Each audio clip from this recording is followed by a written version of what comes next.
These are the jobs you may not see every day, but just know we're working hard to make Hillsborough County a better place to live, work, and play. Subscribe to our YouTube page for more great county-related videos, only on HTV.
Your wait time is 3 hours and 30 minutes.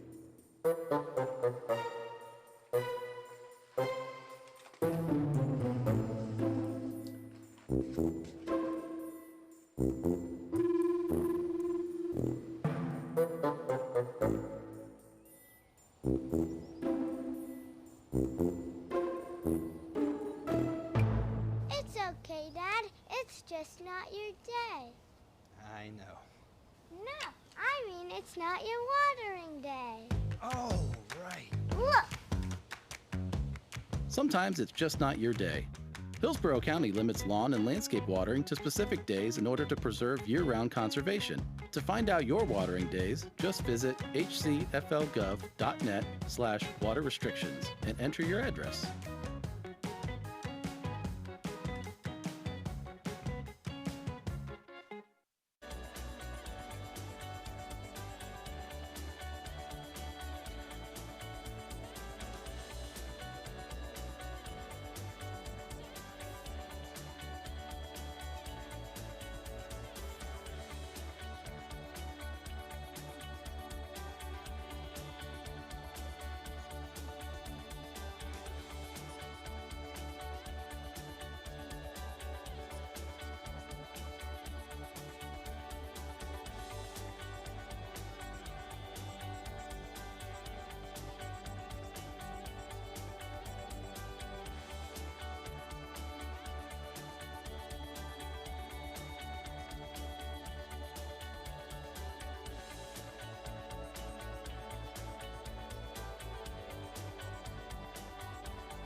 Right now, as you're watching this video, there are over 40 million people getting trafficked against their will. And what makes it even worse is that stat is notoriously underreported.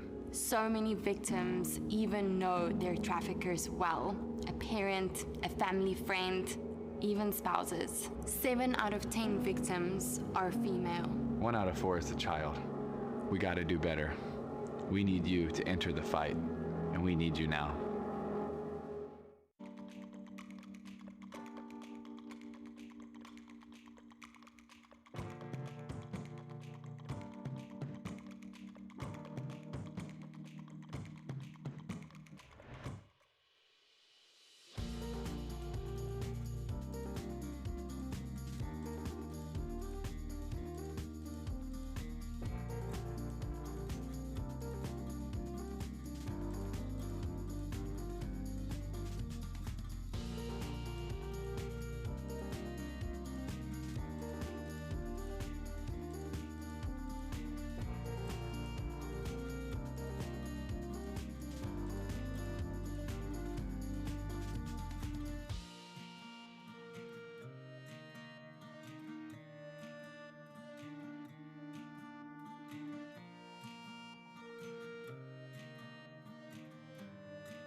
Good morning and welcome to the Hillsborough County Board of County Commissioners Land Use Meeting. Will everyone please rise to the Pledge of Allegiance, which will be followed by an invocation given by our chaplain. Thank you, Madam Chair. We'll begin with the Pledge of Allegiance. Attention, salute, pledge. I pledge allegiance to the flag of the United States of America and to the republic for which it stands, one nation, under God, indivisible, with liberty and justice for all. Heavenly Father, you have given us many finite resources to be good stewards of, one of those being the land on this earth. And I just pray that you will guide this board, our staff, and stakeholders as we make important decisions and seek to strike that balance between neighborhood interests and the private property rights of landowners. As always, I also pray that you will bless and guide and keep safe our first responders and members of our armed forces. And I ask for these blessings in your heavenly name. Amen. Amen.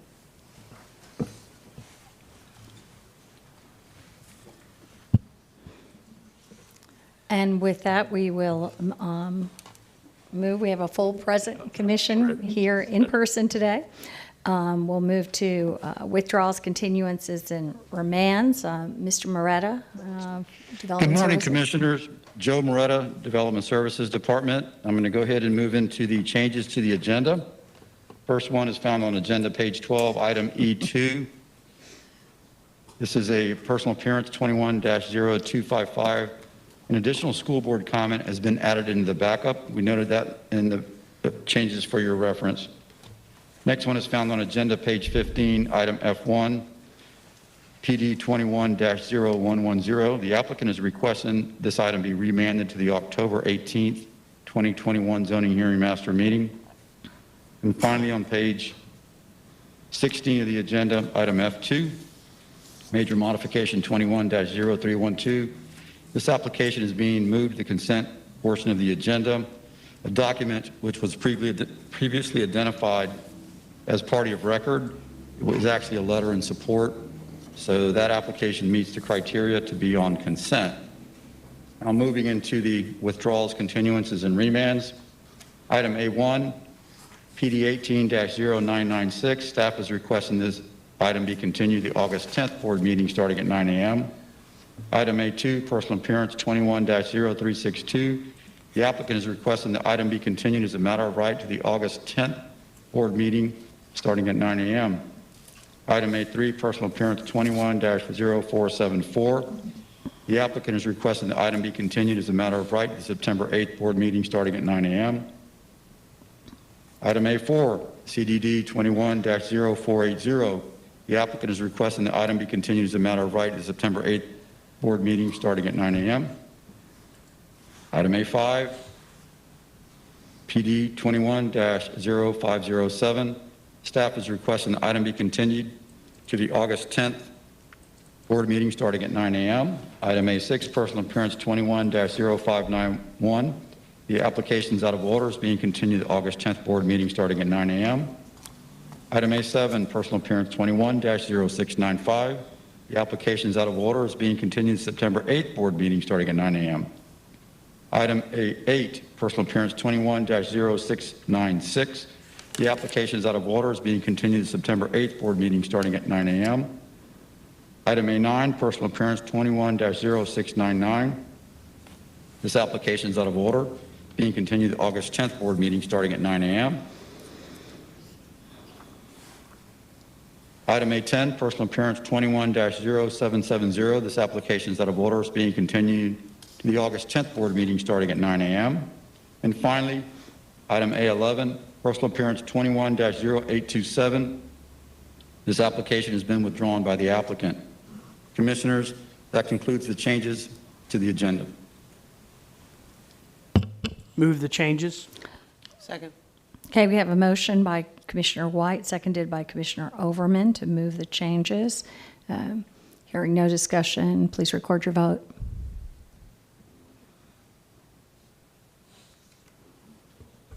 Motion carried 7-0. Thank you. We'll move to the consent agenda at this time. Move approval of consent agenda. Okay, we have a motion by Commissioner White, seconded by Commissioner Overman to... Myers. I'm sorry, Myers, sorry. Okay, Commissioner Myers to approve the consent agenda. I just have one question about the consent agenda myself. And that's that we just had something put on the consent agenda, not that I have objections. Can you just explain that for a second, that or give a little attention to that, because I was just concerned. We're not even allowed to pull anything prior, and I understand that. And it's not this particular item, but it concerned me that I didn't even, I just saw that last night. I didn't even get a chance to really look at the item. Yeah, yes, Commissioners, the item what was added for the agenda was the comment from the school district on available capacity for this project. The comment was added to the record prior to filing the item. However, it was added somewhat late in the process, and so it didn't get captured and put into your drop boxes. So that was what was added. The comment was taken into consideration filing the report. We just didn't have it included in the backups. I apologize for the inconvenience of getting it to you late, but substantively we did have it. It didn't make it into Dropbox. It was in the optics file for this application. Thank you. We'll be diligent to make sure that we get those in early and not have them come to you late through the agenda. I do apologize for that. Right. I just wanted to ascertain because I could be a concern, and I didn't want to see something that we weren't informed of or take a vote when we, didn't have the information necessarily prior to even a time when we could pull it if we had concerns. So with that, we have a motion by Commissioner White, seconded by Commissioner Myers, and Commissioner Smith, you're recognized. Yes, I take your point that, we're not supposed to pull anything from consent without what would be the process for us to change the consent agenda within 24 hours? We have to have a supermajority vote or something, and so it just, again, not this particular item, it's the making sure that we're all clear about the process. So if it takes a supermajority vote to change the consent agenda, if we want to change it, then it seems like that it might need some kind of a vote at least to do that. I apologize, and I was addressing the wrong item. The item that has been moved right. to consent, FT, I apologize. Yeah. I thought you were yes. as well. Thank you. Yes, thank you. Thank you. So, Commissioners, this is actually, I'd say, a honing of the new no oral argument process. What was the case with this application is there was no opposition, no parties of record appeared at the zoning hearing master. There was a letter of support that was in the file in advance, well in advance of the hearing. Due to that letter of support being in there, looked at as party of record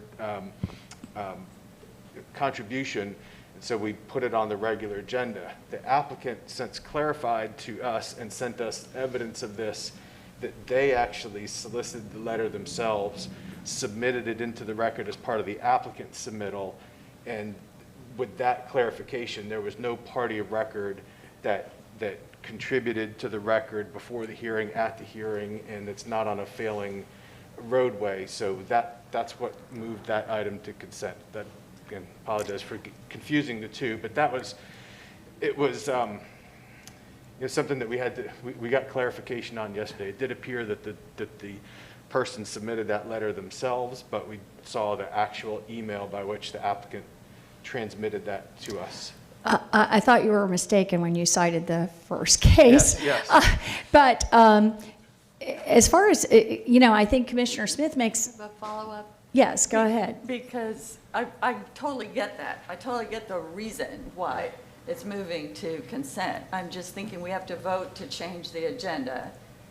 We have to vote to change consent if we want to do it. I just think procedurally, it probably takes a vote to move at this late date to move something to consent under that explanation. I'm happy to do it. Just since we are in transition of our process, I think we should set off on the right foot. And I agree. It does take a vote of the board. We presented it on the regular agenda, and so we presented the change sheet to move it to consent. and that will take the vote of the board. That's the board's discretion to make that change, and that's the explanation for why it came that way. Sit. Yes. Commissioner Overman, sorry. So do we need to approve the consent with changes to, It would with the recommended changes for the consent item? The changes that were read at the beginning of the hearing and the addendum had that item moving to the consent. When the board approved the changes to the agenda, they included the approval of moving that item to consent. And then when the consent agenda was voted on, that substantively approved the item. Just getting clear. Thank you. Thank you. Thank you for clarifying. I, thought about that too when we were opening up with changes to the agenda and didn't know whether to raise that at that time or this time. And I know it was noted, I heard it said, but I really think we have to we're on a little bit of a slippery slope when we had such an issue made of the board taking 24 hours, having in the 24-hour period not being able to add something to consent. So I was concerned. And with that, we have a motion by Commissioner White, seconded by Commissioner Myers. And oh no, oh, my light. Seconded by Commissioner Myers. And seeing no further discussion, please record your vote.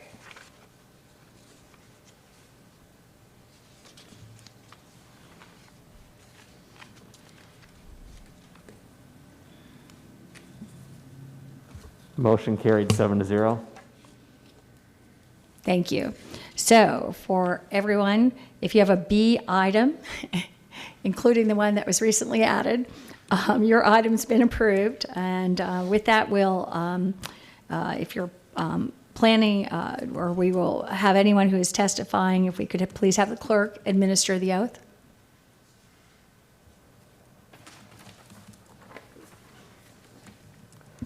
Please stand and raise your right hand.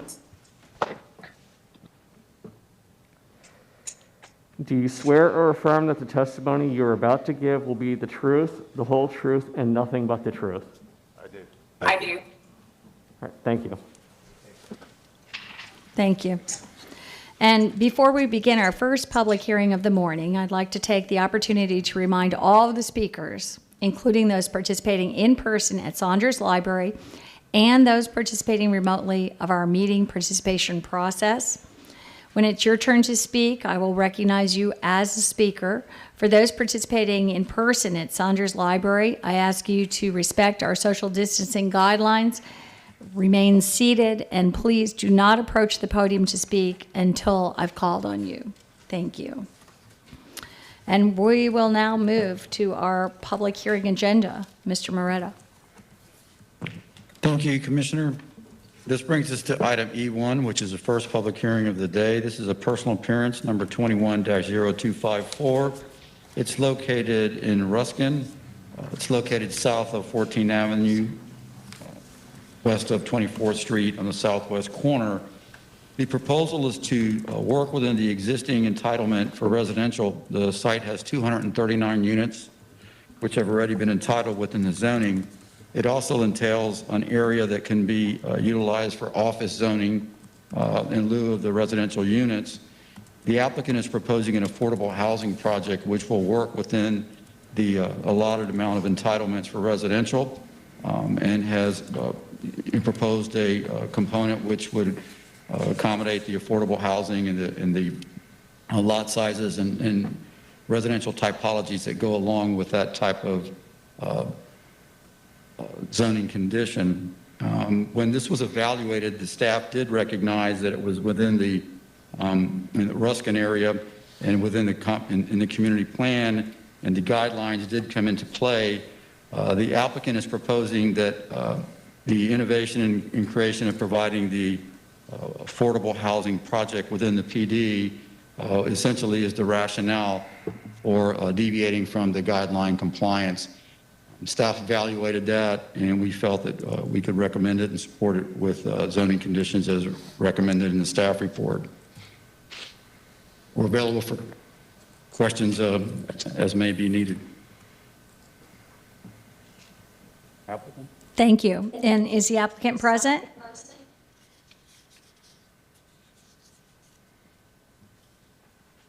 Good morning. Dallas Evans, Landis Evans and Partners, 3810 North Dale Boulevard, Tampa, Florida.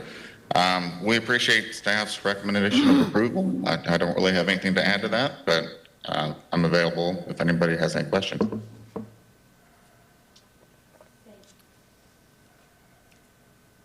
Thank you. Do we have any proponent testimony in this? Proponent, anyone to testify in support? Any opponent testimony? Anyone testifying against? In we have opposition? no one coming up to the podium. Thank you.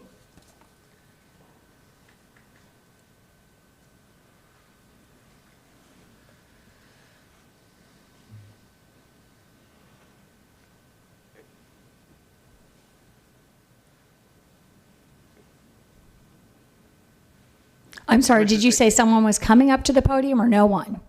I'm sorry, there's no one coming up to the Okay, podium? sorry, I did not hear that. I thought you were saying someone was approaching the podium. Okay, with that, I assume the applicant's going to waive rebuttal?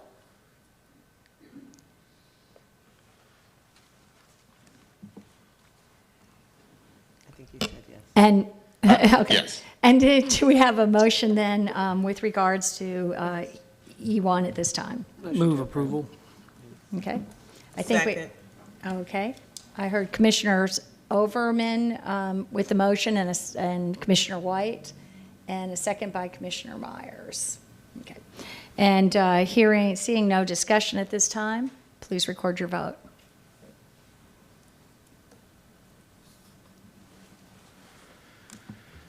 Motion carried 7-0. Thank you. Mr. Moretta? Thank you, Commissioners. This brings us to personal appearance, item E2 on the agenda, personal appearance 21-0255.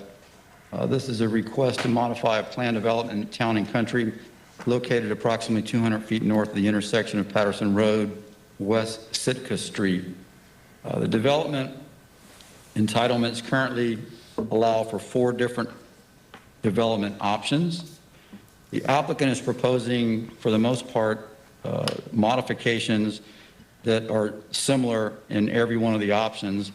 And the main thrust of them is to increase the maximum building height from 60 to 65, to modify the required additional setback, which is in the LDC, which is 2 feet for every 1 feet over 20 feet in height. They want to change that to be applicable at 30 feet as opposed to 20 feet. So the threshold would be triggered at 30 feet in height.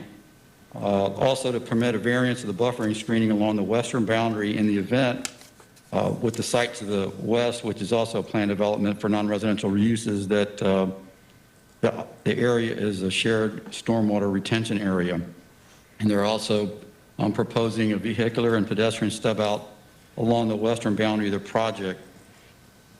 There's a slight deviation from that in the option 2, in that they're increasing a maximum number of townhomes per building from 8 to 10.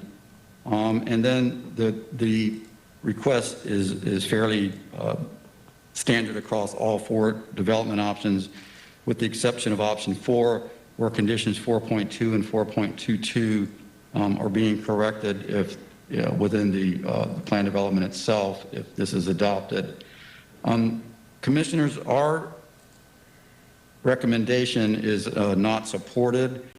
The lack of support is not coming from the organization, or the proposed uses is coming from the organization of the site design. The 2-to-1 setback, which would be applicable, would provide an additional setback area along the southern property boundary. That southern property boundary is adjacent to residential uses. In evaluation of the application, the applicant didn't propose anything to offset or provide an alternative to speak to the elimination of that 2-to-1 standard for the additional setback that would be provided for the 10 feet, which is an additional 10 feet of height, which equates to a 20 feet of setback. So because there was a lack of justification for that provided in the application, we felt that we could not support it because we actually didn't have anything to evaluate in that area. So again, we do not have an issue with the uses themselves. It's a site design and specifically with the elimination of the 2-to-1 setback along the southern boundary. So we are available for questions if needed. Thank you. Thank you. And is the applicant present?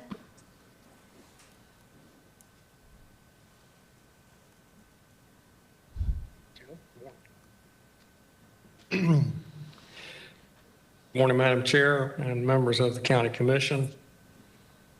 My name is John Grandoff, and my address is Suite 3700 Bank of America Plaza. Before I begin, I want to make sure all of you can hear me. We can hear you. Okay, good. Mr. Steve Beachy's prepared a very thorough report analyzing our client's PRS, which is basically a fine-tuning of the project that's already been approved by the County Commission. What I'd like to point out initially is just for record purposes in the staff report on the bottom of page 5, there's a typographical error that references the future land use. It should say single or mixed use, that the FAR would be 0.5. I'm not asking that the report be revised. I just want that clarified on the record, which I believe I've just done. The buffer issue is significant to our client because the rationale for the rule, and I think what you have to always evaluate in your deliberations, is what is the reason for the rule? And this buffer requirement, the reason is to provide some distance for residential uses in the event of noise, odors, other things that may be created by my client's property. I'll submit to you that the proposed uses for my client's property are not of the nuisance type, and I'll further add that the portion of the property to the south to which we're requesting the waiver is zoned AS1. However, there's a lot more going on that property than simply a single-family home on 1 acre. I'd like to locate the overhead, which is right here.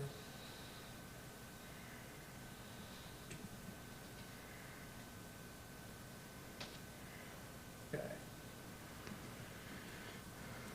See all of that.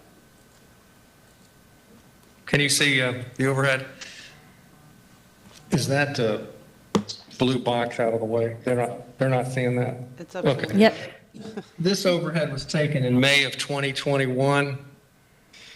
And here where I'm pointing my, well, hold on for a second. It's upside down. Yeah. Mm-hmm. That's better. That's better. So. All right, I'm going to, is the board reading it right side up? Yes, it's right side up, but you might, move it down. There's the white bottom, and at the bottom of the page, it's showing quite a bit, right? That's better. Okay. Right. There we go. All right. Okay, well, I'm going to read it upside down. If this area here is the, give me a second. Here's the south boundary of our client, facing south. Our client is to the north. This is the surrounding property, and you'll notice there's a lot more going on than the single-family use. The home here apparently looks like some adjacent duplexes. There is, if you looked closely, you can see possibly a well, more structures being built here, a construction trailer, a lot of other things going on. I submit to you that this is not the type of property that you want to buffer from, and we submit to you that that adjacent property is not a true single-family use that would need the protection of the buffer. So without further ado, I ask that you grant the waiver as we had requested. The Other portions of the report prepared by Mr. Beachy are well-written and thoroughly done. I'd like to review my notes before I close. Excuse me for a moment.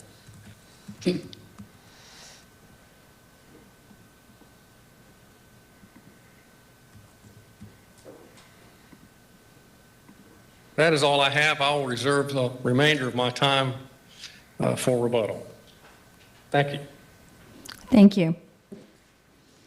And with that, do we have any proponent testimony? Anyone to speak in support? Do we have any opponent testimony? Anyone to speak against this? No one in person. Okay. And the applicant has rebuttal.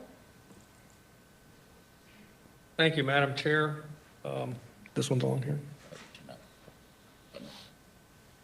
Thank you, Madam Chair, members of the commission. I do not need any further time for rebuttal. I respectfully request that you grant the personal appearance as filed by my client with the waiver as I've requested and as we have thoroughly demonstrated by competent substantial evidence. Thank you. Thank you.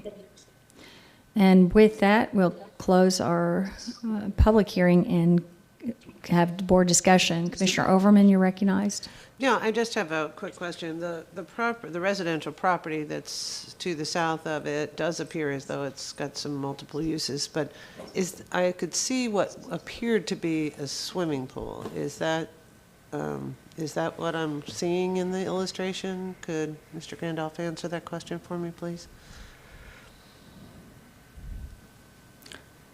I'm not sure if Mr. Gandolf is the one to answer that, or staff maybe, or I don't. I'm going to put the aerial back on. Right here? Is that possible that he can respond to that question? Looks like an above-ground pool, but I can't be positive. I'm just looking at an aerial. Mm-hmm. I've not been on the property. And there was no objection from the property owner to the south? No written objection. Again, maybe staff could answer Yes, that. sure. Staff, is there any objection to the property owner from the south? Commissioners, I don't believe that we received any objection from them. Okay, thank you very much. That's all I needed. Commissioner Smith, you're recognized. Yes, this has 4 development scenarios. Is that still the case, or have they settled on one? Mr. Gormley or Mr. Moretta? Yes, they're still requesting the 4 development scenarios. Again, our only objection to that was the removal of the additional setback for heights over 20 feet. Yes, all options are still included. So, they've got these 4 development scenarios, some commercial, some residential, and we really don't know what we're getting here in the end or which way it's going to go.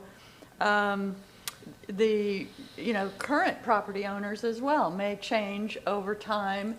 We have reasons for setbacks and the height ratio in our code without really knowing what this is going to be out of. It's a couple of commercial options, a couple of residential options. I don't see any reason to allow them not to have to abide by the code requirement without more specific. So I won't be supporting it. Okay, I see no other comments at this time. I'll move denial. Okay, we have a motion to deny by Commissioner Smith. Do we May I have? be heard on the motion? No, you may not be heard on the motion. No. I'd like to respond to Ms. Smith's comments. I'm sorry. You're not recognized. Okay. Yes. Commissioner, Mr. Gormley. I apologize for this. I just got a text that the resident to the south did call to object. I can't speak to that firsthand. Okay. Mr. Grady does have some information on that if you want any more detail on that, but I do want to clarify that statement on the record. Yes. Well, if Mr. Grady is available, and could we, I would personally like to know whatever. As a point of order, Madam Chair, I'd like to know who I'm sent the sorry, text. you're out of order. You are not, cannot make a point of order. Well, You're out of order. If I may, if you're going to enter Sir, evidence you're in out the of record, order. I want to know the basis for their Sir, evidence. you're out of order. Sir, you're out of order. You're not recognized. This is board discussion only. Commissioners, can you hear me? Brian Grady, Hillsborough County Development Services. Yes. The case planner informed me that he did receive a call from the adjacent property owner that we're speaking to, objecting to the change. Okay. But again, they did not submit anything in writing, but they did call our offices. Okay. Thank you. Thank you. We have, at this time, we have a motion to deny by Commissioner Smith. Do we have a second? Second. Okay, we have a second by Commissioner Overman. And seeing no further discussion at this time, please record your vote.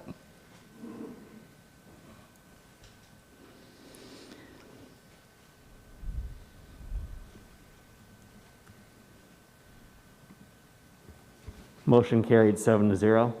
Thank you. And Mr. Moretta.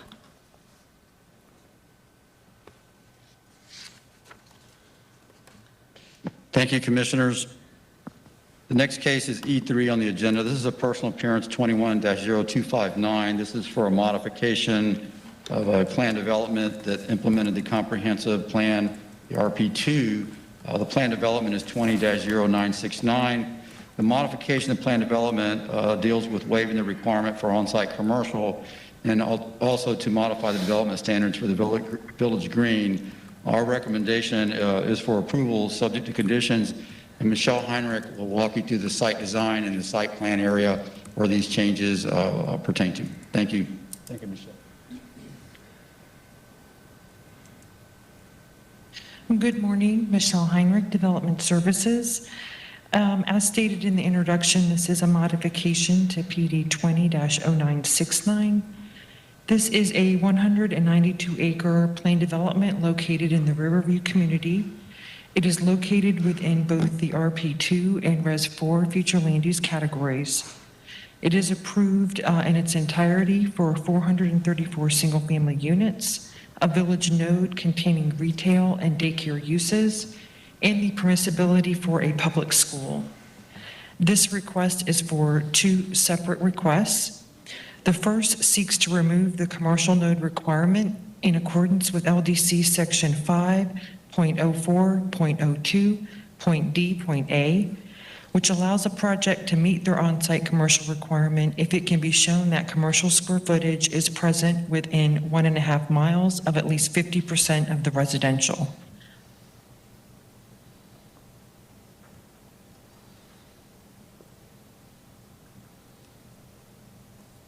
The graphic shown on the overhead is what the applicant supplied to us, and it is in the staff report.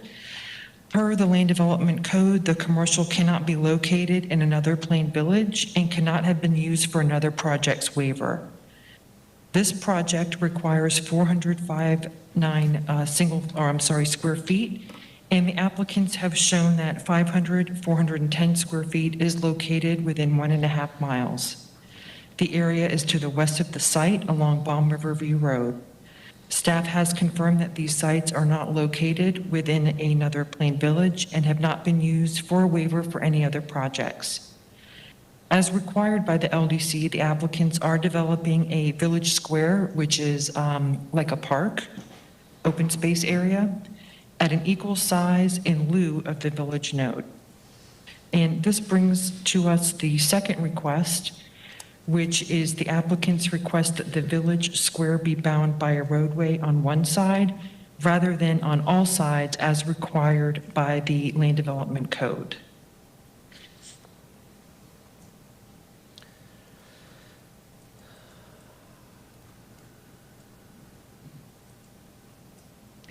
The graphic shown here on the Elmo was also found in your backup. The proposed location, which staff outlined in green, is the same as the location approved for the village node, and the proposed size is the same size as approved for the village node.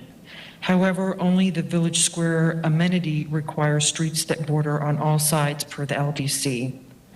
The location remains prominent in the neighborhood, which is at a T intersection of two of the project's primary roadways.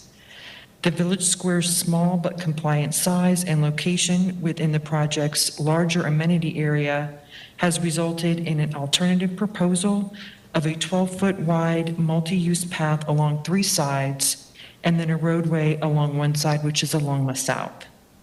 The multi-use path will connect to internal and external sidewalks and be available to all residents via walking or driving to the site. Therefore, staff does recommend approval subject to conditions and is available for any questions.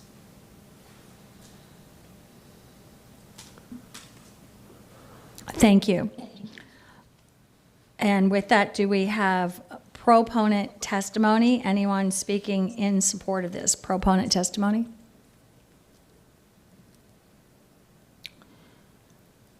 Do we have opponent testimony? Anyone speaking against this? We don't have anybody in the chamber that's walking up for this. Okay, thank you. And with that, does the applicant want to waive rebuttal or? Commissioner actually never opened. I'm sorry.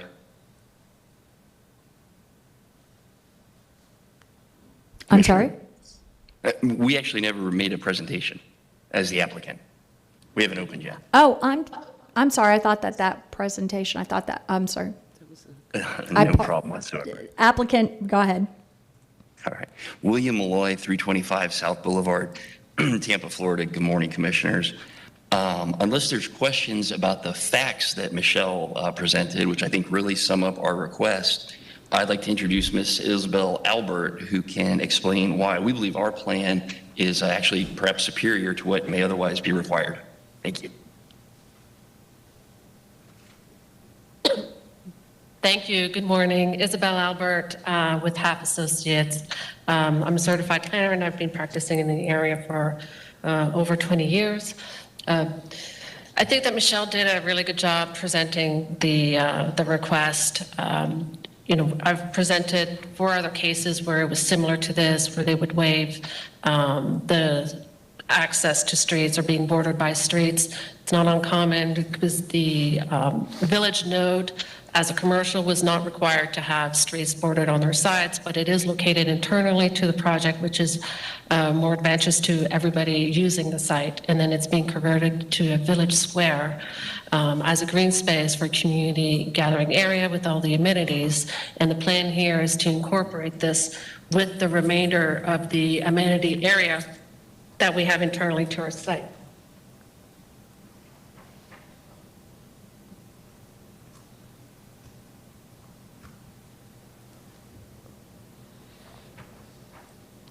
So as you can see here, as Michelle stated, this is the site over here, and then we have the remainder of the amenity area, pickleball with the pool area. We have the street over here.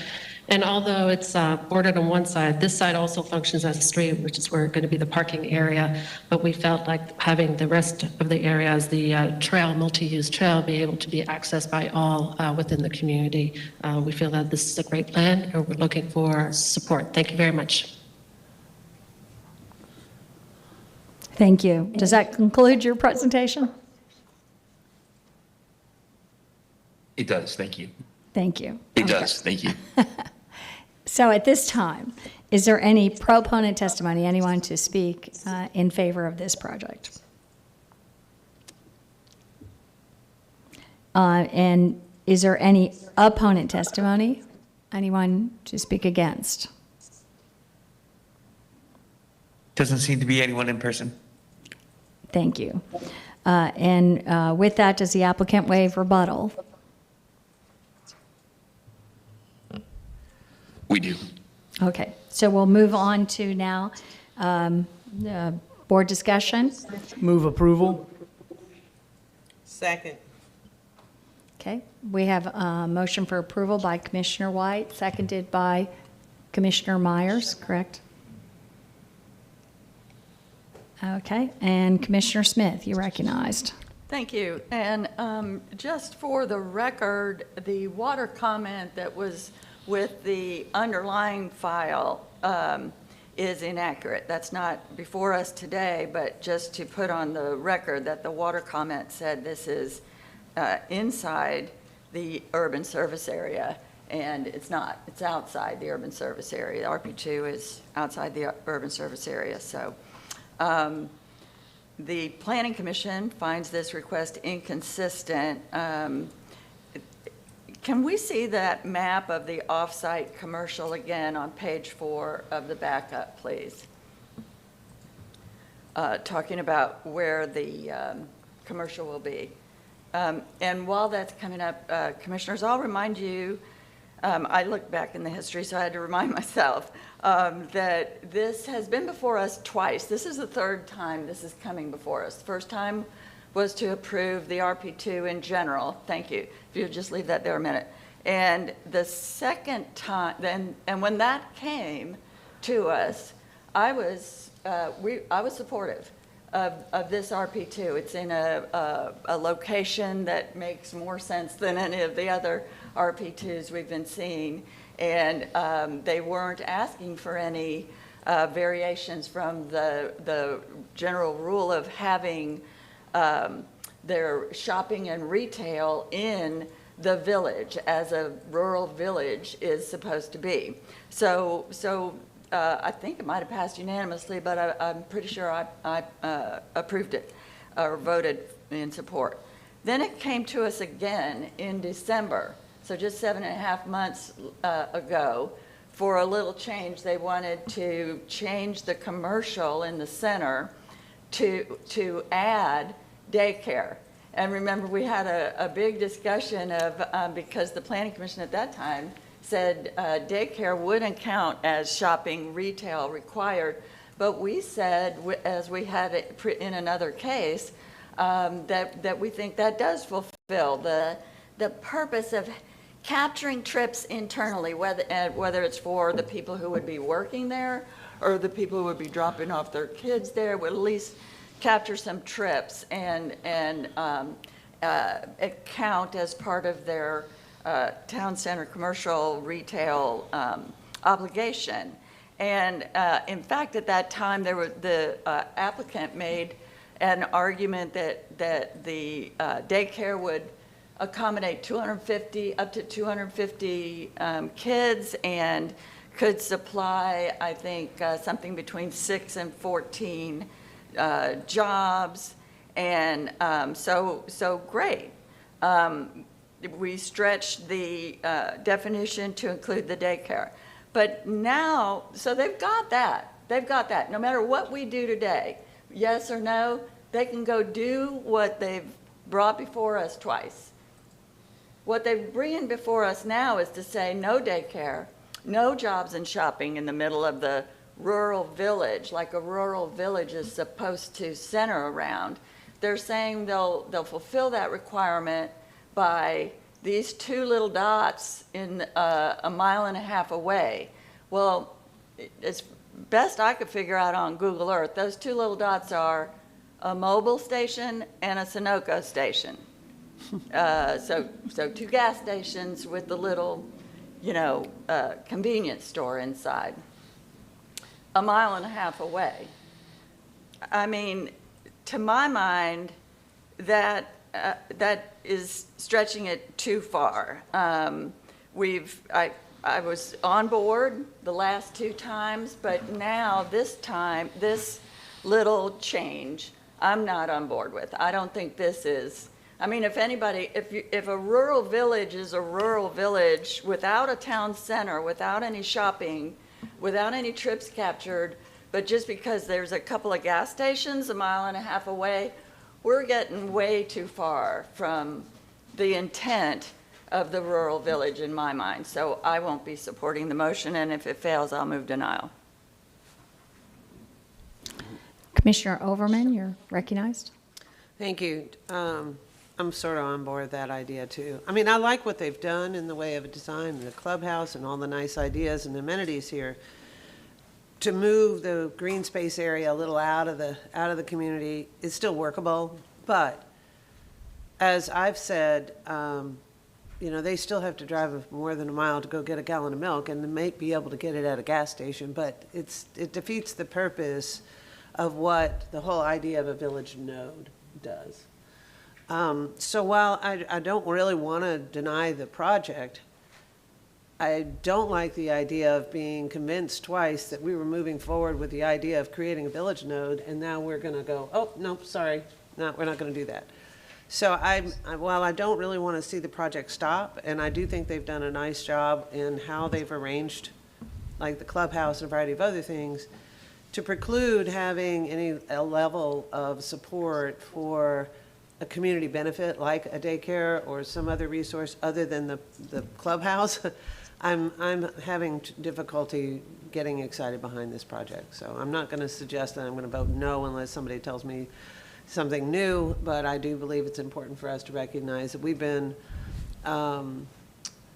discussed at length the benefit of having the village node concept, and have heard great details from this particular applicant on how that's going to be accommodated, and I feel pulling it at this point is inappropriate, so I'll stop there.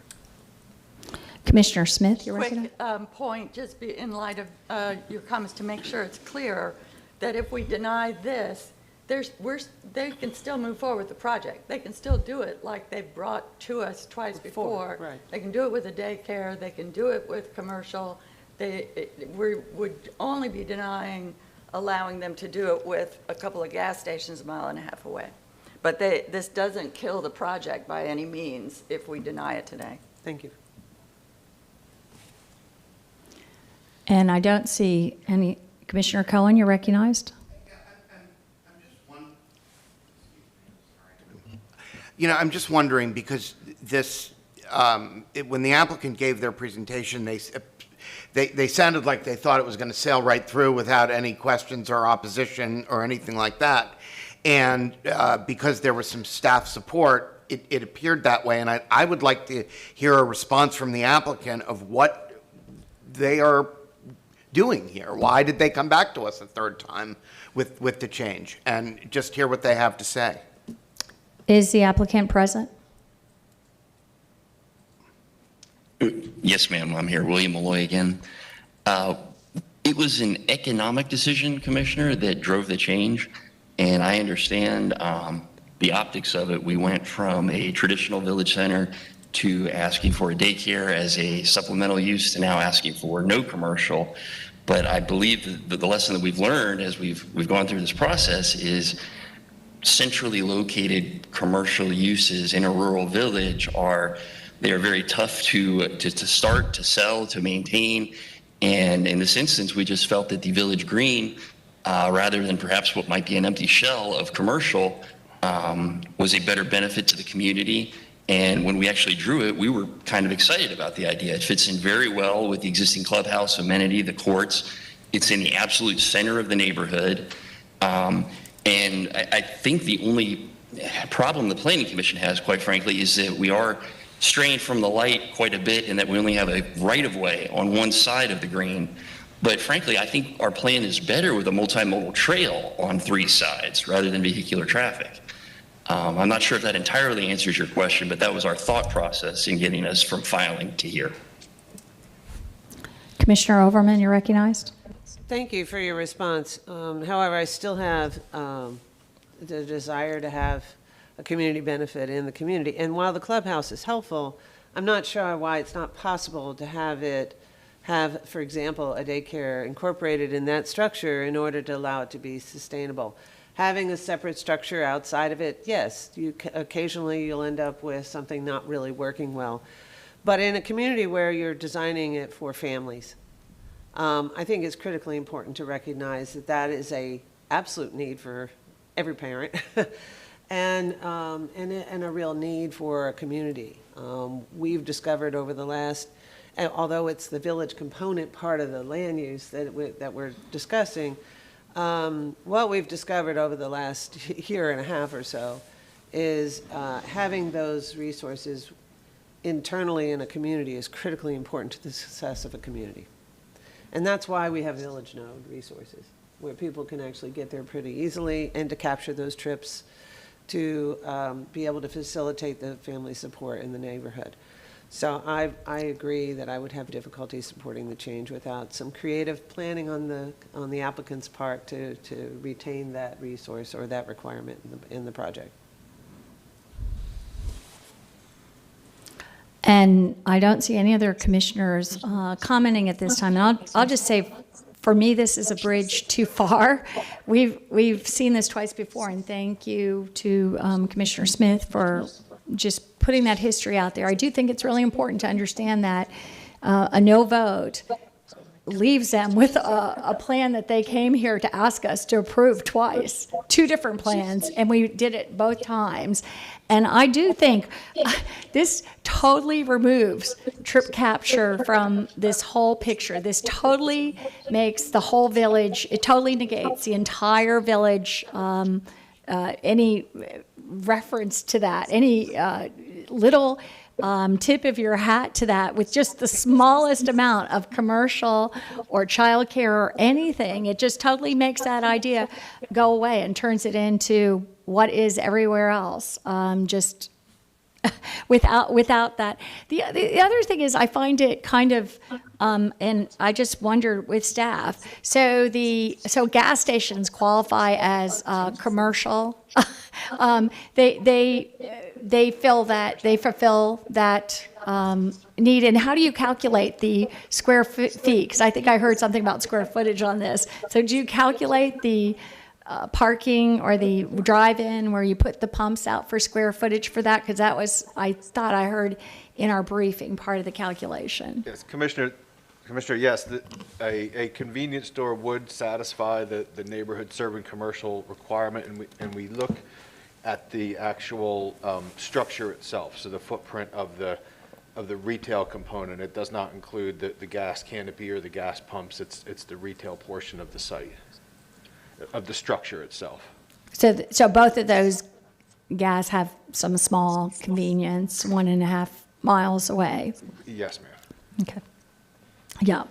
I just, why,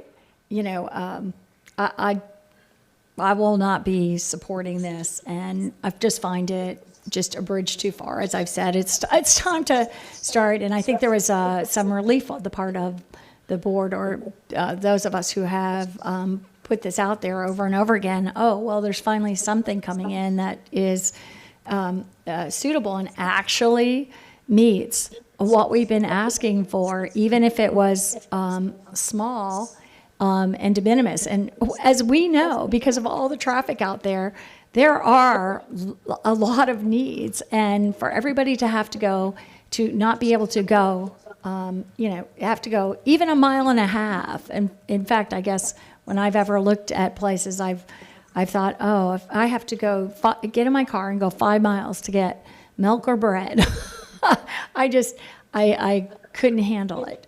But I just will not be supporting this at this time. Commissioner Overman, you're recognized.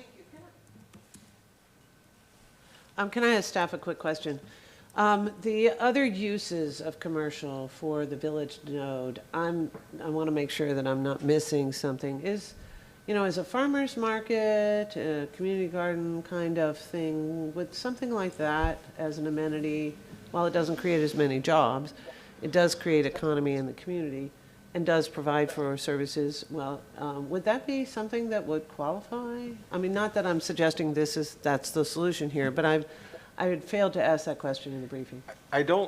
Commissioner, I don't know that we have looked at whether a community garden would qualify. A farmer's market, I believe, could, depending on how it is structured, as even as a retail type right. use. For example, one that would work, 7 days a week or 5 days a week or something like that. Not one that was open on Saturday. So right. I'm just trying to get a better understanding of how we could encourage that village node feel in a community, but also capture trips And I like the idea of a daycare because it does two things. It supports family, community benefit, and it does create jobs. So those are some of the elements that I do know are included, but I was curious about a farmer's market, if that might be a classification to consider. Yeah, I think again, the farmer's market to the extent it's a offering products for sale as opposed to a community garden. I think, I don't know if we've specifically, in fact, I'm pretty sure we have not specifically addressed that. But I think a market very well could satisfy that. Garden might be a little bit different of a use than what's currently contemplated. Right, thank you very much for that. Okay. So at this time, I see Commissioner Myers, you're recognized. Thank you, Madam Chair. Is it possible the opponent can have an additional 30 days so that they can bring it back with including the daycare back into the plan? Well, it would default to that. If we vote no, they already have that. They don't have to bring it back. That's the status right now that they're trying to change. And maybe I could have, it might be good for our attorney to confirm that for the board, just But if it's denied, it defaults to the daycare use that's currently allowed. But the question is if it's denied, we want confirmation that it's denied, that the approved daycare use remains as the allowed. Yes, if this application was denied, there is already an approval for the daycare use, so the denial wouldn't affect that. Okay. Okay, so it looks like we have board discussion has, I don't see anyone else wanting to speak. So we have a motion in support of this, a motion in support of allowing the commercial out there to count, to change this application. And that motion was by Commissioner White, seconded by Commissioner Myers. And seeing no further discussion, please record your vote.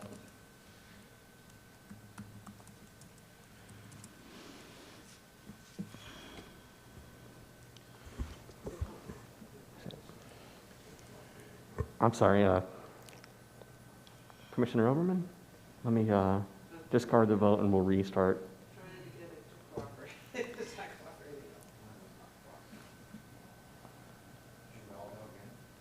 Should we take this vote again?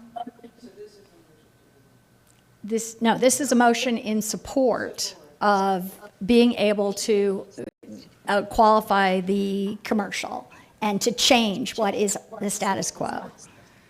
Okay? Everybody have that? And so I guess we're going to revote this. Is that it? What are we doing here? I just want to get the attorneys. Okay. Do we have to take a revote, or can Commissioner Overman say, or what?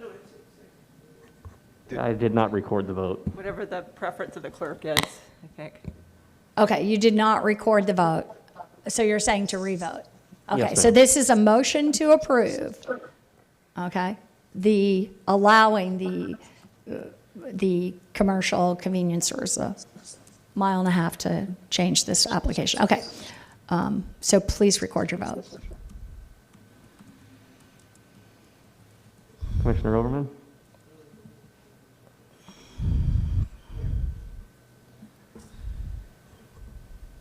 Motion failed 2-5. Commissioner Hagan and White voted yes. Okay, thank you. Motion to deny. We have a motion to deny by Commissioner Smith and seconded by Commissioner Overman. Seeing no further discussion, this is a motion to deny. Commissioner Smith and Commissioner Overman seconding. Please record your vote.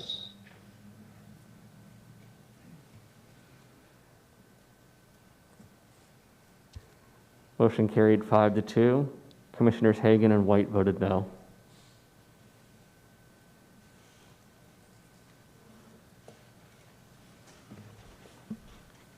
Okay. Seeing no further discussion, thank you, and we'll move to, Mr. Moretta, we'll move to the next item. Thank you, Commissioners. This brings us up to E4 on the agenda. This is a personal appearance 21-0357. This is a modification to an existing development. The modification does not entail the introduction of any square footage or uses. It's a site design matter that's being proposed as an amendment to the planned development site.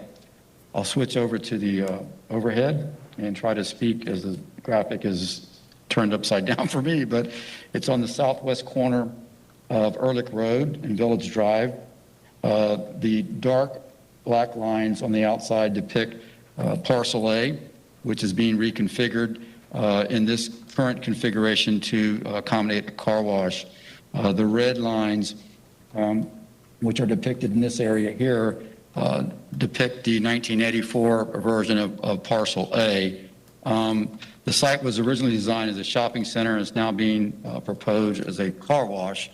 The primary issue in this particular case, and we evaluated it, were the proposed wetland impacts, and the applicant has thoroughly addressed those in his application. In fact, it entails 0.57 acres of wetland impacts, which have been approved by the EPC on January 29th.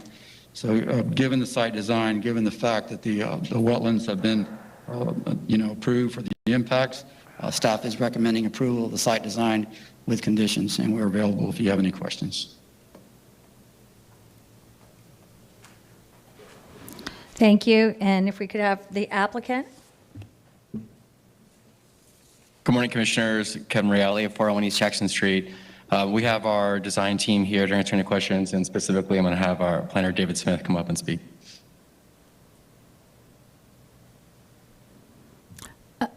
So you're... Good morning, Commissioners. David Smith, Director of Development and Zoning, Stearns Weaver Miller. I'm not a lawyer, I'm a planner. As indicated by staff, they've done a pretty good job in the staff report detailing the situation we have. This was part of 74-4, which is the Carrollwood DRI and CU. In 1980, about 83, the shopping center detailed site plan was approved with an out parcel B and an out parcel A. The subject request is dealing with out parcel A. The particular site, and I'll use the Elmo.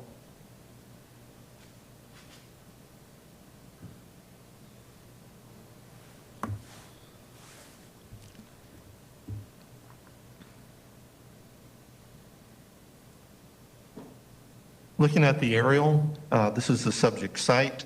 A large part of it is wetland that's on the west-hand side. The subject application proposes a reconfiguration of the out parcel. It's a 0.21 acre reconfiguration of the out parcel, and we have a 0.56 wetland impact approved by EPC. As indicated by staff, the use is already allowed under the existing zoning. This is Res 4, but part of the larger Carrollwood PD. We demonstrated there's adequate entitlements to accommodate the use. Here's a graphic depicting, and you may have seen part of this in the site plan, in the package from staff. This particular, well, we can get it all the way over. This is pretty confusing when you're doing it upside down. Apologize. Okay, there we go. Out parcel A, this is the subject parcel that we're talking about. So you can see that this was approved in the 80s, and the current configuration allows for 0.217 acres to be included in this out parcel to meet the current site plan requirements of the code. There was only one variation to the land development code, and that is an internal setback from the parking lot. The parking lot within the shopping center, it requires an 8-foot buffer. We're providing 5 because we're installing a brand new sidewalk internal to the shopping center in order to provide connectivity from West Village Drive through the shopping center over to the next driveway within the shopping center. We're here to answer any questions. Again, we have our development team available, but this is really just a parcel reconfiguration in an existing approved PD. Glad to answer any questions. Thank you. That concludes your presentation? Commissioners, I'd just like to make 2 additional short points. Again, for the record, Kevin Reale. I have a visual that'll help with the variation that was discussed. So the discussion here was on driveway length. On the bottom is the existing approval. And you'll note that the driveway length there is very short. It's basically immediately upon the entrance to the shopping center. And so while this is under the code, technically variance, we're actually improving the driveway length over what is approved today and what could be developed under today.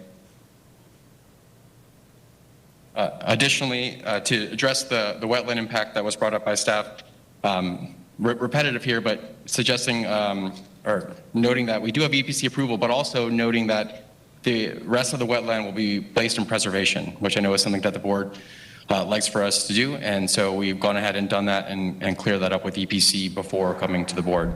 Otherwise, we do have the rest of our design team if the board has any questions. Thank you. Thank you. And that has concluded your presentation? Yes, Commissioners, thank you. And with that, we'll move to proponent testimony. Anyone to speak in support, proponent testimony?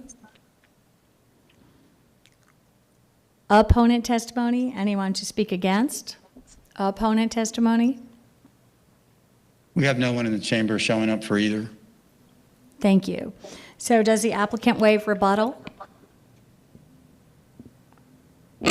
I'll move approval. Yes, Commissioners, we'll waive rebuttal.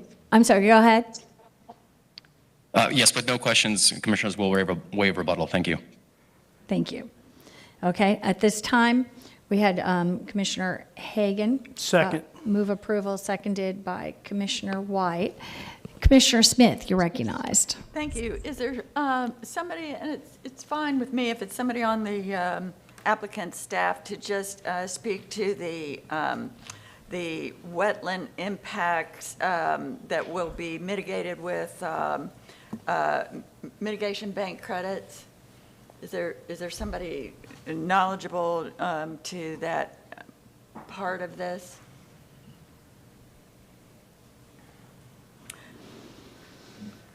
Sorry.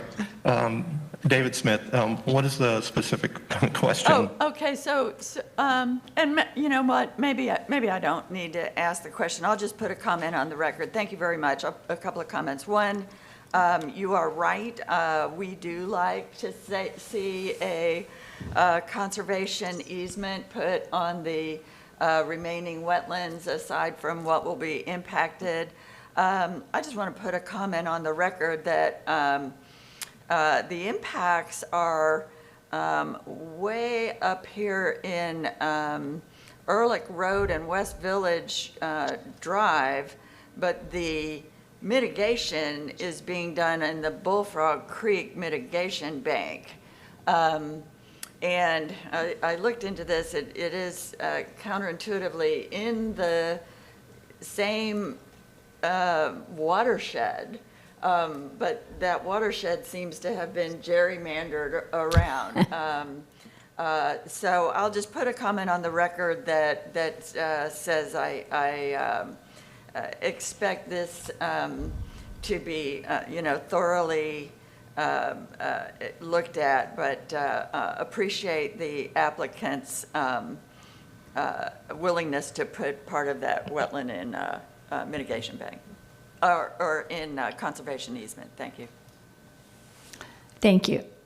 Commissioner Hagan, you're recognized. Yeah, real quick. I agree with Commissioner Smith. I just want to point out, and this is in my district, I drive by it every day. This is not a pristine wetland. I drive by there. I've seen toilets. I've seen mattresses. I've seen beer cans. This is going to be good for this parcel and for that entire neighborhood. Just want to point that out. Thank you. One thing, I don't see any other commissioners trying to speak. I was concerned that when I saw a map of this, and I really would like to see this, that we had not outlined the underlying wetlands, that the car wash was being placed on part of the wetlands, not even the uplands without any kind of setback or anything like that. And I know, obviously, at a busy intersection, the wetlands are going to be deteriorated with things like garbage that people throw in them. That happens. That doesn't make them less valuable in terms of what they collect. I was also very concerned that this was on the edge of this massive parking lot surrounded by two big roads with all of our water issues, with all of our, with the, I don't know about the flooding impacts engineering-wise from our traffic department and stormwater in that area and what stormwater needs are. We hear so much about flooding roads and concerns such as that. And then when I saw as well this really very large parking lot where something like that could be placed without even at all touching those wetlands. I found that also, right now we're seeing a lot of retail parking lots that are not being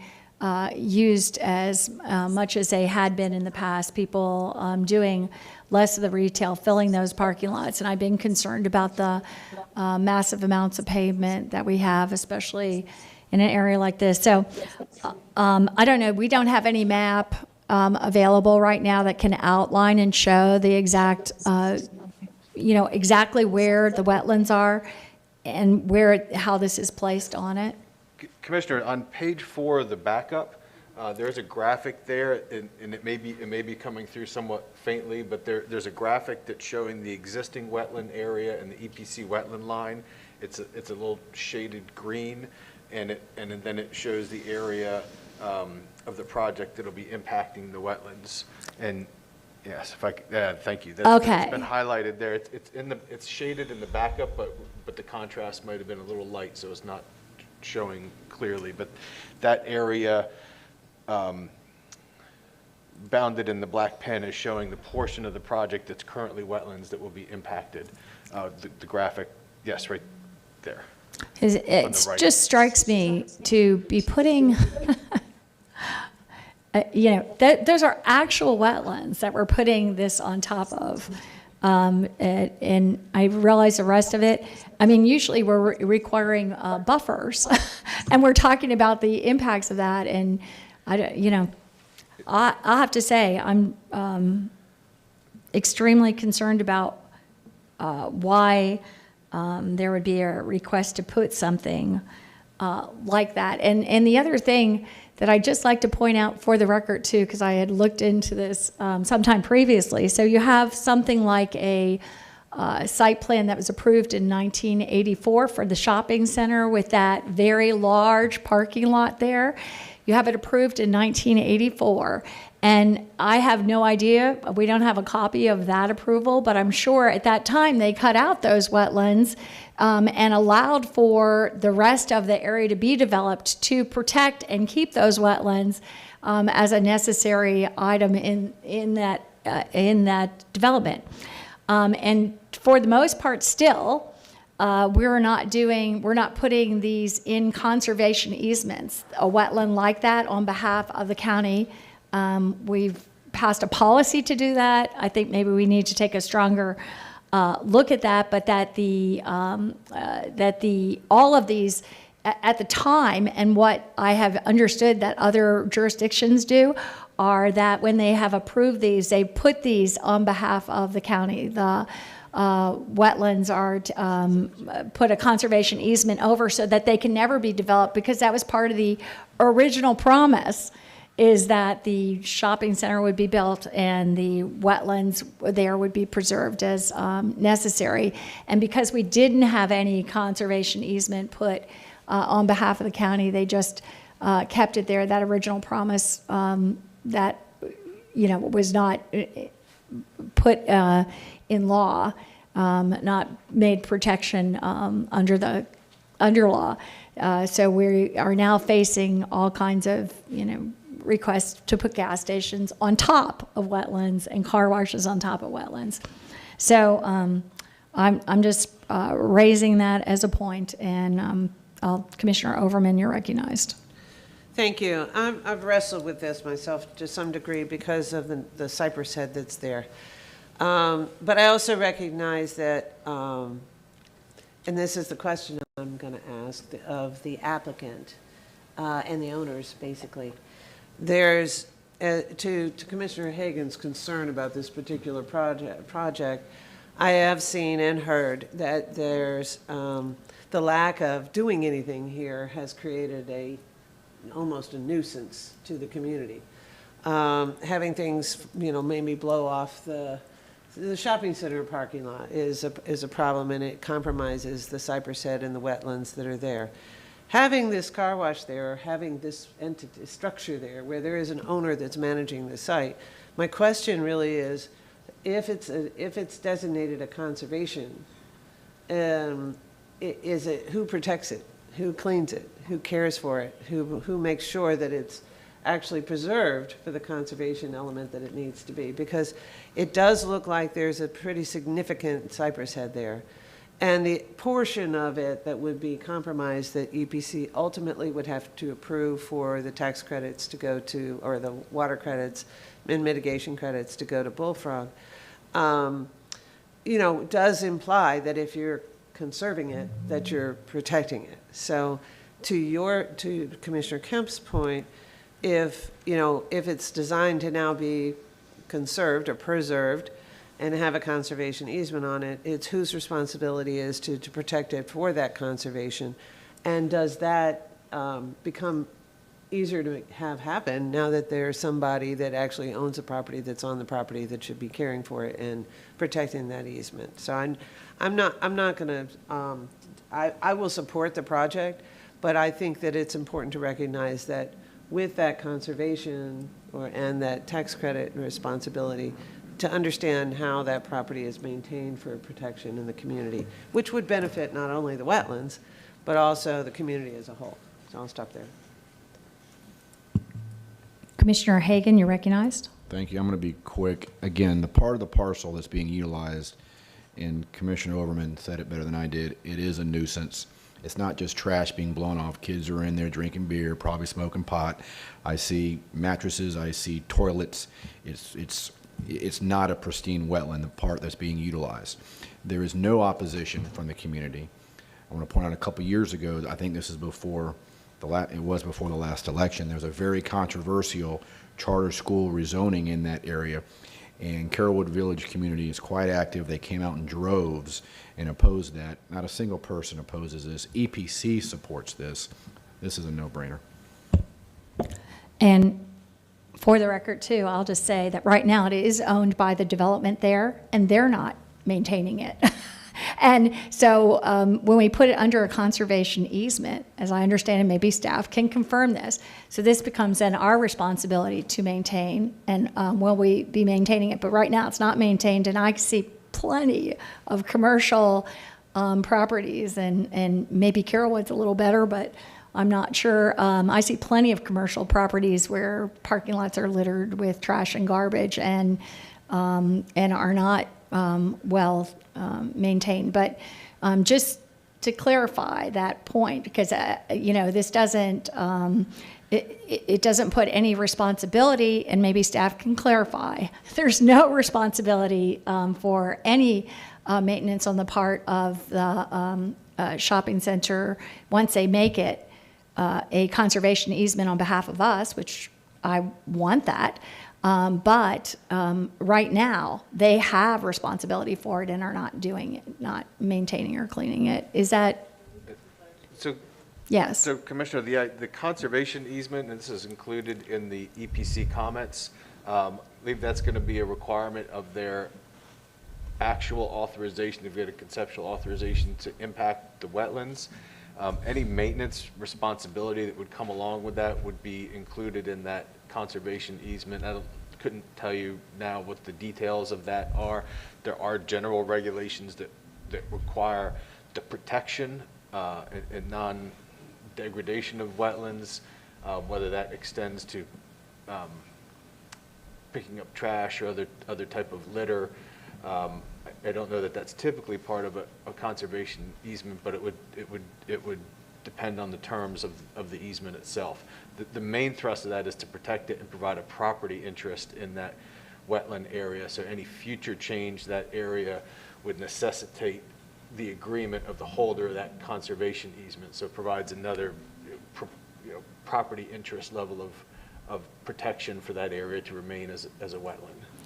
And can I just clarify, because that's interesting information. So you're saying that right now you would, the responsibility, because it is owned by this entity, and I'm not sure who the applicant is, but owned by the shopping center. So right now they have total responsibility for the maintenance or condition of that wetland. Would that be correct?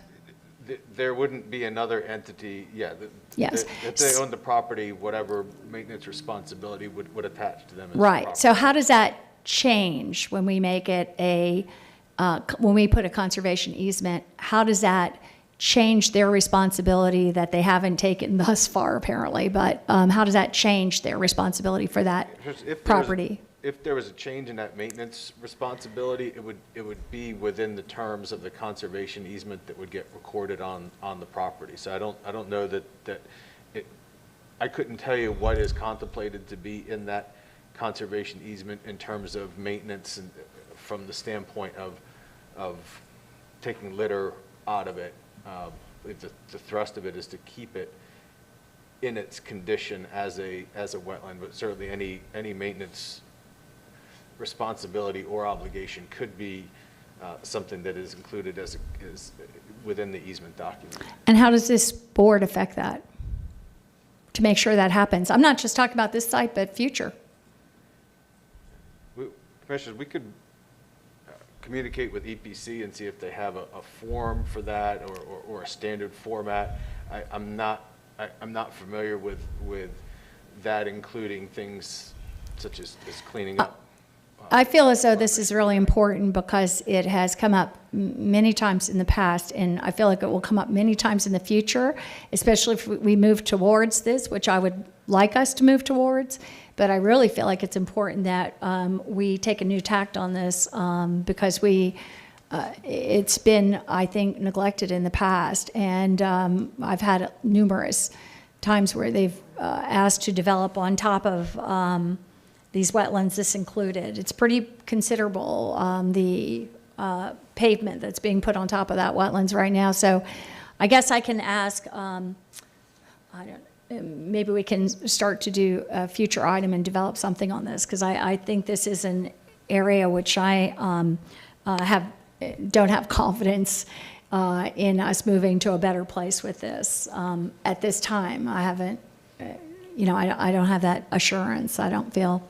So with that, and Commissioner Smith. Yes, and there's been a lot of interesting questions and good points raised about how a conservation easement works and who's responsible for what and what kinds of parameters we can put on them in the future. For myself, I find that, this has sort of been worked out with EPC and wouldn't have personally any grounds to be challenging this one, but there's so many interesting questions that have been brought up.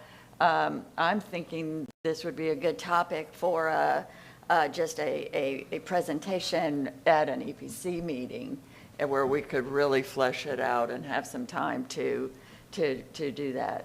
And I think we also might, it might require us to change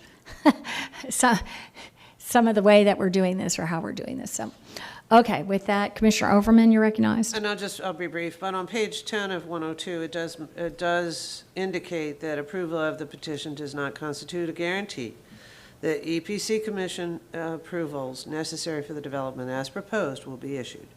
So there is an opportunity at the EPC level to address how the wet conservation process goes.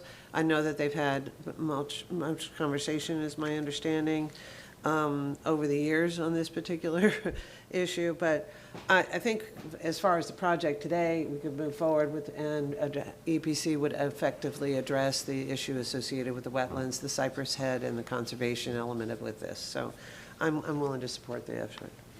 Okay, we have a motion. I see no further discussion. We have a motion by Commissioner Hagan, seconded by Commissioner White, and seeing no further discussion, please record your vote.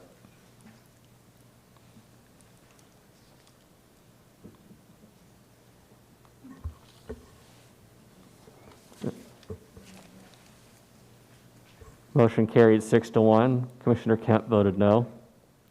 Okay, thank you. And with that, we will, Mr. Moretta, we'll move to the next item. Thank you, Commissioners. This brings us to item E5 on the agenda. This is a personal appearance, number 21-0800. The parcel is located on the east side of 66th Street, on the south side of 36th Avenue South. And Commissioners, this is a redesign of the site primarily to accommodate additional stormwater pond area. It entails a reduction actually in the number of lots from 38 to 32. And then the site plan, associated site plan design layout is changing with that.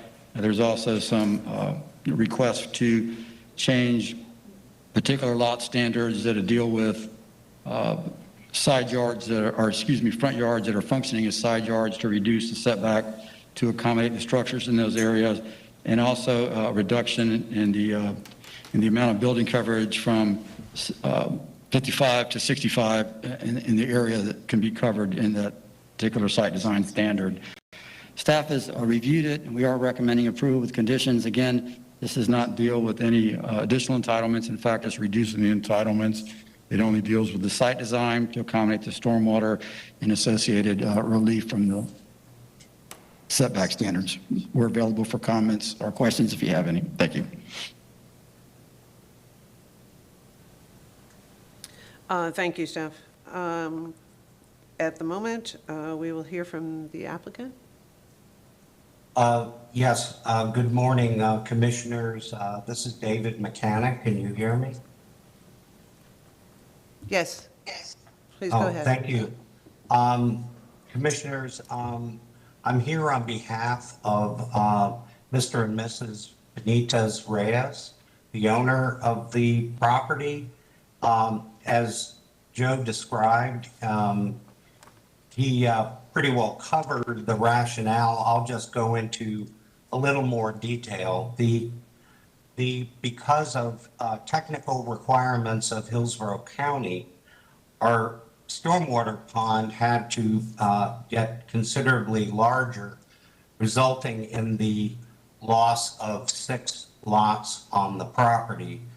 And the other change, which is a little bit confusing, and I'd like to share my screen and put up an exhibit, which, can you all see that? Not as of yet, sir. Not yet, sir. Oh, wait, there's one more button I have to push. You see that now? Yes, we can. Okay. The changes to the front yard setbacks, as I said, are a little confusing. Under the code, any yard which faces a right-of-way is considered to be a front yard. And so we have the 8 lots that are depicted on this site plan are the ones that are affected by this request. And in each case, we are providing a proper 20-foot front yard setback in the location where the house will face. What we are asking is for a reduction on the portions of the lot which are functioning as a side yard. As you can see in each of these cases, these are corner lots, and if we did not receive this approval, they would all be required to have 2 front yard setbacks, which is not really normal and I don't believe intended in this situation. So we are simply asking that we only be required to provide one front yard setback. And finally, I want to clarify an item in the staff report. The original site plan we filed showed cross-access in all four portions of the property, north, east, south, and west, but the drawing did not depict the arrows showing where those cross-access points are, and I'm using my cursor to show you the 4 points. So should the board approve our request today, the plan that we would submit for certification will in fact show cross-access in all 4 of these locations. And of course, the large arrow here is the main entrance to the project. And then the other 3 would be available should the adjacent property owners seek to make that connection. And with that, we'll be happy to answer any questions you may have. Thank you. Thank you. And we'll move to proponent testimony. Is there anyone there to speak for this proponent testimony? No one is in our chamber. Opponent testimony? Anyone to speak against this? We have no one live, no one in the chamber. Okay. And with that, I'm assuming the applicant will waive rebuttal? Yes, ma'am. David Mechanic for the record. Okay, we'll move to board discussion. Is Move there? approval. Second. Okay, I'm sorry, I didn't hear who made the motion. Okay, we have a motion by Commissioner Hagan. Was it seconded by Commissioner Cohen? Okay. And seeing no further discussion, please record your vote.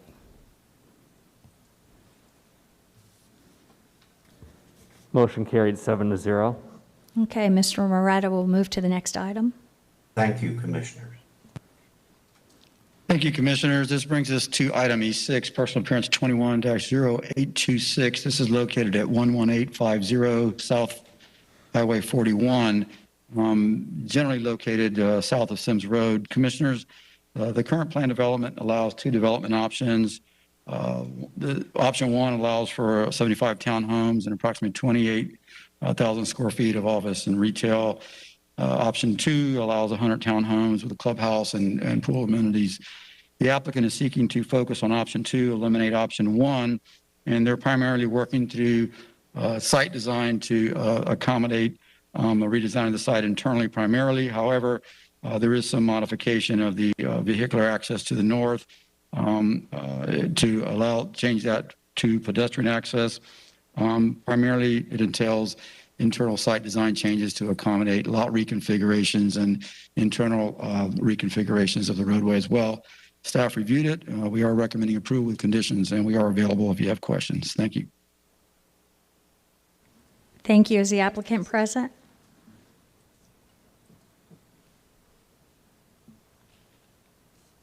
Good morning, Commissioners. For the record, I'm Michael Horner, 14502 North Del Mabry Highway, Tampa, 33618. I'll be brief, Commissioner. Mr. Moretta did a very effective discussion of the changes being proposed. I actually represented this case back in 2006, and there were 2 options. Filing this PRS action before you this morning is to eliminate the mixed-use option. We have worked with FDOT on relocating and access. Is that plan up by chance?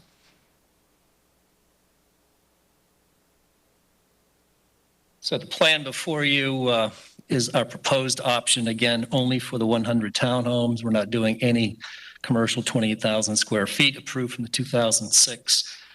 You can see our prior plan on page 5, I believe, is a little disjointed. It had units far east along the railroad.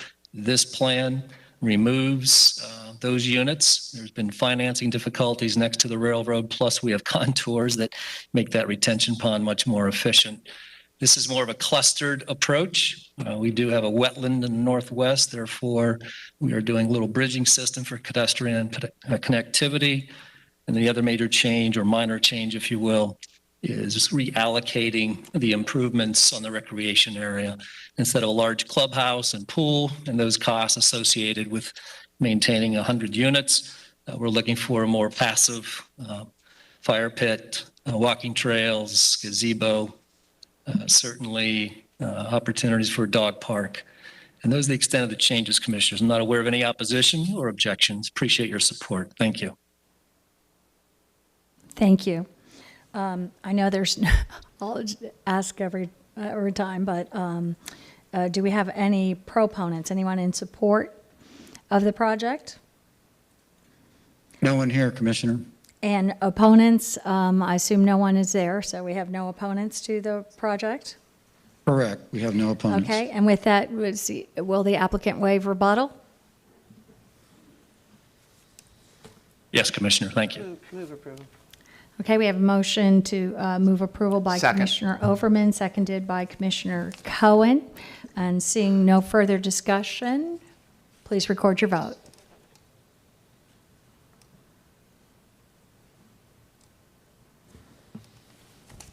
Motion carried 6-0.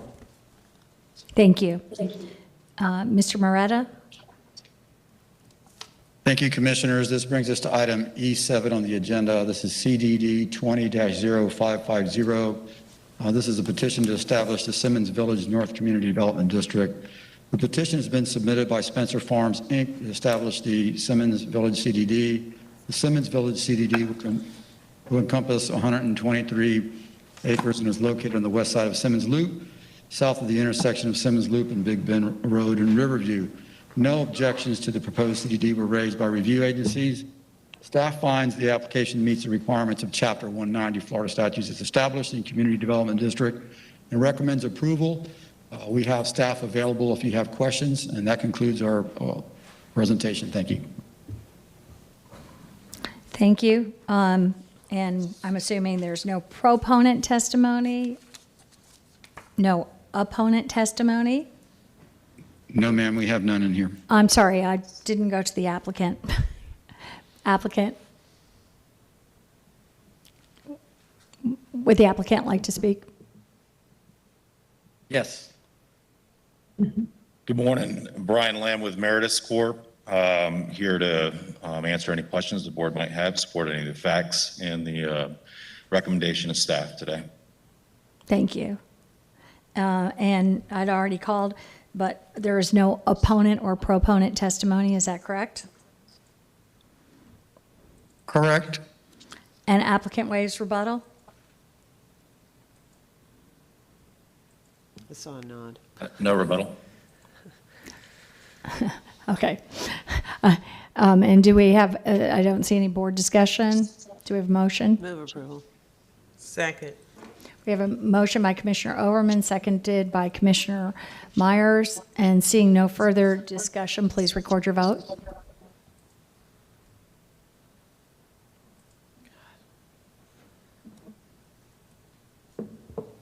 Motion carried 6-0. Mr. Moretta? Thank you. This brings us to item E8. This is also a CDD, number 21-0741. This is a petition to expand the Roding Road North Community Development District. The petition has been submitted by Roding Road North CDD to expand the CDD by 61.27 acres. The revised CDD would encompass 180.64 acres and is located in the north and south side of Roding Road, west of the intersection of Roding Road and Balm Riverview Road. No objections to the proposed CDD were raised by reviewing agencies, and staff finds the application meets the requirements of Chapter 190 Florida statutes to expand Community Development District and recommends approval. We have staff available if you have any questions, and that concludes our presentation. Thank you. Thank you. And is the applicant available?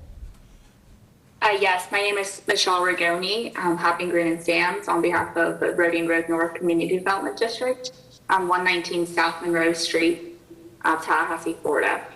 I don't have anything further to add, but I am available for question. Also, the board representative, Milton Andrade, who is also, quite frankly, the developer representative, is in attendance and available for any questions the commissioner might have. Thank you. And there, I'm assuming there is there any proponent testimony or opponent testimony present?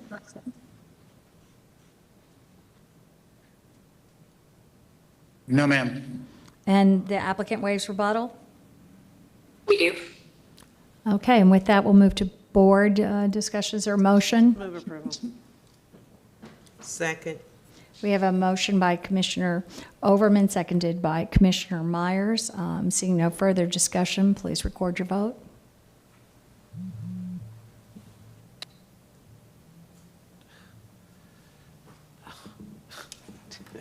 Motion carried 7-0. Thank you. And with that, we'll move on to the regular agenda. Mr. Moretta. Thank you, Commissioner. F1 on the agenda was remanded in the changes, and item F2, if you recall, was moved to consent at the start of the hearing, and that item's already been acted on. So that would bring us to item F3 on the agenda, which is a rezoning proposal, Plan Development 21-0314. The current zoning is RSC4, which generally permits 10,000 square foot lots. This proposal is for residential development, single-family development. It's proposed as a planned development. The proposal entails 7,200 square foot lot minimums. It includes 42 lots. The main thrust of our review really focused around the minimum density policy and the comprehensive plan. So I'll save most of the discussion time for the Planning Commission, as I'm sure they're going to walk you through that particular policy and its application. But that particular policy has a minimum density requirement to encourage or discourage, I should say, underutilization of property in the urban service area. And in this particular case, the comprehensive plan requirement that we're dealing with includes Res 9 and Res 4, which permits 9 units per acre and 4 units per acre. The combination of the comprehensive plan categories ends up with a minimum density count of 94 units. As I indicated before, 42 lots are proposed. The applicant did submit some facts to request a waiver. However, the fact set was found to not sustain the waiver request in a way that was approvable in terms of the criteria that's set forth in the plan to evaluate those types of requests.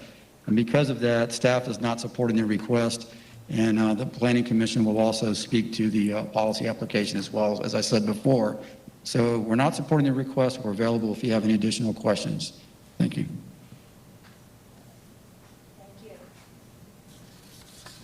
Thank you. And is the applicant, I'm sorry,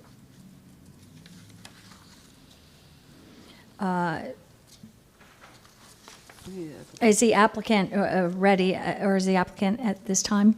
Is the applicant available? Madam Chair, I am ready. Okay. You have 10 minutes. For the record, my name is Michael Brooks, 606 East Madison Street. That's Tampa 33602. And if I could ask for just a pause in the hearing, our team has, which I'll introduce, have not been sworn in. The clerk? Yes, Madam Chair. Please raise your right hand. Do you swear or affirm that the testimony you are about to give will be the truth, the whole truth, and nothing but the truth? I do. Thank you. Thank you, Madam Chair. Quick introduction. I am here on behalf of David Weekly, which is the applicant in this case. Gary Miller and Martin Framer with me. I have Rebecca Kurt from our firm with us as well, who has done a lot of the historical research on this project. I have Christy Barrio from Height Design, who's an urban planner on this project. We also have Linkson associate, Mr. Robert Fulp. I'm going to give an abbreviated presentation from, if you have reviewed the zoning hearing master hearing, we gave a very in-depth presentation on the historical zoning and the historical land use beginning back in the 1970s under the Horizon 2000 plan, which some of you may remember was a comp plan that was printed on a 36 by 42 sheet of paper, although double-sided. The project that you have before you is 14 acres. As Joe said, Mr. Moreta, there's 42 unit, single-family detached subdivision is being proposed with access on Lake Magdalene Boulevard. I want to point out that because this is a question that has come up from phone calls we've got, the agenda that you have lists 48 acres and 2 land use categories, Res 4 being the other. That is the parent parcel. The parent parcel has been in the Hall family for many, many decades, and so this is a small portion, the southern portion of that parent parcel. The Hall family is retaining all of the lake and all of the in their family home. So this does not involve any of those things to the north.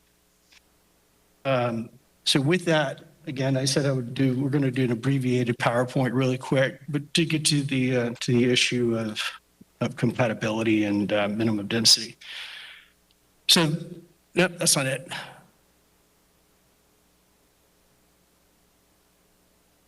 All right, next. So the first is an aerial slide. You can see what I was describing as the 14 acres. The Hall family owns the vacant land in the lake, a majority of the lake that is to the north. The configuration is largely a rectangle that has a carve out and follows the boundaries of what would be the wetland setback line from the lake. Go to the next. This is a color graphic of what the subdivision would look like. It's got an internal circulation road, pond out towards the Lake Magdalene to give open visual space to the traffic. And there's a small pocket park down in the south end. Go to the next. This is the crux of the case right here. Subject property is designated, you can see on this future land use exhibit, Res 9. To the east is what was historically the Carlton Arms project. It involved both, at the time, an apartment project, and at the time that it was approved, you'll notice that there's a single-family subdivision that has the same land use designation to the east. And then you also notice that just to the south of the subject property is another single-family subdivision, which was part of that same PD, but somehow in the shifting of land use plans and future land use maps over the last 50 years, that parcel, that subdivision received a Res 4 land use category, while the remainder of Carlton Arms got a Res 9. Also, on the west side of the road, there's another small pocket of what color to me appears to be orange. That is a project called Lake Magdalene Court. That was approved about 10 years later in 1980 through a zoning hearing master process. It did not go to the Board of County Commissioners at that time. That is a condominium project, and actually of the 70-some units that are in that project, 60 of them have signed a letter of support for the development of single family across from them. Everything else on the map is Res 4, and I'm going to go through some of the local subdivisions in the forward slides. So the board is familiar with policy 1.2. It is the minimum density requirement. We do fall within, and it's not disputed that we fall within that the provision. This is whether it's Res 9 or Res 4, this applies. The crux of the issue is that policy 1.3 provides exceptions for the 75% rule. And while we have testimony that some of them at the ZHM, some of the other categories are certainly relevant. The most important one is the first bullet point, which is that the development of 75% of the category would not be compatible as defined in 1.4 and would adversely impact the existing development pattern within a 1,000-foot radius. Let's go to the next one.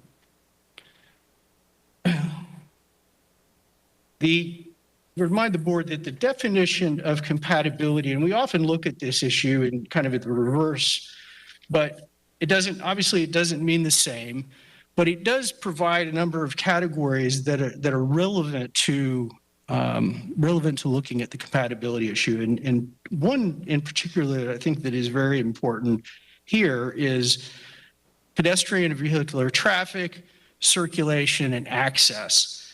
And let's go to the next slide. So what we have highlighted on this on this exhibit here is the single family portion or the two apartment project portions of the Carlton Arms over to the east.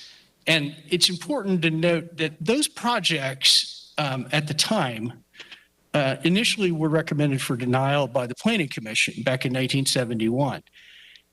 And in some negotiated revisions to that plan, what we now call plan development, it was a community use at the time, approval, was that single-family subdivisions would be built, call them the saddlebags, but built on the east and the west corners to buffer them from the surrounding properties. And also that the apartment project portion would not have direct access onto Lake Magdalene Road. And we think that is ultimately critical to this question, because when you look at a 1,000-foot ring, yes, the Carlton Arms development does fall within that 1,000-foot, but it has no connectivity to what's happening to the development pattern on Lake Magdalene Boulevard. Go to the next slide. You have in the record, and this is an exhibit that goes along with it, the plats for the surrounding area for what is really predominantly, other than Lake Carlton Arms, is a single family platted subdivisions. Most of them were in the 1970s, and you can see the densities are all in the 2.75 roughly, less than 4 units per acre, suburban style single family lots. And that is really the crux of what we think that the board should be looking at from a compatibility standpoint, is not the project that has no direct interconnectivity to the community, but the community as it exists and uses on a daily basis Lake Magdalene Boulevard. And there's the visual evidence is really doesn't need many words. It is predominantly suburban scale single family subdivisions that have been there a long time, with the expectation that would be the build out of the area. So with that, I'm going to reserve any additional time for questions and rebuttal. I know that there is at least one person in opposition today, and I appreciate your time. Thank you. Okay. Yeah, I just want to note for the record too, there was 34 seconds left. So, and with that, we will move to proponent testimony. There's 10 minutes for those in support.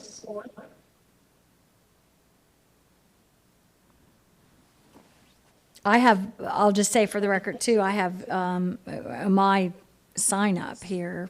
I don't have anyone signed up on this item. So proponent testimony, opponent testimony. There's 10 minutes for opponent testimony. There's no one in the room?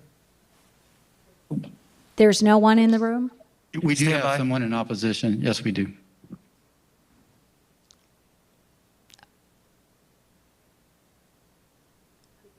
Yes. I think we have. Hello. Yes, I'm opposition of this proposal.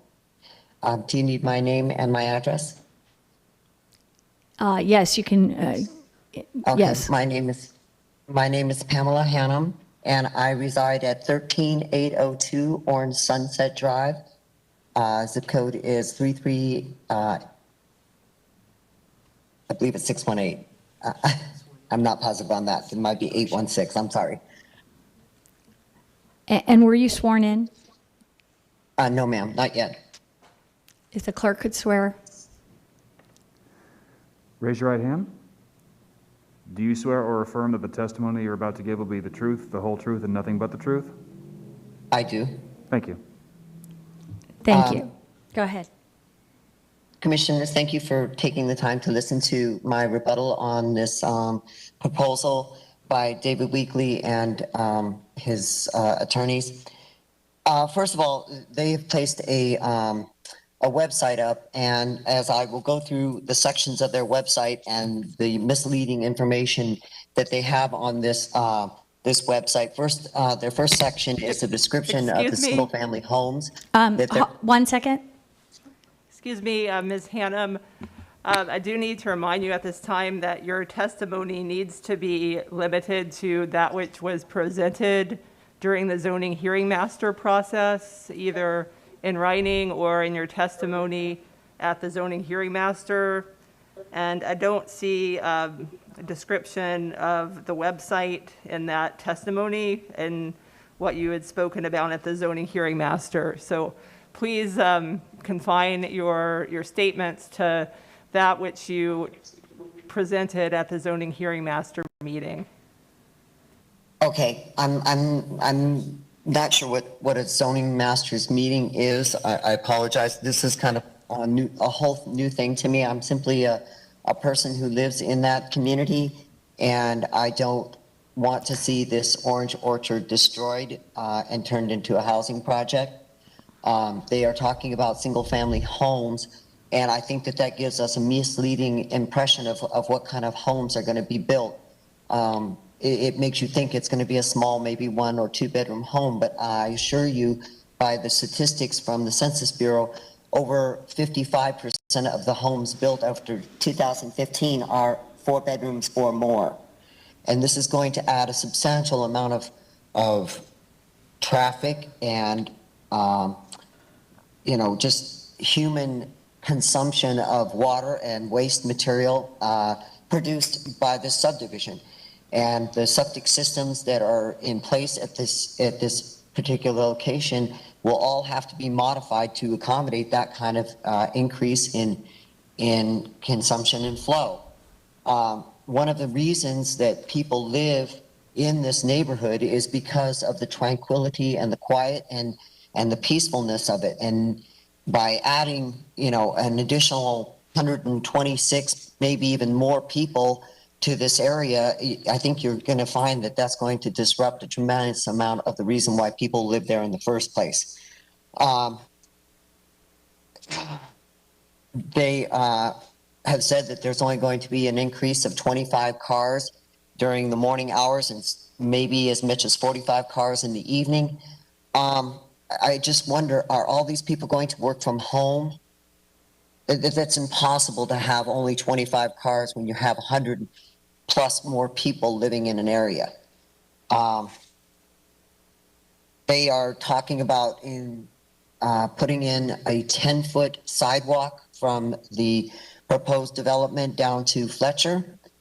There's already a 5-foot sidewalk that's already there. Are they proposing that they're going to rip up that sidewalk and put more sidewalk down? And if that's the case, are they going to move all the utility boxes and the telephone poles? And what about the retaining wall that's already there at Lake Forest Mandaline subdivision? So there's been a tremendous amount of rain in Tampa, as we have all noticed in the last couple of weeks. And since I walk past that orchard every single day, I can assure you that right now it's still standing under 6 inches of water. And the reason that it's still standing under 6 inches of water is because that actually sits in a flood zone, 1.5 feet below flood zone. Now, I happen to be in the construction industry. The job that I had as a construction operator was I built pads under Ms. houses, buildings. Ms. Hannum? Yes, ma'am. I hate to interrupt you again, but I do need you to confine your testimony to that which you spoke about at the zoning hearing master.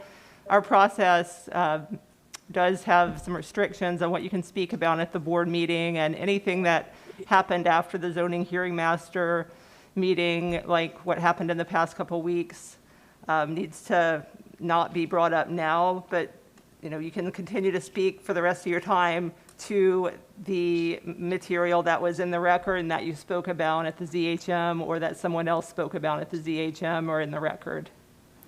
That's a hearing, just for the record, so that she understands, that's a hearing that you actually went to before, that allows you, that the fact that you went to that hearing allows you to speak at this hearing, but you have to kind of repeat the same points that you made before. Right. Okay, well, I apologize. When I first came to the first meeting, it was the first time that I'd kind of come across this whole situation. I had really no background on the property, the owners of the property, how long that orchard had been there, what the whole demographics of the area and the flood zones and all that. I had no information on that. And if you could please, not use her time on the clock right now, but we understand that, and that happens, and I know it's very hard for a community person to come in, and we appreciate the fact that you're there, and it's sometimes difficult to understand some of the rules. Still, we're still confined by our rules to anything, basically the points that you made in the first hearing. You're not allowed to bring in new information. Okay. I did talk about the last time that I was here, about the perimeter growth. Sure, and all of that's permissible, anything you said last time. So we'll start the clock again and let you just get going. Okay. Then in that case, like I said, I will go on to what I did discuss, which was the perimeter of old growth oak and the actual orange grove trees that do reside on that property. Those trees are actually still alive. I understand that there was a tremendous plight on the citrus industry here in Tampa. And I spoke with, again, I know you said to stay on topic, and I am staying on topic. These trees do have a purpose. The University of Florida, the agricultural department, is doing a study right now called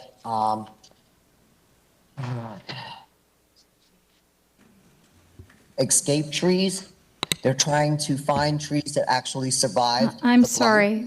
Again, I'm sorry. I'll just, like I said, I just wanted to know that that's important, that these trees do have a purpose, as do the old oak that are around that perimeter.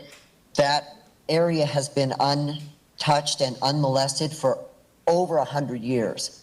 And I think an in-depth study needs to be done on the wildlife and the bird habitat that lives in that area, including the 2 nesting eagles that are fishing out of that little lake right there. There's going to be a tremendous impact on the community if this project is allowed to go through. I just spoke with Tom Hinsney. I hope I pronounced that correctly. The Halls own a mansion on the corner of that property. And again, like I said, this project. I know this is very hard, but I think you're going to have to keep to anything that you brought up before. Or what someone else brought up before. Or what someone else, that's true, the whole record. Anything you heard at that hearing, or.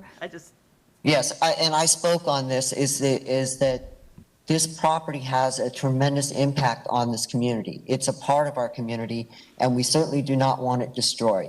We'd like to have it turned into a bird watching and a wildlife sanctuary. And that is what I would like the commission to give us the time to put that together and make that a proposal instead, and leave this property pristine for the community to enjoy for years and years to come. Otherwise, it's just going to end up another black and white picture on the wall in some library of what Tampa used to look like. And I think we have enough of those pictures. So I I just want you to know that I've spoke with the church across the street. Pastor Jonathan knew nothing about this project. They've claimed that they have talked to the community, and they have not. Ms. Hannum, I hate And to I will belabor conclude and by interrupt, but Excuse me. I'll just, conclude by saying that there's opposition to this throughout the entire community. Thank you. okay, thank you. I know that was very difficult. Appreciate you coming forward. It's sometimes hard to stick to the record. That's just the rules we have. And thank you for coming. And there's no other opponent testimony, is that correct? unless there's anyone else in the room or on the line. There We were- have no one else in the room that's approaching the mic. Okay. Okay, thank you. Okay, then that will move at this time to rebuttal from the applicant. You have 5 minutes and 30 seconds, 34.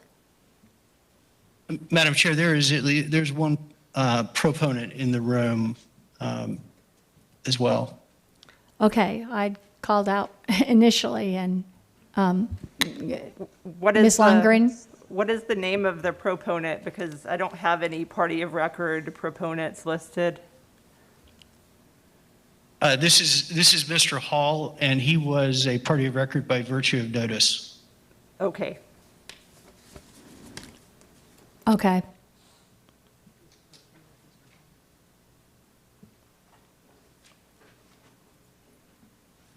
Mr. Hall?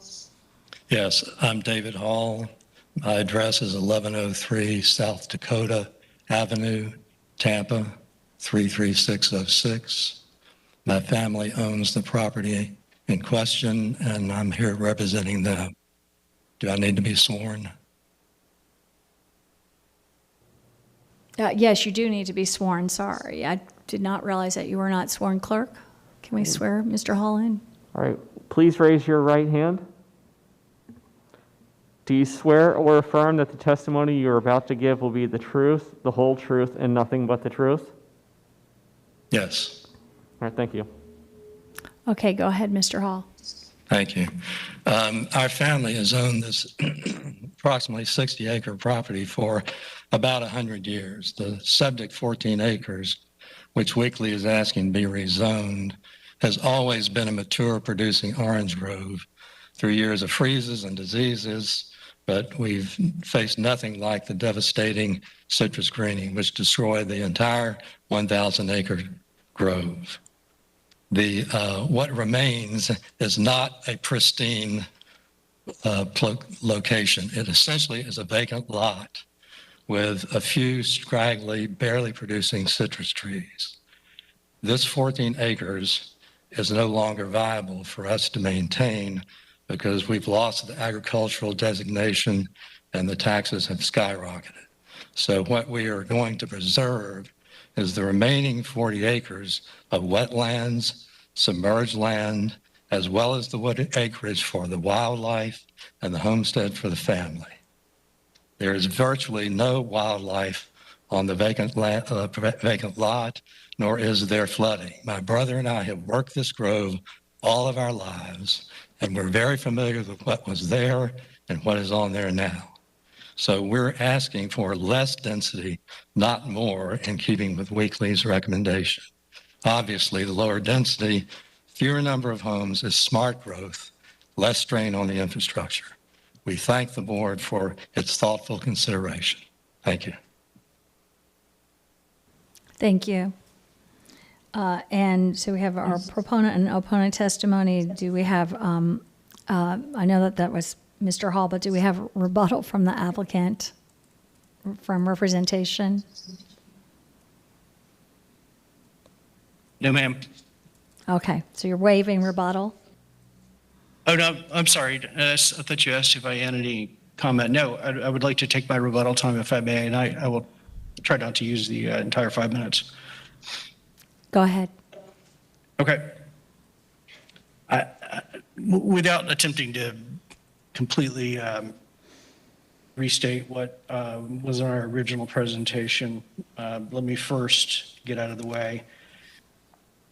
I'm not sure what happened in opposition testimony there, but there were, I had to stop writing how many things were not in the record before.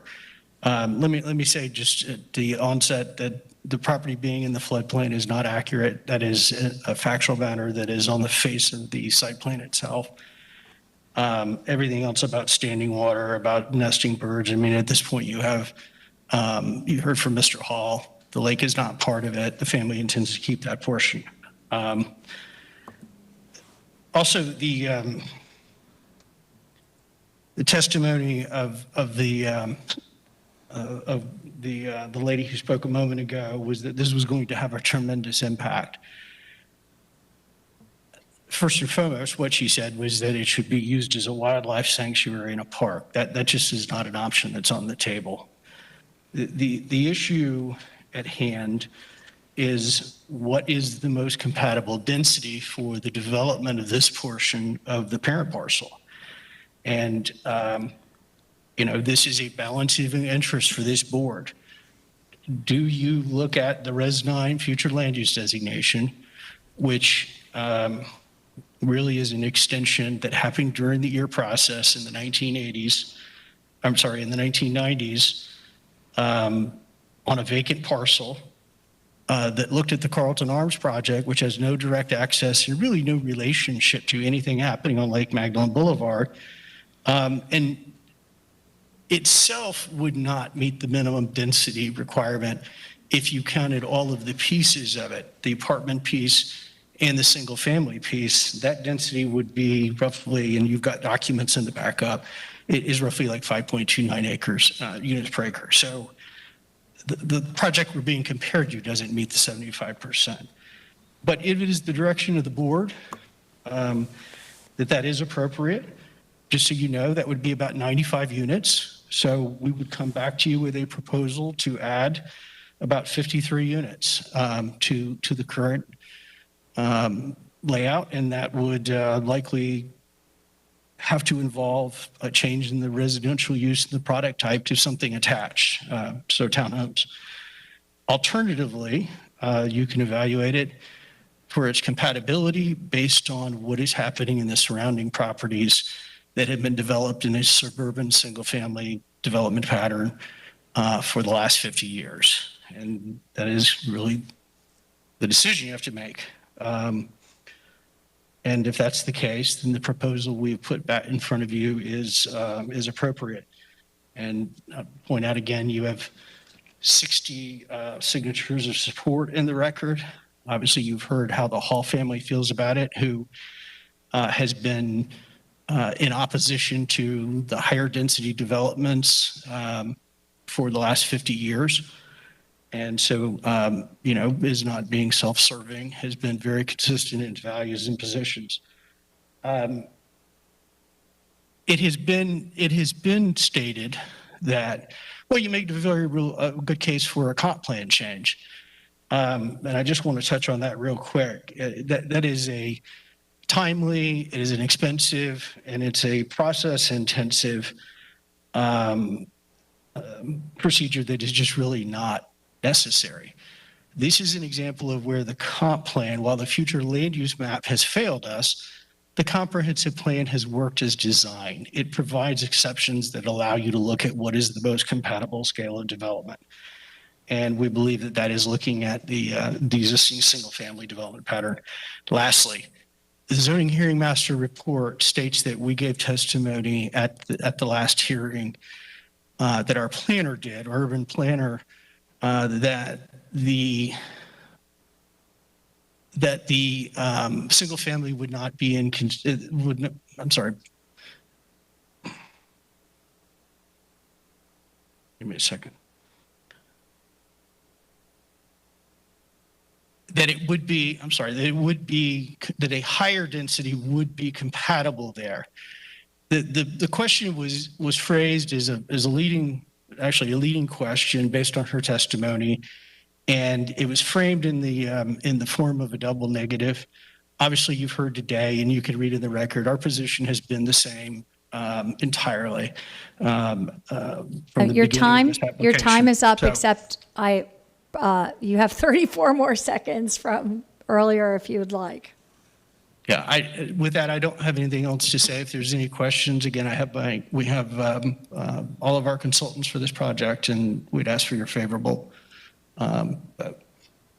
Okay, thank you. Okay, and with that, we'll move to Planning Commission staff.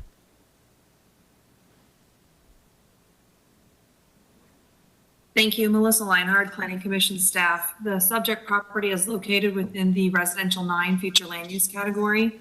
The site is located in the urban service area and located within the limits of the Greater Carrollwood Northdale Community Plan. The applicant is requesting to rezone the subject property from RSC 4 to planned development to allow up to 42 single-family lots with a minimum lot size of 7,200 square feet. The proposed single-family uses are consistent with the Residential 9 Future Land Use category. The subject property is surrounded predominantly by single-family and multifamily development. However, Residential 9 is designated as suitable for low to medium density residential development. The maximum allowable density for the subject property is 126 dwelling units. The minimum allowable density is 94 dwelling units. The applicant is proposing 42 single-family detached units. The subject property is located within the urban service area where 80% or more of new growth is directed per comprehensive plan objective 1 in the future land use element. The application is not meeting minimum density requirements. The applicant is seeking an exception to the minimum density requirement as outlined in future land use policy 1.3. The applicant provides a significant amount of historical information concerning the land use categories in the area.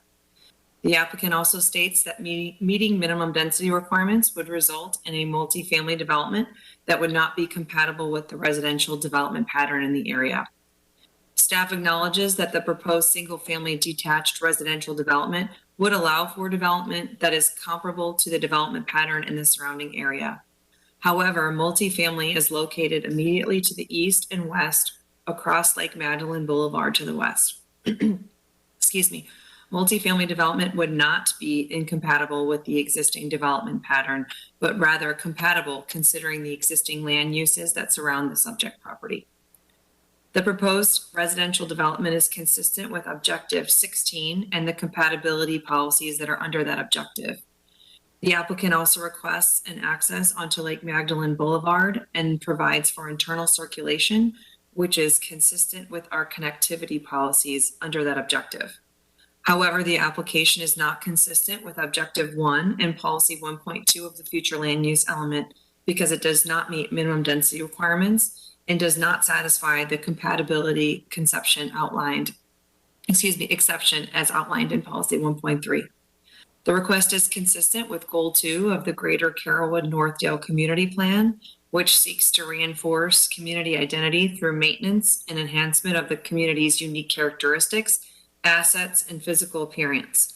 New development and redevelopment are required to use compatibility design techniques to ensure appearance, mass, scale of development that is integrated with the existing suburban nature of each neighborhood.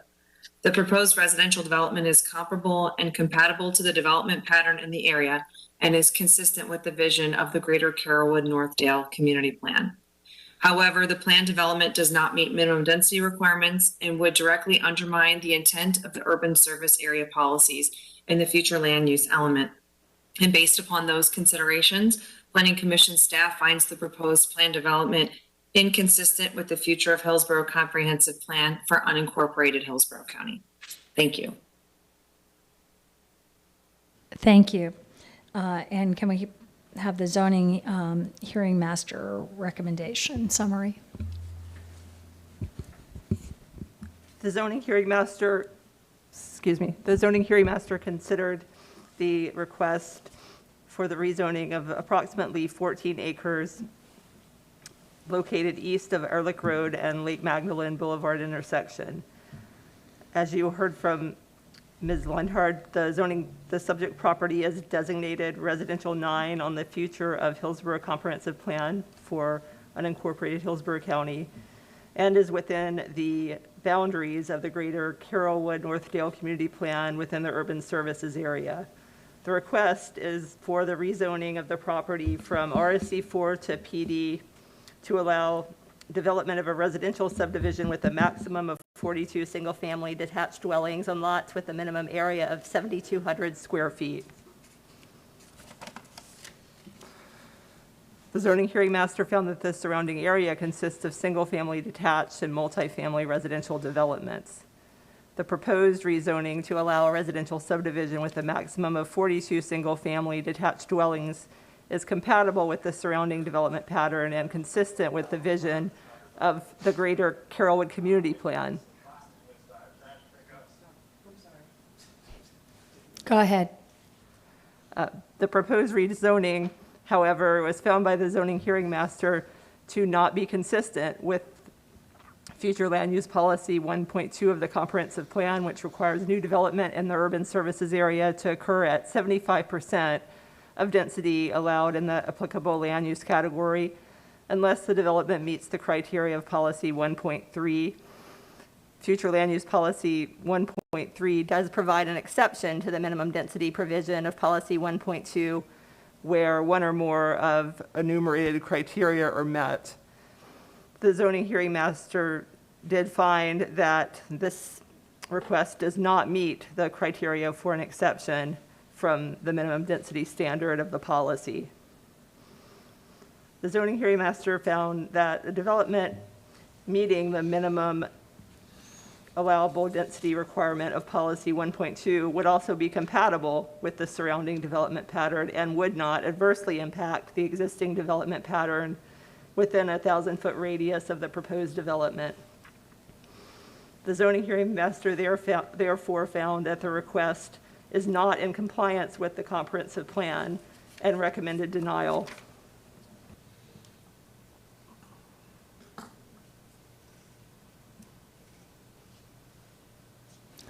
Thank you. Thank you. And with that, we'll move to board discussion, and I'll recognize Commissioner Hagan first. Thank you, Madam Chair. I want to start out by saying I live less than a half mile from this parcel. I grew up about a mile from this parcel, so I'm intimately familiar with the area. As was stated, it's primarily surrounded by single-family homes. There are two churches, somewhat close, and two multifamily units, but for the most part, it's surrounded by single-family homes. It's one of the last undeveloped parcels in the area. It's not unusual to have infill opposition. In fact, that's usually the case here. However, if you look at the backup, and with the one woman who spoke this morning, most of it centers around the appreciation for the orange grove and essentially just folks that do not want the area to be developed, which I feel the same way. It's part of my jogging path. But the reality is, at some point, this area is going to be developed. It's just our goal to ensure that when it is developed, that it's compatible with the surrounding neighborhoods and does not create any additional traffic or stormwater problems. What is rare, however, is for staff to not support infill development because it's not intense enough. You know, usually it's the other way around. The developers coming in requesting too many units, and that's the basis for opposition. Most of the surrounding properties are Res 4. The problem that was stated over and over again is with the minimum density requirement, which would require, I guess, a minimum of 94 units, which, again, according to Adam, the only way to accomplish that is for multifamily to go there. While we had, I think, 4 folks in the backup state their opposition, I can promise you if multifamily is applied for here, the room will be packed in opposition. So this is somewhat of a unique and challenging one here. I am interested in hearing what the other board members feel. One thing I do want to point out, and it was the very last page in our backup, not considered, I guess, opposition, but certainly have concerns from the Tampa Covenant Church right across the street with stormwater runoff adding to the problem with the current drainage system. Again, having lived there, I can tell you there's drainage issues throughout the area. So Again, I'm not sure the will of the board or where we're going to go with this, but I'm just going to read what the email says. We're concerned that the proposed construction by the developer has a built-in provision for their drainage that would not overwhelm our already current problematic drainage system. Will they guarantee that they will be responsible in mitigating the whole Nundy drain system if they will use our drainage as part of their plan to alleviate runoff water from their development? So, want to hear what other board members have to say, but first, I guess, Adam, I'll ask you, when this project goes forward, whether it's today or down the road, at some point, something's going to be built here. How do we ensure that whatever is developed does not exasperate, I guess is the word, the drainage issues that already exist there? So, Commissioners, if this item is approved and the site is developed, the project will be required to retain any additional stormwater runoff, will not be allowed to increase the rate of stormwater runoff. We have confirmed that part of this site is within it's called the volume sensitive area, and that will require a higher design of the stormwater pond, provide for more stormwater retention. That would be done as part of the permitting of the site. And again, the standard would be that it does not increase its post-development runoff rate from what the pre-development was, and there will be higher standards that are a function of our stormwater technical manual due to the volume sensitive portion of the site. And that can be noted if the board is inclined to move on this. We have language that we could add to the conditions that the applicant has proffered, but either way, it is a requirement of our stormwater technical manual that they adjust the design for the volume sensitive area. Okay, so specifically with one line that I read, if they will use our drainage as part of their plan to alleviate runoff water from their development. So from what I'm hearing from you, that really is not applicable here, or doesn't apply. Yeah, we wouldn't have this project run its stormwater through a separate private entity's existing stormwater system. Okay. Last thing I'm going to say right now is, I mean, if or when, again, this development moves forward, I want to go above and beyond simply meets our requirements. Whatever additional language can be in there to ensure that we're protecting, the church across the street and the surrounding neighborhood that can be added. And with that, I'll see what other commissioners have to say. Thank you. Thank you. And with that, Commissioner Smith, you're recognized. Thank you. And I thought that Mr. Brooks made a very compelling case for what could have and probably in a lot of reasons should have been done first, and that is to down plan the comprehensive plan before coming for a zoning that is incompatible with the current comprehensive plan designation. Generally, I really don't like skipping that step, certainly not just because it's cheaper and faster and easier. But in this case, given that the history of the comprehensive plan designation on this parcel and in this area came from those very early days in the 70s and 80s through fits and starts and a little, according to the record, a little bit of a process that was later declared unconstitutional, in fact, for some of the zoning. And then generally, we find ourselves sometimes with when the comp plan was first put together, there were some recognition of what was already there, and so then some comp plan designations got the density that was according to what was done, which you might not have done later, and so it doesn't look to be in place. And I thought Mr. Brooks did a very good job of justifying why the comp plan designation was one of those that we, well, in my view, wouldn't have necessarily approved today. Today, we probably wouldn't say 9 per acre. We probably would say 4 per acre for a lot of the other reasons. And in fact, I think I understood the zoning hearing master, but certainly the planning commission staff said that it is compatible with the surrounding development. So it's not like it's incompatible. It's just that it's got this underlying comp plan designation that was given in a long time ago when they were just trying to recognize some existing zoning and development multifamily approved in the 70s and 80s. I think that he's right that to achieve the 95 or 96, they'd have to be doing multifamily. I mean, I hear the residents' concerns. I understand, what they want to preserve there, but this is actually lower density and less traffic than what would be done there if we were to do this in line with the planning commission's objections to it.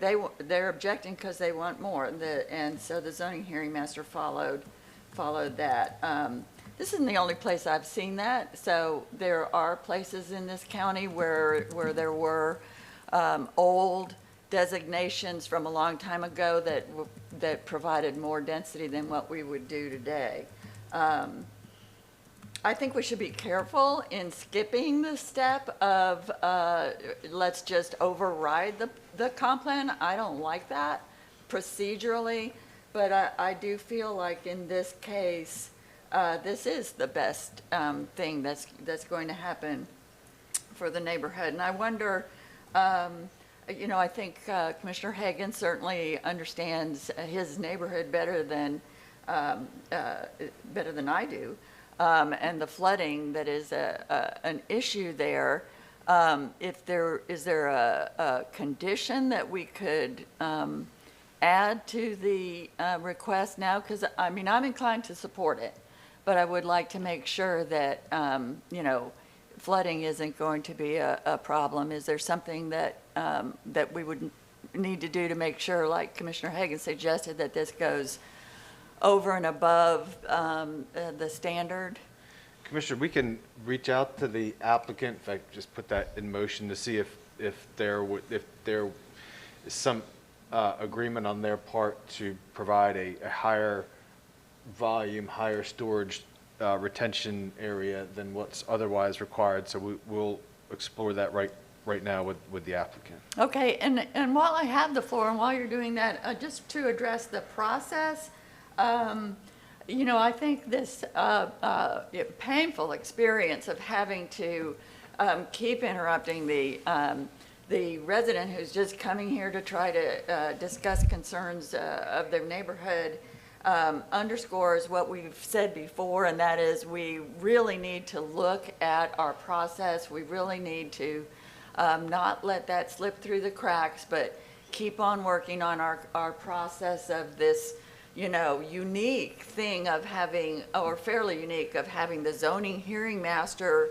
so preserved before it comes to us that nothing else can happen. I think all of that needs to come back to us as well as, maybe in conjunction with what the planning commission's role is, so we all understand that. There have been some questions raised about that, so hopefully we're in the process of bringing back a workshop soon to this board about how to do our process. And the last comment I have on that is the gentleman who spoke, Mr. Hall, was allowed to speak today because he was a party of record by virtue of notice. He did not participate in the hearing. It's fine with me, but I was, want to make sure that that's applied evenly to opponents as well as proponents. And it's my understanding that we had an issue with that.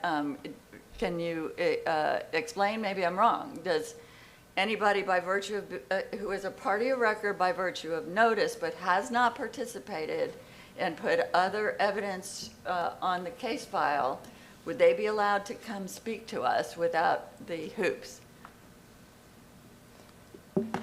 Commissioner, and yes, we do allow parties of record by virtue of mailed notice to speak at the Board of County Commissioners meeting.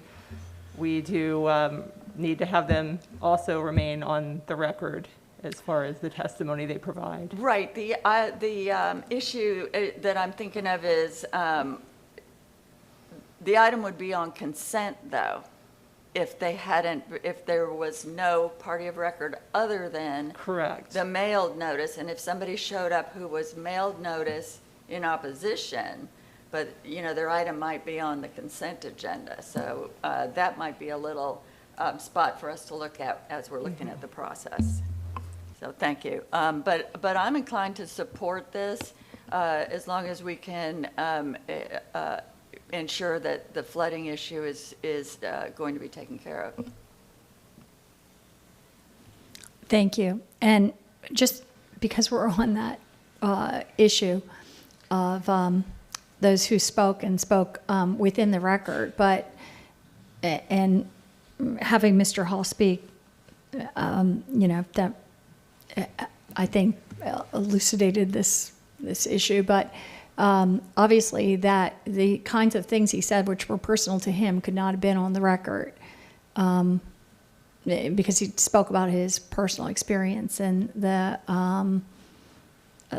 land as well, correct?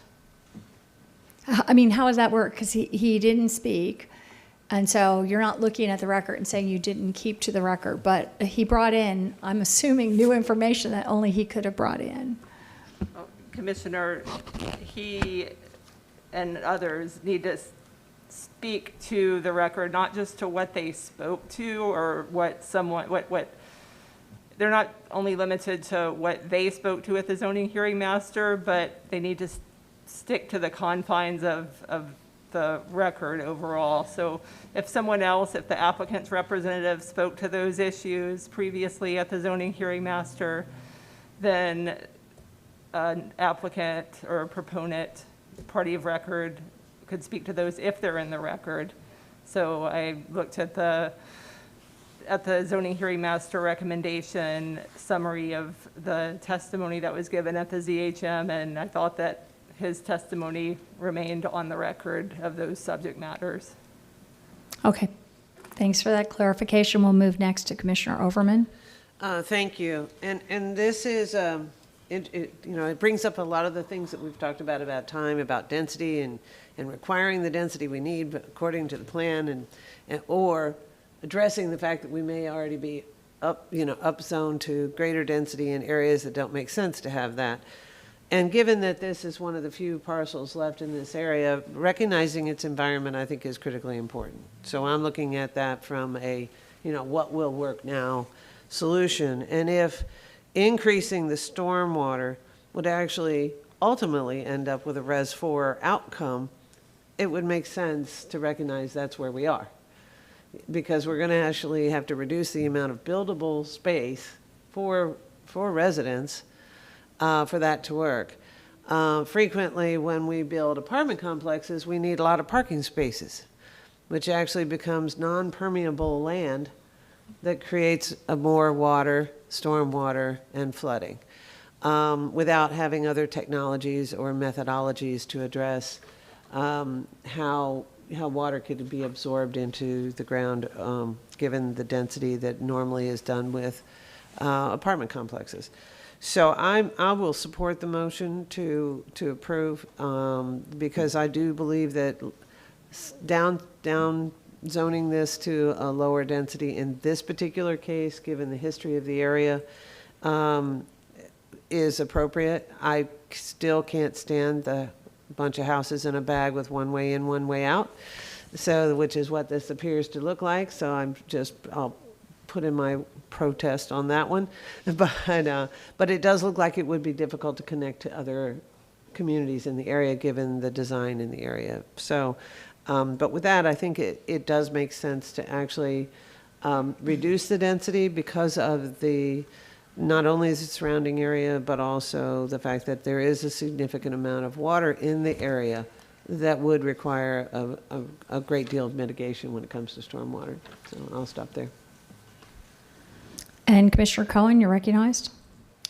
Thank you, and I'll be brief. I think the comments about the process have been well taken and interesting, but I just want to talk for just a minute about what I see as the merits of this. I actually don't think it's that difficult of a decision, because I think the alternative just simply is not the best thing for the area. I'm not as familiar as Commissioner Hagan, but I'm familiar enough with the area to feel pretty strongly that this residential development is much more compatible than what the alternative were going to be if we were to turn this down. And every major concern that's been raised by both the citizen and really indirectly by the concerns over the flooding, all of that's going to be made worse if this is a denser development in this area. So I actually think that this should be supported, and as was pointed out earlier, everyone acknowledged that even in being ultimately against it, everyone acknowledged that this is compatible with the surrounding development pattern. Thank you. I see no one else asking to speak. I see Commissioner Smith. I'll just say for the record, too, it was really interesting to read the history, especially about the zoning hearing master on that case. Now having, that they ensure that the law says that the Board of County Commissioners is the ultimate decider. That being said, it does seem like a mistake of history in some odd ways that this was ever a zone that, or state, or has a land use designation as it does. And because usually too, it's for the more densities are requested by the owner at the time. And we've had the same owner here for a century. But with that, I also wish, that it would come to us with a change in that land use designation, as you said, but I can see why in this case it may not have, and it was kind of, it's a problem to be straightened out. And again, on the merits too, the community, if anything, and I see that, or heard that the community plan actually saw this had this same vision for that property, I believe that they stated, in terms of it being developed without the higher development densities. And again, the opposition was over building on this property of all, which they have actual rights to do far more than this. So I also will support this, and I'll recognize you, Commissioner Smith. I'll just point out at this time that we have no motion on the record. Yes. Commissioners, I'm advised that in regard to the heightened stormwater standards, I'm advised that the applicant would like for this item to be continued to the end of the meeting so that they can look at how that would affect their project design and would be in a better position to respond to that. So if the board is so inclined, I think that, so the larger stormwater pond will have a different footprint on the ground, and I believe that's what they want to review with their engineering team to make sure that it's something that's viable. I'll move to defer this to the end of the meeting. Okay, we have a motion to defer by Commissioner White, seconded by Commissioner Overman. And seeing no further discussion at this time, please record your vote.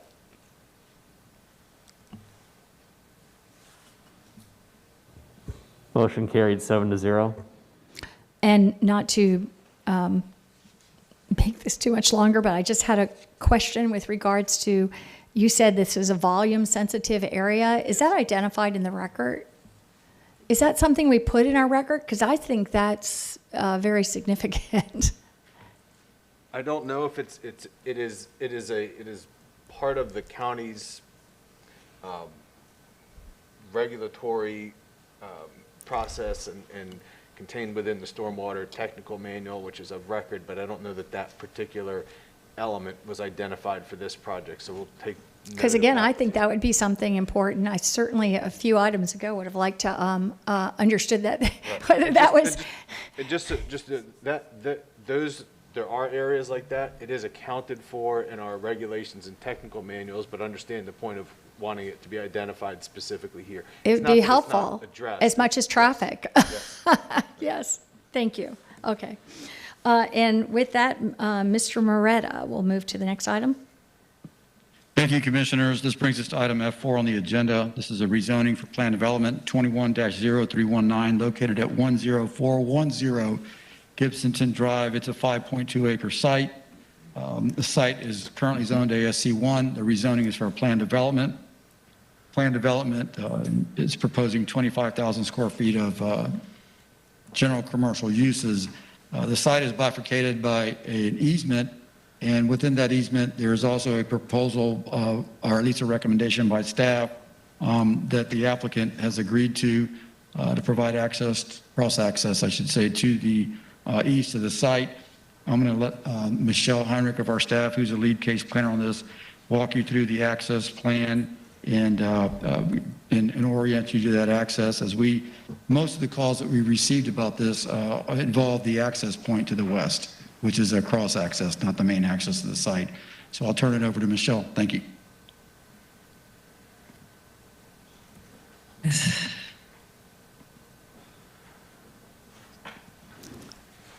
You're recognized.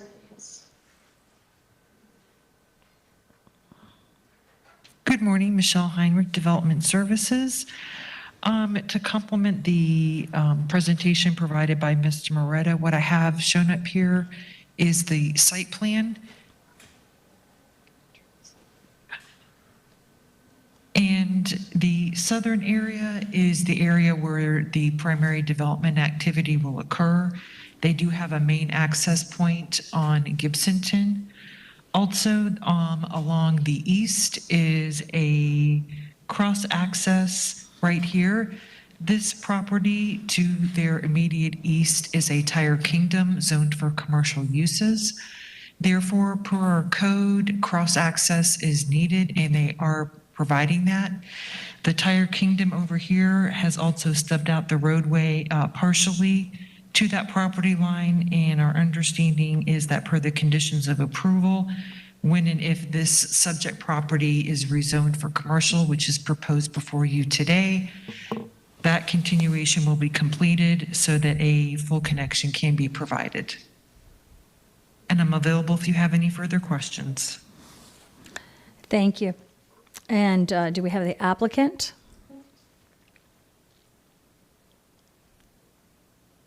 You do. Good morning. Clayton Bricklemeyer Law Group, 4427 West Kennedy Boulevard. I won't repeat Joe's presentation. I think that summarized our request. We did have some discussion at ZHM, but I'm happy to report that I believe we've worked all of our issues out with all of our neighbors. I think there is no one signed up to speak today, which is evidence of that fact. We appreciate staff's work, and we appreciate their recommendations of approval, and would ask the same from you. We are available for questions. Thank you. Do we have any proponent testimony? Proponent testimony? Do we have any opponent testimony? Anyone opposed? I'm assuming, is there someone there? No one is walking up to the mic. No one is walking up to the mic here, Okay, Commissioner. thank you. Thank you for walking up to the mic, letting us know that. So I assume the applicant will waive rebuttal? Yes, ma'am. Okay, and Planning Commission, if you can. Thank you. Melissa Leinhardt, Planning Commission staff. The subject property is located within the suburban mixed-use 6 future land use category. It is in the urban service area and also located within the limits of the Riverview Community Plan and the South Shore Area-Wide Systems Plan. The applicant requests to rezone the subject property from ASC 1 to plan development, allowing for a 25,000 square foot of CG uses. The subject site does not meet commercial locational criteria, and a waiver has been submitted for review. According to the waiver, the proposed development is consistent and compatible with the surrounding area, and the development will provide neighborhood serving uses that complement the proposed mixed-use development, as well as meeting the needs of new and existing residential development in the surrounding area. The waiver further states that the adjacent properties to the proposed development are themselves developed as a church to the west, a Tire Kingdom to the east, and a Lowe's anchored shopping center to the south. The block on the north side of Gibsonton Drive from Mathog to Oak Ridge Avenue is already over 50% non-residential according to the waiver.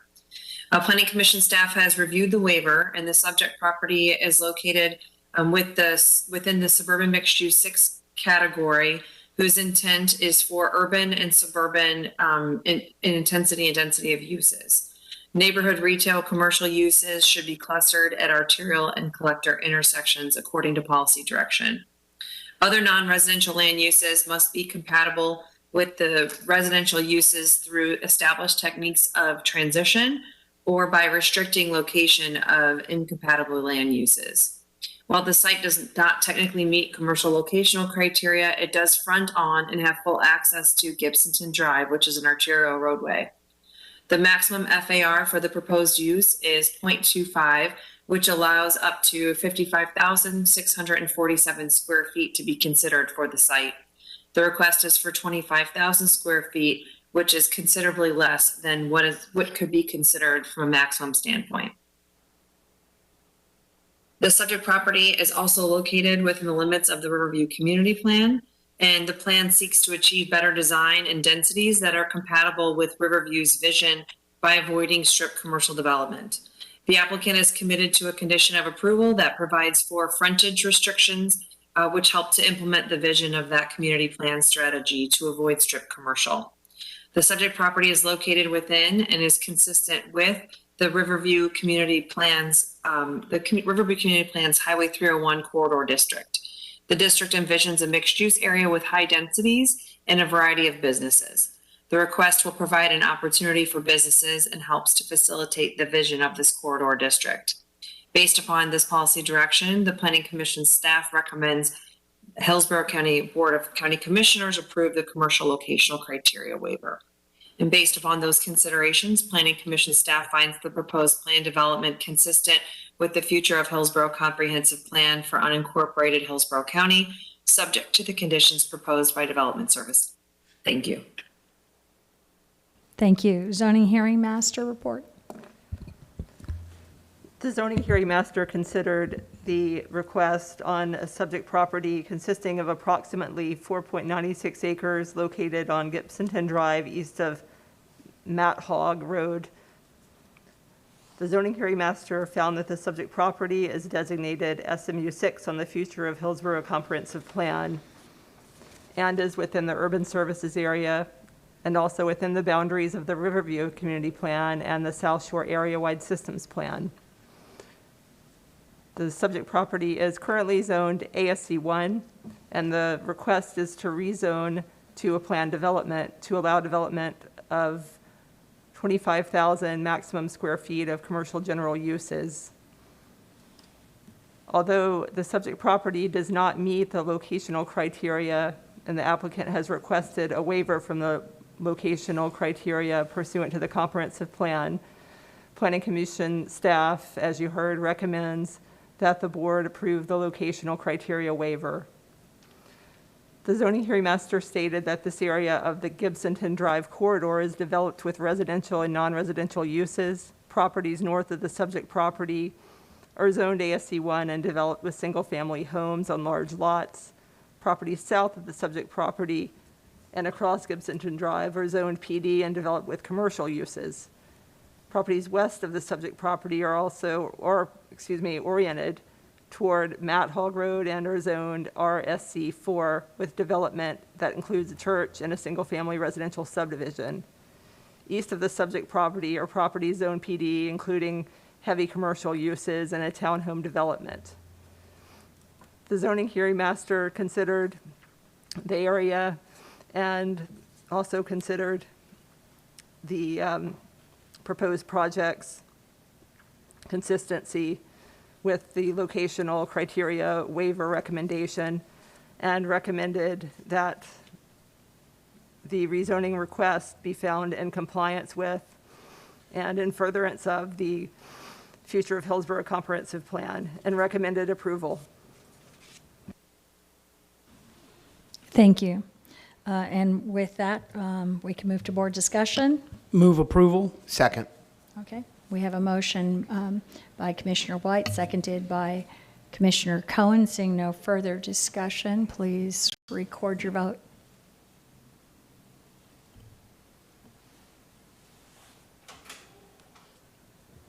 Motion carried 6-0.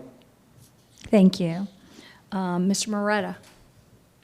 Thank you, Commissioners. This brings us to item F5. This is a Madam rezoning Chair. to a standard district, number 21-03. Yes, can you hold on one second? Were you going to bring up Yeah, breaking? you know Yes. what? We have 5 cases left, so I Right. think, yeah. So maybe we I just want to, I think that's valuable because we're just about to enter, and I know also that, is it okay for me to? Commissioner Overman has a birthday today, her birthday. Happy So, birthday. happy birthday. Thank you. And so she won't be returning, so we'll just recognize that. I guess if we, instead of proceeding with this, is it the board's pleasure to proceed with this one and then take a break at this time, or what? Which item? We're on F5, right? Yes, correct. I suspect that one's probably going to take some time. I'd be in favor of breaking now. Okay. Okay. So I guess it sounds like the pleasure of the board is to take a break, and we can return at 1 o'clock. We're leaving right at noon. Is that? Okay. We'll return at 1. Thank you. Yeah, we have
Good afternoon. We're returning to the Board of County Commissioners, Hillsborough County Land Use Meeting, reconvening for this afternoon and starting on item F5 on the agenda, and we'll go to Mr. Moretta. We hope.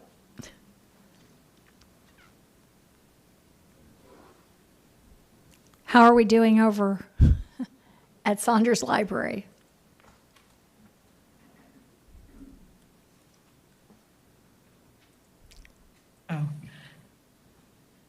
Good afternoon. This is Michelle Heinrich with Development Services. Mr. Moretta had to step out for a moment, so I will go ahead and advise you that our next application is application F5, that's standard rezoning 21-0371. And this application is a rezoning from AS1 and AR to CGR. And Development Services staff is not supporting the application. The Planning Commission staff has found it inconsistent with the plan, and I believe the applicant is here to present their case. Okay, thank you. And can we call the applicant?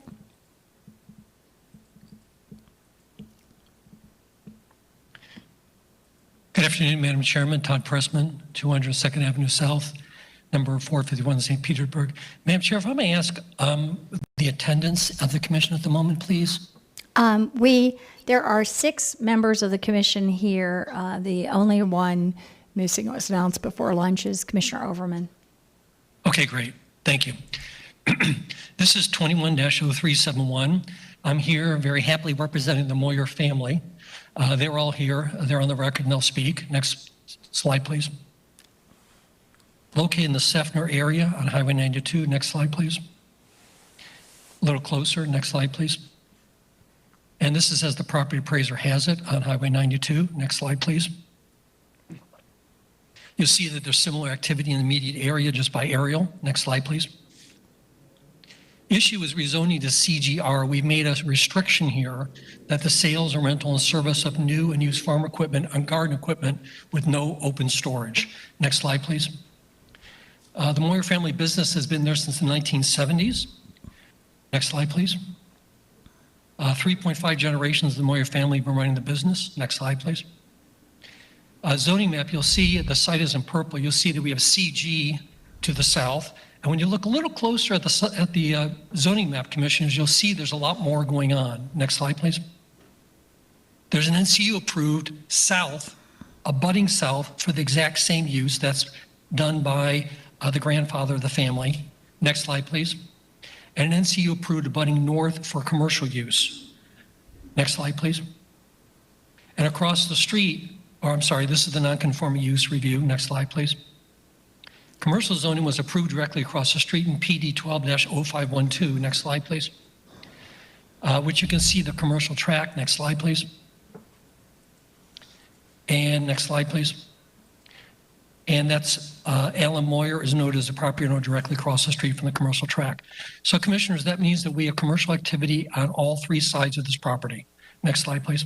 I'm sorry, go back a slide. No, can we go back, please? One more. So what was approved across the street was 90,000 square feet of commercial activity. Next slide, please. Which was all CG uses, including fast food, so very intensive commercial. Next slide, please. The Planning Commission, the Zoning Department, ZHM all approved that directly across the street, and the BOCC voted unanimously in approval. Next slide, please. The predominant zoning trend is CG right along Highway 92. You can see all the red along this swath, let alone the non-conforming uses that you've seen approved. Next slide, please. Average daily vehicles at the site is 10,200 trips per day. Next slide, please. Now, commissioners, there's a lot of comp plans that were not presented to you, nor were considered, I should say, were not presented by the Planning Commission. Objective 29 is the importance of agriculture as an industry and economic resource, protect the economic viability of agriculture activities, and its unique characteristics and land development regulations. Next slide, please. Policy 29.6, agriculture and agricultural related uses shall be permitted in non-rural land use categories. Next slide, please. Policy 30.5, agriculture related commercial uses more intensive or heavy than neighborhood serving commercial may be considered in the rural land use categories provided it meets applicable policies of the comp plan. These uses are not subject to locational criteria. These uses are not subject to the locational criteria for neighborhood serving commercial uses. Next slide, please. And Comp Policy 30.6, agriculture and agriculture support uses are preferred uses in rural areas. Next slide, please. We do have 2 neighbors in record on support. One is to the south here. Next slide, please. That's his letter. Next slide, please. And the abutting owner is also a record and support, and that's in the record as well. Next slide, please. That's his letter. They support the application. It's been a good neighbor. Site is keeping good repair, causes no traffic issues. The Moyers are a great asset and longtime family in the community. Next slide, please. So before I read the summary, there were two people who spoke in opposition.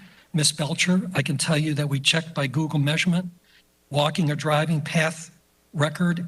She's located 5,344 feet away. That's just about a mile. And the other person who spoke, Ms. McComas, again, taking the path, driving or walking per Google measurement was 2,169 feet. So we don't have anyone nearby that's in opposition. A couple of the ladies spoke, but they're very far away. So in summary, Madam Chair, there's a lot of similar activity in the immediate area. We're restricting it to sales, rental, and service of farm equipment. Commercial is approved across the street and on both sides. You saw the C2 and the NCU. There are comp plan policies that do support the use, and we have neighbors in support. While there's time here, I'll ask whichever of you would like to speak first, if I may, Commissioner. This is Yes. Mr. Alan Moyer. Yeah, this is Mr. Alan Moyer. Hello, my name is Alan Moyer. I want to thank you for allowing me to be here today. My address is 1223 US Highway 92 in Scepter. Am I too close?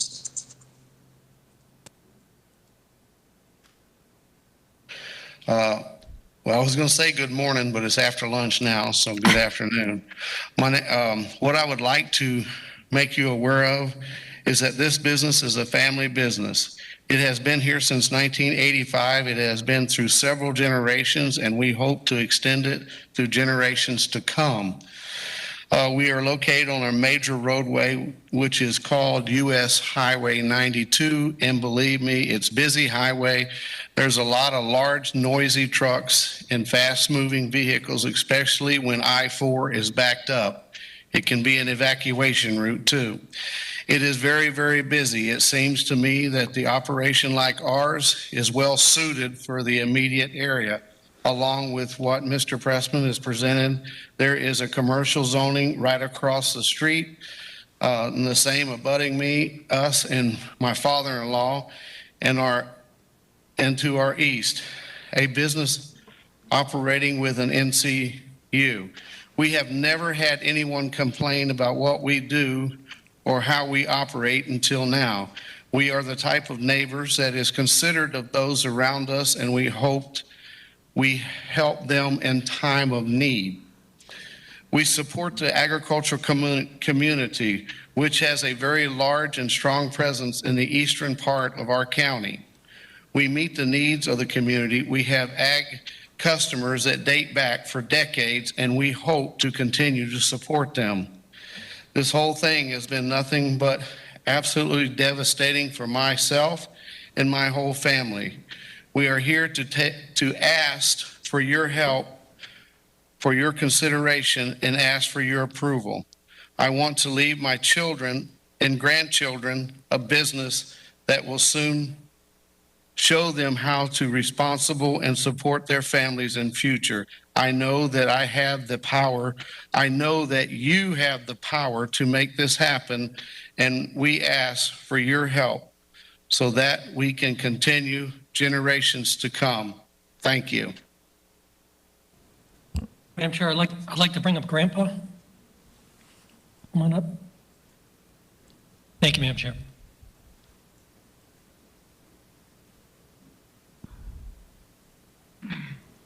Good morning. My name is David Shantz, and I am 86 years old. I am the owner of the adjoining property, which was bought approximately 40 years ago. Myself and my family have worked on Alan's property and my property together for approximately 35 years. First me and myself, and then my son-in-law, and now with my granddaughter. We have worked every day on the same business. I have come here today to ask for your help.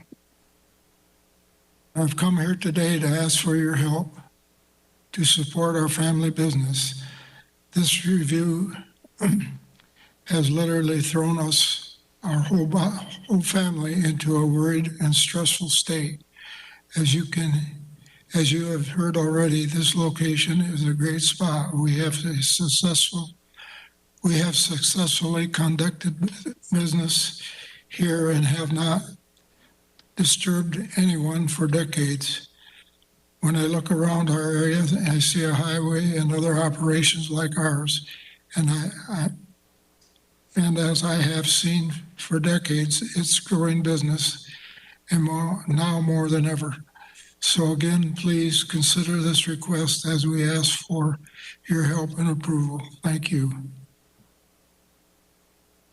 Thank you, Grandpa. And Madam Chair, Stephanie Moyer is one of the operators' daughter. Good afternoon, and thank you for your time today. My name is Stephanie Moyer Mortolero, and I am the third generation to work in the family business. This is my husband, Matt, and my 3 children, Kylie, Bella, and Levi. Can you say hi? Okay. My father joined my grandfather in this business. I'm sorry. Right after I was born, and I have grown up my whole life around it. I now work every day in the family business. This business has provided for my grandfather and his family, and my father and his family, and now provides for my family. And my husband and I hope to be the future owners and pass it down to our 3 children. We are located along Highway 92. Okay, your time has run out, but, we have next proponent testimony. And so that is another 10 minutes. So at this time, I think that would be permissible for you to do the proponent testimony. Proponent? Yeah, go ahead. I just wanted to recognize the clock running out and. We don't have any proponents walking up to the mic. No, I mean the Ms. Moyer, who is speaking already. I was going to let her continue within the proponent testimony segment. I'm sorry, we're having difficulty picking up the request. Are we requesting for the proponents?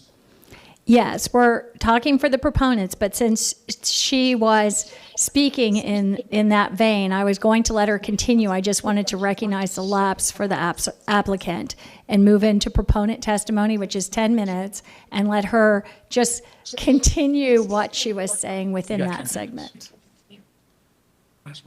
Yes, ma'am. Okay, sure. Thank you, Madam Chair. Stephanie will just finish up, and that will be as far as we have as proponents, unless there's someone else here. Thank you. Uh-huh. Thank you. I appreciate you letting me continue. We're located along Highway 92, surrounded by multiple commercial locations. As you've seen in Mr. Pressman's PowerPoint, all 4 pieces of property abutting ours are either commercial or operating with the NCU with commercial businesses. All of our abutting neighbors are in support of us remaining and being zoned commercial, as is evidenced by their letters of support.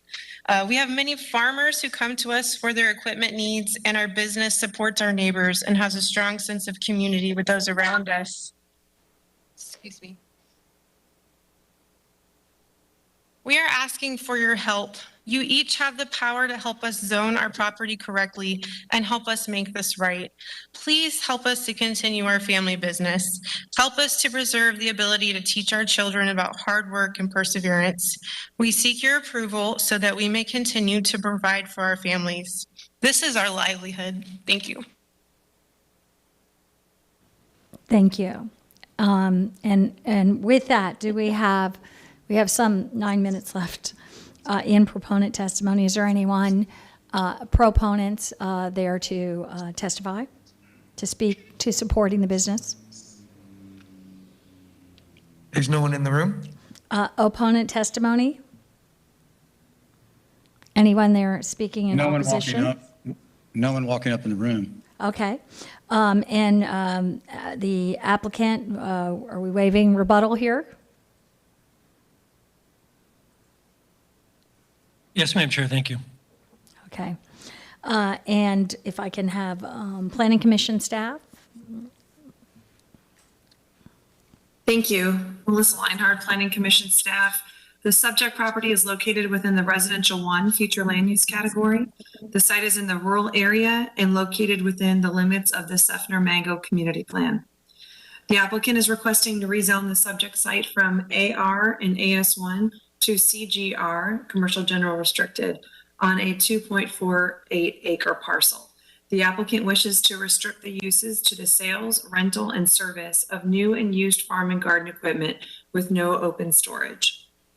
Objective 4 of the future land use element of the comprehensive plan envisions agricultural uses and large lot, low density rural residential uses, which can exist without the threat of urban or suburban encroachment in the rural area. The proposed use is currently in violation of its current zoning and is seeking a more intense zoning district of CGR to remedy the zoning violation. Planning Commission staff has reservations regarding the intensity of uses proposed as the site is in the rural area and not located at an intersection. Future land use element objective 16 and its accompanying policies in the future land use element require the protection of existing neighborhoods from new development and redevelopment of adjacent properties through various instruments such as buffering, screening, and site planning techniques. Policy 16.1 of the future land use element includes language about limiting commercial development in residential land use categories to neighborhood scale. The intent of this policy is to protect less intense uses, such as residential uses, and to locate more intensive uses to appropriate locations. The site is not near a commercial node and is located outside of the urban service area, where uses should be transitioning to less intense uses. This proposed rezoning does not meet the specific criteria of future land use element policy 16.2, which identifies the use of gradual transitions of intensities between different land uses. A rezoning to CGR would not provide for a proper transition of land use intensities between the adjoining rural residential and commercial general uses along East Highway 92. Policy 16.5 restricts higher intensity uses along arterials away from established neighborhoods. Though the site is located along a state principal arterial roadway, it is located south of rural residential properties, which makes compatibility with the surrounding area a concern. Regarding the surrounding land uses, the southern adjacent CG use was approved specifically as a non-conforming use in 1994 prior to the adoption of the current comprehensive plan. Furthermore, the Seffner Mango Community Plan does not permit flexing of adjacent land uses within its boundary. While nearby plan development 12-0512 does permit commercial uses, the rezoning process was through a plan development district where there is greater oversight over site planning, mitigation, and buffering measures to ensure compatibility. Planning Commission staff has informed the applicant that a highly restrictive plan development rezoning would be the more appropriate process to evaluate the possibility of commercial uses in this rural area of Seffner Mango, but the applicant has submitted this request through a standard rezoning district. Additionally, future land use element policy 22.7 states that commercial locational criteria is not the only factor to be considered. Factors such as land use compatibility must also be considered. Planning Commission staff recognizes the compatibility concerns with the proposed CGR rezoning and the adjacent and surrounding residential properties. The proposed rezoning does not facilitate the vision of the Seffner Mango Community Plan. Goal 1 of the community plan and its accompanying strategies specifically discourage commercial encroachment into the residential areas between US 92 and Martin Luther King Boulevard and then south of Martin Luther King Boulevard. Goal 3 recognizes that US 92 as a commercial corridor within the limits of the urban service area and not in the rural area where the subject site is located. The subject site is currently in violation of current zoning codes, and the Seffner Mango Community Plan specifically requests that all illegal non-conforming uses be consistent with the community plan. The proposed rezoning to CGR does not meet the intent of the policies as it would promote strict commercial development along US 92 outside of the urban service area and allow for commercial encroachment into residential areas in Seffner Mango. And based upon those considerations, Planning Commission staff finds the proposed rezoning inconsistent with the future of Hillsborough Comprehensive Plan for unincorporated Hillsborough County. Thank you. Thank you. Zoning hearing master recommendation. The zoning hearing master considered the request for rezoning of the subject property consisting of approximately 2.48 acres on the south side of East US 92, approximately 600 feet east of Darby Lake Street. The proposed rezoning is to commercial general restricted and proposes to restrict the use to sales, rental, and service of new and used farm and garden equipment with no open storage. The subject property is designated Residential 1 on the future land use map within the Seffner Mango Community Plan and outside the urban service area. There is currently a farm and garden equipment business on the subject property, which has been in operation since 1985. The subject property is currently in violation of its zoning, and the application is seeking a more intense zoning designation to Commercial General Restricted, CGR, to remedy the zoning violation and bring the property into compliance. The Planning Commission staff found that the subject property does not meet the commercial locational criteria of the future land use element, and the zoning hearing master noted that the applicant requested a waiver from the commercial locational criteria pursuant to policy 22.8 of the comprehensive plan. As you heard, Planning Commission staff recommends that the board not approve the waiver that is requested to the commercial locational criteria. The zoning hearing master noted that the subject property is not in an area that's targeted for commercial development and expansion as directed by the Seffner Mango Community Plan. It's located in an area east, the rural area of East Highway 92, where the Seffner Mango Community Plan discourages commercial development. The zoning hearing master noted that the applicant's representative and family members presented a compelling case in support of the rezoning to allow the business to continue. However, under the existing comprehensive plan policies, the community plan, and the land development code, the zoning hearing master found that these do not support approval of the rezoning request. The zoning hearing master therefore recommended denial of this application.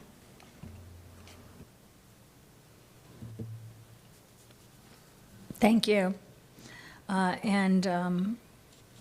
With that, we'll move to board discussion. Commissioner Hagan, you're recognized. Thank you, Madam Chair, and I'm going to be brief. This has been a family business in operation since 1985. According to the owner, never had a complaint. Someone essentially narcs them out to code enforcement, likely anonymously. That's usually how that works. As a result, the family business tries to bring it into compliance. I want to point out with very narrow uses. If we deny today, they go out of business. I'm, for one, am not going to support closing a family business that's been in business for 36 years. If they were asking for additional uses, that's one thing, but they just want to stay in business. As the applicant said, it's about their livelihood. Community plan, comp plan aside, to me, this is a matter of fairness. Adam, is there any middle ground or any other path to allow them to continue operating? Commissioner, there is not.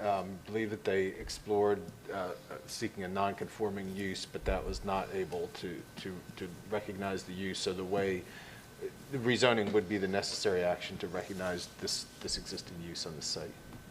Okay. Well, I want to point out that they have support from their surrounding neighbors, and with that, I'm going to move approval. Okay. We Second. have a motion by Commissioner Hagan, seconded by Commissioner Cohen.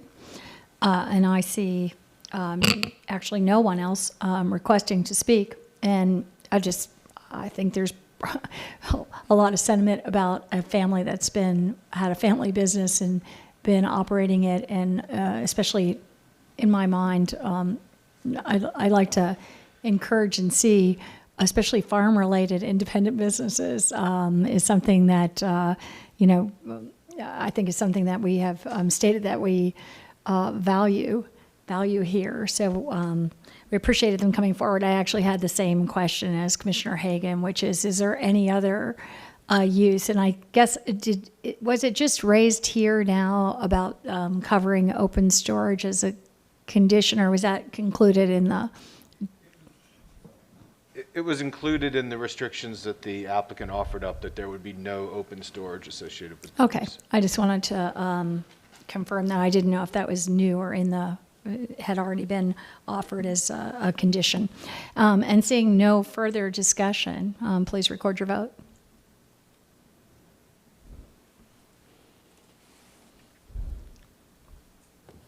Motion carried 6-0. Mr. Moretta.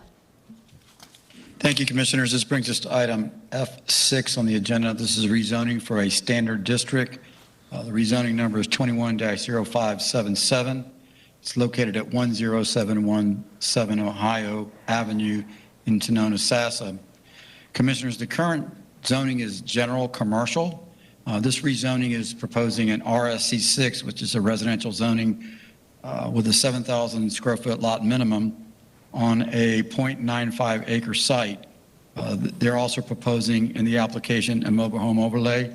The purpose of the zoning is to conform the mobile home on commercial property by rezoning it to residential property with a mobile home overlay. Our staff evaluated it, is recommending approval. We're available if you have questions. Thank you. Thank you. Is the applicant present? Yes, good afternoon, Commissioners. Tyler Hudson, 400 North Ashley Drive. Joe did a nice, crisp summary. One thing I would note, this application would actually be on the consent agenda. In ordinary circumstances, this board back in March of last year passed a policy that increases in density in the rural service area are not approvable through the consent agenda. And while this technically is an increase in density because we're going from land that is CG, not residential, to a residential category, practically speaking, there is one mobile home on site now. There will be one mobile home if this site is approved, if this rezoning is approved, and there will be no ability to add more than one mobile home to this property unless it is subsequently rezoned into a PD, which is not the property owner's intent. Planning Commission supports this application. The ZHM recommended approval, and I'm happy to answer any questions you might have, and thank you for your time. Thank you. And at this time, do we have any proponent testimony? Anyone speaking in support? No one's approaching the mic. Any opponent testimony? Anyone speaking against? No, ma'am. No one in the hearing chamber. And the applicant waives rebuttal? Yes, Madam Chair. And can we hear from Planning Commission staff, please? Yes, thank you. Melissa Leinhardt, Planning Commission staff. The subject property is located within the residential 6 future land use category. The site is located in the rural area and within the limits of the Sonoma community plan. The proposal meets the intent of the rural area policies in the future land use element. Objective 4 of the future land use element states that preferred residential development pattern for the rural area is to be large lot, low density residential development, and for residential development to be compatible with the surrounding area. Policy 4.1 states that the density in the rural area is to be no greater than one dwelling unit per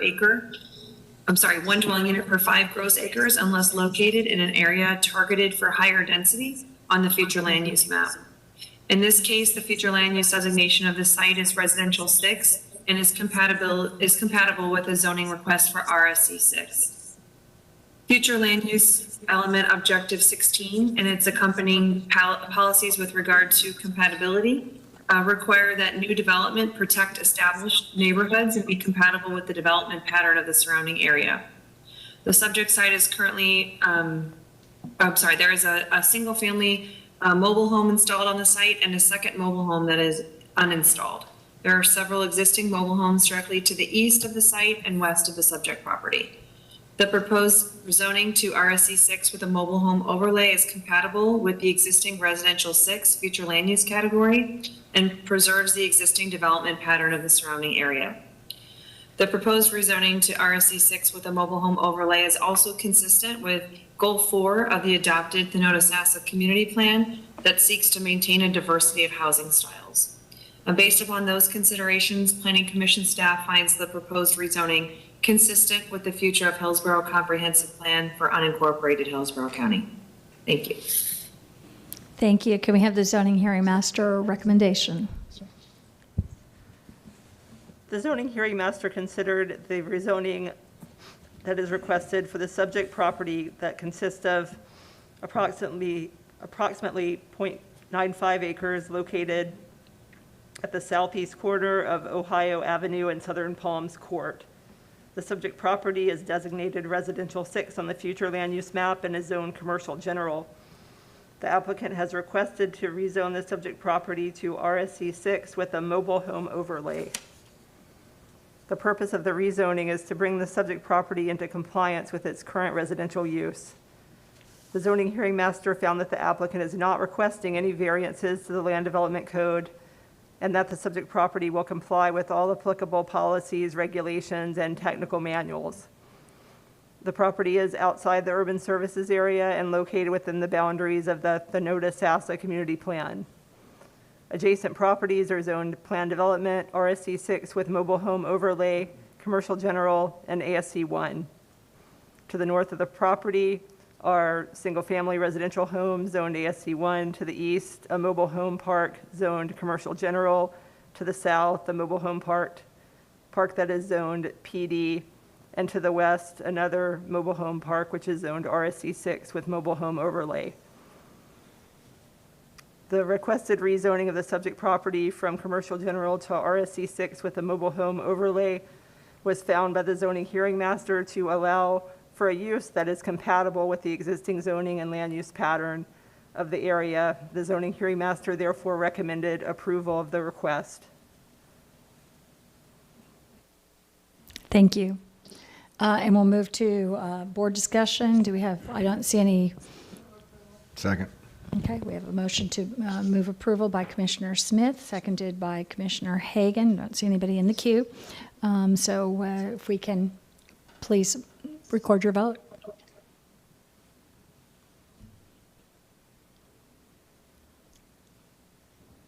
Motion carried 6-0. Thank you.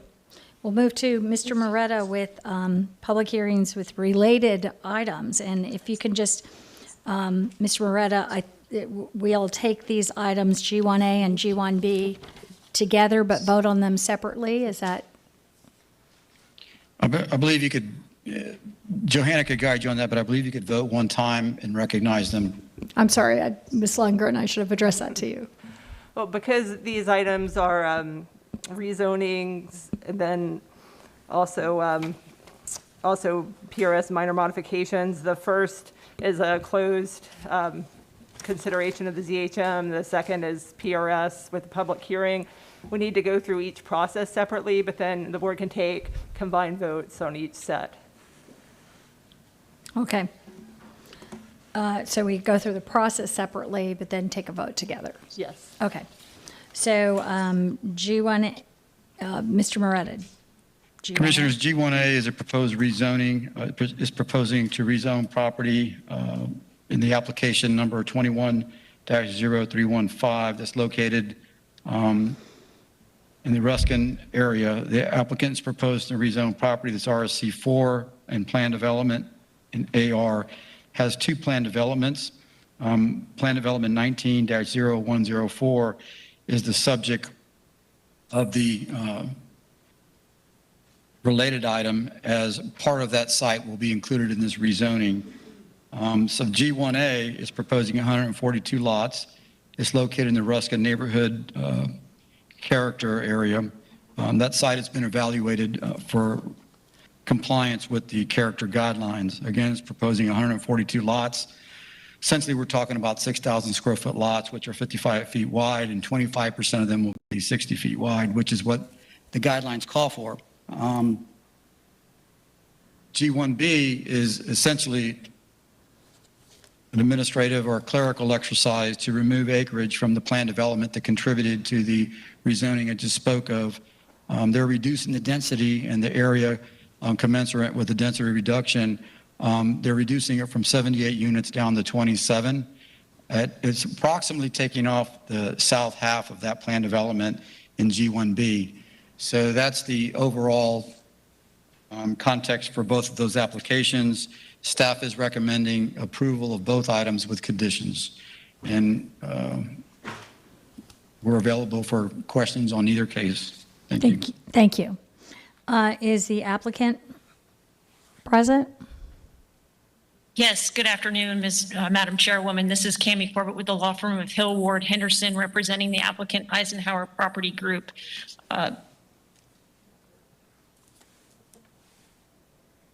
Just putting on the Elmo, just a summary of the request. As Joe said, it's 35.7 acres, pretty straightforward PD, asking for a maximum of 142 single-family homes. And just for a point of clarification, the community plan requires 20% of the lots to be 60 feet wide, and we are complying with that. And if you look at that square in the northwest corner, that's the existing PD. That property is the property that will be removed. We'll be removing this property from that PD, and that will be the remaining property.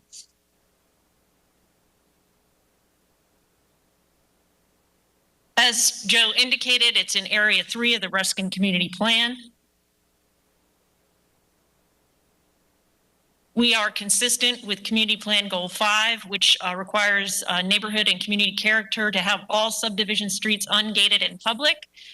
We're providing streets at every quarter mile, and we're providing some additional pedestrian connections.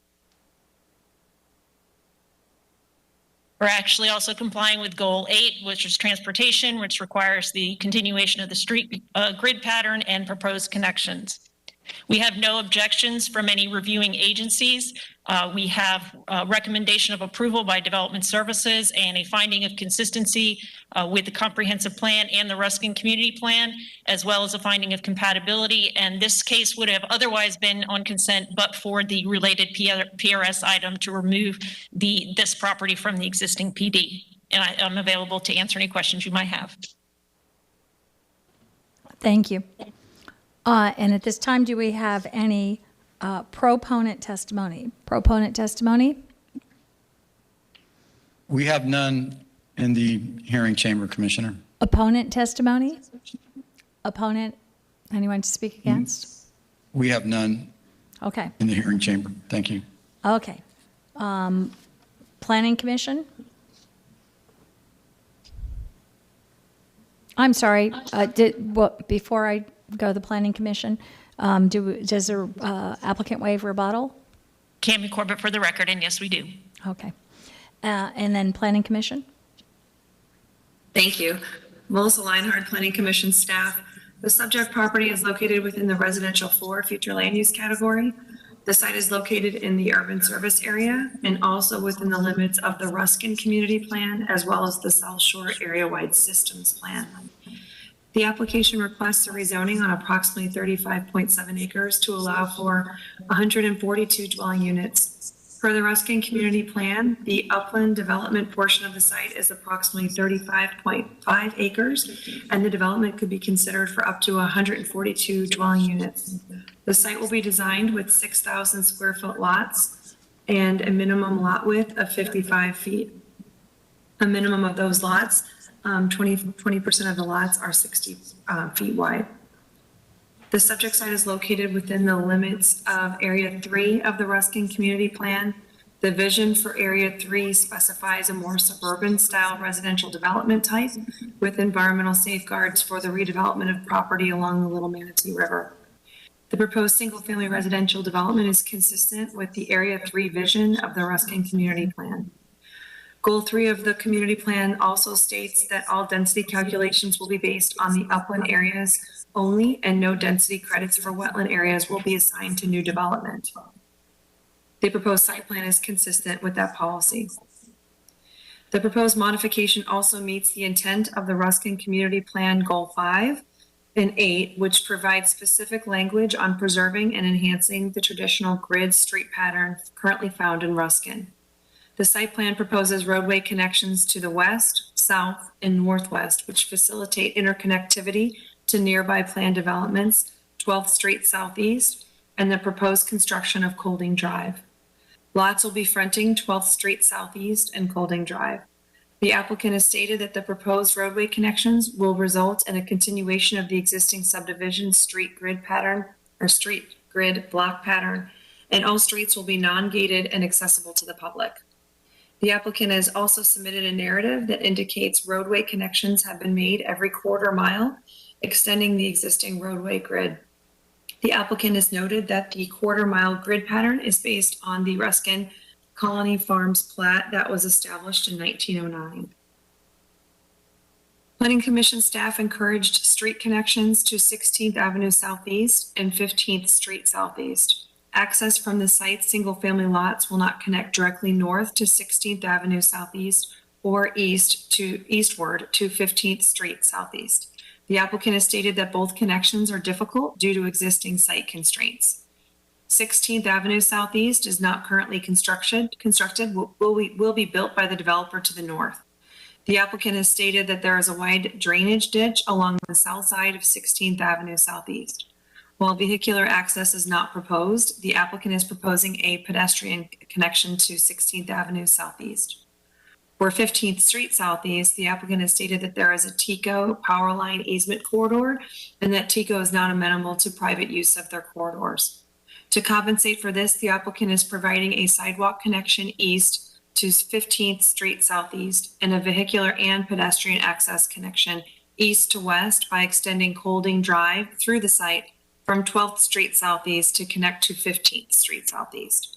The provisions of the aforementioned connections, both vehicular and pedestrian, are consistent with the vision of the Ruskin Community Plan. The applicant is committing to extending Colding Drive, creating an east to west roadway connection from 12th Street to 15th Street Southeast, which is a collector roadway. Planning Commission staff has requested from the applicant documentation verifying their commitment to build the east-west roadway, which is vital to maintaining the traditional grid pattern. Prior to certification, the applicant must submit an updated site plan that documents the commitment to build Colding Drive to county roadway standards. In addition, Colding Drive must be constructed during phase 1 of the development and will be memorialized in the conditions of approval. Due to a portion of the eastern side of Colding Drive being outside the parcel lines, county transportation staff has conditionally approved a design variance from the applicant. Colding Drive will have sidewalks and placement will be in coordination with county transportation staff. Based upon those considerations, Planning Commission staff finds the proposed plan development consistent with the future of Hillsborough Comprehensive Plan for unincorporated Hillsborough County, subject to the conditions proposed by Development Services. Thank you. Thank you. Zoning Hearing Master recommendation?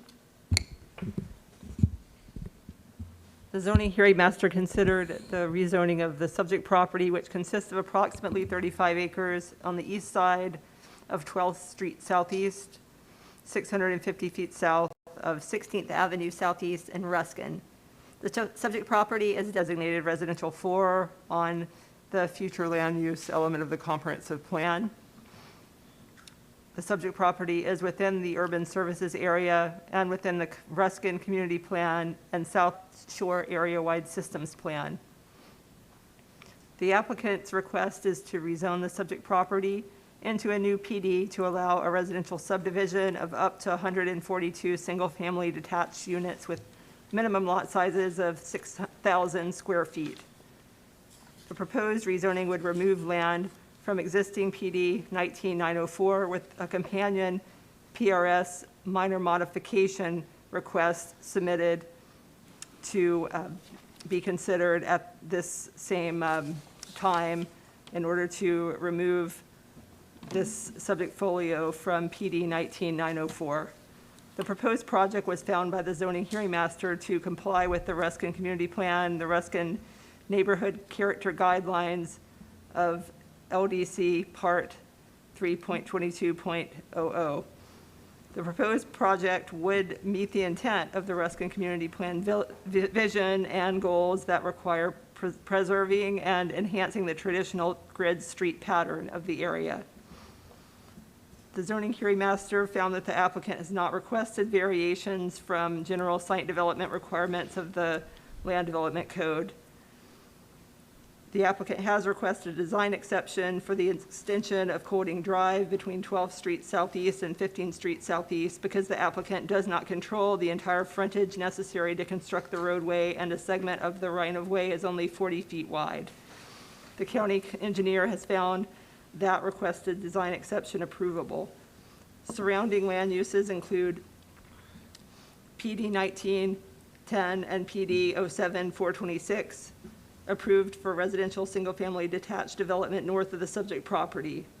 AR zoning with vacant land and a TCO transmission line corridor south and east of the subject property. PD 04967 is approved for residential single-family detached development west of the property. The zoning hearing master found that this request is in compliance with the comprehensive plan and recommended approval. Thank you. And with that, we'll close. Move approval. Okay. Is that? Second. Okay. Motion to move approval by Commissioner Hagan, seconded by Commissioner Myers. And seeing Commissioner Smith, you're recognized. Thank you. This site is mostly vacant. Some is zoned agricultural rural, although it's in the urban service area, and certainly it is planned in the comprehensive plan to develop with this kind of density at some point in the next 20 years.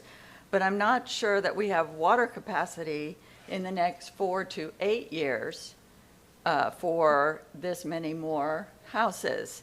This would add 142 houses, withdrawing water from the South County water supply, where we are way over capacity right now. By overcapacity, I mean the people of South County are on water restrictions. They have extremely low water pressure, and we have been overpumping our groundwater permits just to get them that substandard level of water. We did not get into this crisis situation because a jillion homes popped into existence all at once. We got here a few houses at a time, 40 here, 120 there, 200 over there, and that's how we reached this point of low water pressure and water restrictions and overpumping our permits in South County. So we're at a crisis point now, and I think we need to make sure that this proposal to add another 142 houses to this system at this time would not further lower the water pressure in this area for the residents who are already there, and for the fire hydrants and the hospitals and the restaurants in South County, in the South County water supply area. We have in the backup a comment from Water Resources Services. That comment is on page 90 of your backup. It's dated January 28th, 2021. That's pretty far in advance. The transportation comments are dated May 7th, 2021. Typically, the staff reports are submitted a couple of weeks before the zoning hearing master, which in this case, the zoning hearing master was May 17th. Yeah, the transportation comments 10 days ahead. But the water comments were way back in January. And so I think that review needs to be done again in light of what we now know, is that this water crisis in water supply in South County. Back in January, we were not yet realizing the seriousness of the problem. It was late February when we had our board workshop on it and began looking at that scary chart with the pinch points and began hearing the extent of the problem. Also, and more concerning, this water department review done back in January is just a standard boilerplate comment that they automatically file with every zoning everywhere in this county. And it's clear to me we need a thorough review of every proposal to increase in density in this South County water crisis area by the water utility staff, not just the same old boilerplate comments that they filed with every increase in water hookups that has led us into this crisis. So I'm going to make a substitute motion, see if it goes anywhere, for a remand to have water utilities take a closer look at this proposal and do a new review rather than just filing the boilerplate comments that says, you know, where the gravity main exists and how far away it is, and have water utilities take a closer look at this proposal, give us a more detailed review and comments, and assure us that we have the water capacity for 142 more houses in this area at this time, and it won't lower the water pressure any further in that area.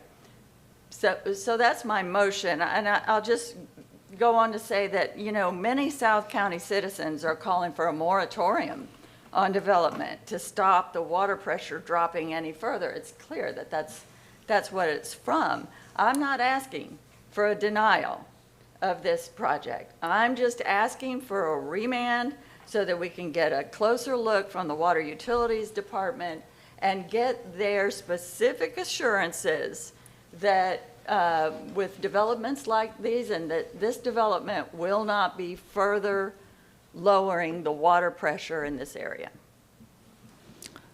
Okay, we have a motion, substitute motion for remand on the basis of water. Well, I'll second for the purposes of discussion. May I want to ask a question, though, before we even vote on it. Go ahead, I know Commissioner Commissioner Hagan was in the queue. I don't want to... I don't care if you want to go Okay, first. go ahead, Commissioner. So at the bottom of the Water Resource Services comment sheet, it says, the site is located within the Hillsborough County Urban Service Area, therefore the subject property should be served by Hillsborough County Water and Wastewater Service. This comment sheet does not guarantee water or wastewater service or a point of connection. Developer is responsible for submitting a utility service request at the time of development plan review and will be responsible for any on-site improvements as well as possible off-site improvements. My question is, does that mean that when the developer goes to actually have the site plan get ready to build, that if the capacity is not there, they're going to be denied the ability to go forward? Yes, sir. That is the concurrency test that gets applied at permitting. I think what that statement of it not guaranteeing availability means that there is a concurrency test at the time of permitting. So if that's the case, it would be our expectation that nothing could be built that we approve here unless water is available. Is that correct? Yes, sir. So let me ask this. Are things ever denied for that reason? I mean, is this just written here, or do things actually get to that point and get stopped because of the concerns that have been raised? Yeah, there have not been any recent projects that have been stopped for concurrency for water capacity, or wastewater capacity. In years past, there had been some issues with treatment plants and available capacity that were handled through another method. But in recent history, we have not had projects denied for failing to meet water or wastewater concurrency. Okay, and let me just be very clear about something here. This is one application in a much larger pool of issues, and it always worries me a little bit when we sort of pick out one and make an example of it, because that's probably not fair. But we have a very serious problem, and I'm telling you, I was at Tampa Bay Water yesterday, and they are racing against the clock to try to get the infrastructure improvements done on the wholesale end so that our water department can then hook up to them and provide much needed water in South County, which is indeed on restriction, and we know where there are pressure issues and other issues. It is very difficult for me to understand how anything could actually go to the plan review phase for permitting and nothing ever gets stopped, given that we've sort of known that we're dealing with this problem for a while. I mean, I don't know whether it's appropriate to stop it here, to remand, whatever, and perhaps it's appropriate for it to go forward if the capacity is there. But I have difficulty believing that nothing's ever been stopped as a result of that. That makes me not very confident in our system, to put it nicely. I'm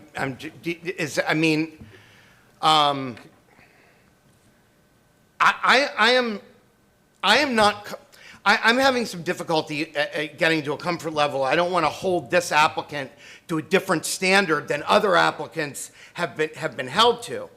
But on the other hand, we have a problem, and I don't have any comfort level that it's being dealt with at where it's supposed to be dealt with, which is when the developer goes in with their in need of their final approvals.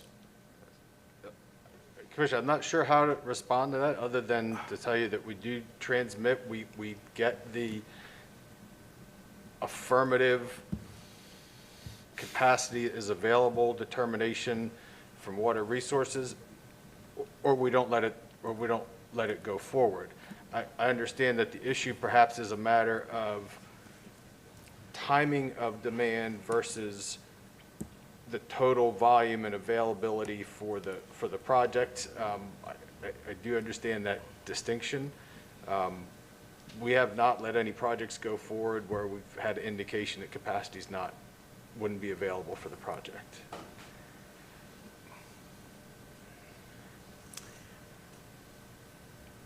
I mean, I know, but we're actually getting calls from people that don't have any water coming out of their faucets. I mean, so.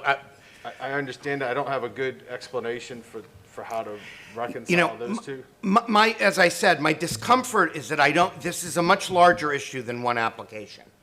And I am hesitant I'm not sure whether or not this is the right forum for this, but I've got to tell you, there is an issue that exists somewhere that we have to deal with, and that is this larger South County water issue. And I am, I'd like to hear what the other board members have to say, but it's the larger issue that's got me concerned. The idea that once we approve these things, they just float away from us, and well, they don't float away from us because we don't have enough water down there for them to float, but they move away from us, and again though, I'm troubled to have this conversation in the context of one application that comes to us with approval from all these other entities. So I'm very. I really would appreciate some guidance as to what would be the appropriate way to address this, because I don't know that it's dealing with one application. I think it's a much bigger issue than this. Commissioner, we have had conversations with Water Resources, understand the issue. I don't know that I could offer you again something that would bridge the gap between what we're approving and the calls that you're getting. Well,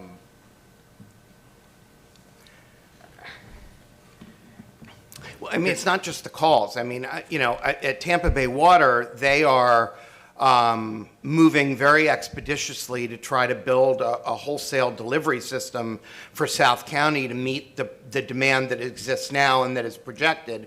And we're doing the same thing here in Hillsborough County. And within a couple of years, I'm really confident that we're going to have some real solutions. I think we all know that we're moving in the right direction. but we've talked before about the fact that we have these issues on an interim basis that we have to deal with. And, you know, I just, again, I don't know that I'm comfortable dealing with it in the context of one application, but we've got to find a way to get to this. Mr. Gormley, on occasion, when we have issues with traffic, transportation issues, and we go to staff to address those in some way, and I'm just wondering if Mr. Cassidy is available at this time?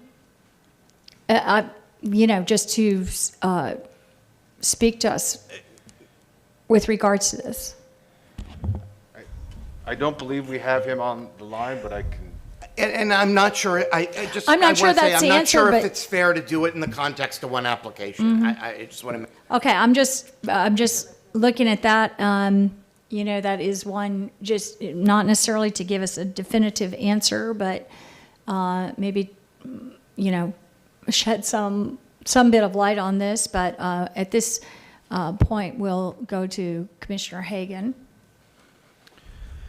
Thank you, and I share the same concerns as Commissioner Cohen. This issue is much larger than just one 140-unit project. But the bottom line is, if we remand this, we are holding the applicant to a different standard. That's the bottom line. And I know Commissioner Smith's not asking for a denial, but we've never denied a project based on her water concerns. And by approving today does not guarantee the water availability that concurrency test occurs at permitting, correct? Yes, sir, that's correct. Okay, so I'm not going to support the substitute. I wholeheartedly support approval. Okay, and just to be clear, for me, I just like to ask, I realize that this is this one application and we're not talking about the bigger issue, but at this time, it's in the entire South water system, South County water system, or I think they call it South Central, which is south of the Alafian and takes in the entire area. As I understand it, we only have water capacity for already pre-approved projects that it reaches a pinch point in 2024 that we will have nothing else that we can point to that would provide relief. And in fact, maybe actually this is being set aside, but I mean, it sounds like for a time, maybe others shouldn't be permitted until after 2024 or after 2028 in terms of how we can provide capacity. And I'm just wondering too about judging this. I think they did that chart just based on what was available in terms of what had already been entitled. And I suppose if some of those entitled properties did not exercise that entitlement before 2024 or 2028, there might be capacity, but it sounds like actually we're not expecting, are we, I mean, it doesn't sound like we're expecting any more capacity before 2024 and de minimis between 2024 and 2028. So I just, that we're not looking at any new water resources being available, and that really concerns me. And I'll let you speak to that in a minute, but we'll go to Commissioner Smith. Right, and I get the concerns about, where do we change, how do we change the way we are doing this? But we need to change. It is clear that the way we've been doing it, with this boilerplate comment stuff that, is from the old way, that has gotten us into this mess. We have to change the way we've been doing things. Now, and we need to understand, Commissioner Kemp, to your point, as I brought up at our last presentation on this, our projected demands on that have been wrong and way wrong. And so we need to really understand where we are with the projected demands, and we need somebody in water utilities to tell us, not us, and I'm not asking to stop this project. And why this one? This is the first one that's come to us since our last presentation last week. That is an increase of density in the south of the Alafaya River area. And it's got a recommendation, a boilerplate recommendation from way last January, 7.5 months ago. It's all I'm saying is, let's get an updated, more specific, not just the boilerplate answer from water utilities to say, we're comfortable with this. We're comfortable with you all doing this, and we're going to review this further on down the road. Or you're right, we're going to have to look more carefully at every single one of these coming in, or we've planned for this, or we have not planned for this. But until I hear from our professionals in the water utilities department that another 142 hookups is not going to, and lawn watering systems is not going to further exacerbate the problem, I'm not supporting not only this one, but the next one and the next one, which is not a lot, by the way, when you're talking about increasing density in this area. So, you know, that's what I'm asking for. I'm asking for, for us to be making these decisions not on the boilerplate. We, as I say, just began looking at this in February, and things have, every time we look at it, they're worse. We find out they're worse in April and May. And our last report, you know, the upshot was worse than when we looked at it in February. So I think it's, rather than relying on some January boilerplate comment here in July, I think we need to send it back to get just a close, specific look. I know I'm not comfortable going back to people and saying, oh, I'm just doing the same old, expecting different results, because how's that working out for us? This boilerplate comment and then the idea that we might stop it later, that hasn't worked. That has not worked. So I'm holding out for something better. Thank you. Commissioner Myers, you're recognized. Thank you, Madam Chair. I do agree with all the comments that have been said, but today is not the day that we should deny the applicant the right to move forward with this project. We all know we have some water issues, but what I would suggest that we do is have a water workshop with staff so that we can give Adam and his team directions of what to bring back to us in our land use meeting that is related to water, so they would know how to move forward on any future project. And I think that's the issue where we are right now. Commissioner Hagan, you're recognized. Thank you, and I agree with Commissioner Myers. I mean, I'll support what Commissioner Smith is asking for in future applications, but I'm not willing to stop this application today when they followed all the rules, have all the recommendations of approval, and no community opposition. Commissioner Cohen, you're Let's bring this in for a landing. I would ask one thing, because I am also very uncomfortable with the idea of making one application the poster child for this, but this workshop's got to happen right away. This cannot wait until our next land use meeting. And when I say workshop, it could be a staff report where at least the water and utility staff come in and we can talk about this process and make sure that that we understand what's actually happening in terms of these evaluations. I have enough trepidation about making one applicant the poster child that I'd prefer to move forward today, but I tend to agree with Commissioner Hagan. If we can't get this boiled down between now and our next land use meeting, we're going to have to stop applications just simply because we don't have the information that we need to make a decision. And in terms of the questions that were asked about what the actual capacity is, you know, we do get these projections measured against what has been approved and not necessarily what has been commenced. But my understanding is that's why the decisions are supposed to be made at the time of permitting, and I would have a lot more of a comfort level if I understood the methodology by which those decisions are being made, and we could follow some type of a metric that let us see what, you know, not even so much whether there is or isn't availability, but just how we're looking at it, how we're making the judgment when we make the decisions, because we don't ever see that.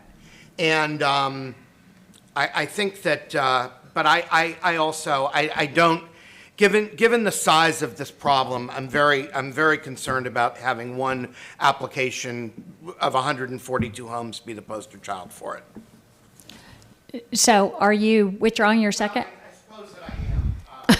I just wanted to check to be clear. Okay, so you're withdrawing your second. We've had a good discussion. I'll just say this for the record. I'm very pleased, Commissioner Smith, that you raised it. I guess I don't look at it as necessarily being the poster child, quite honestly, as much. And I will assure you in the future, if this problem stays out there, I'll pass the gavel and be the second,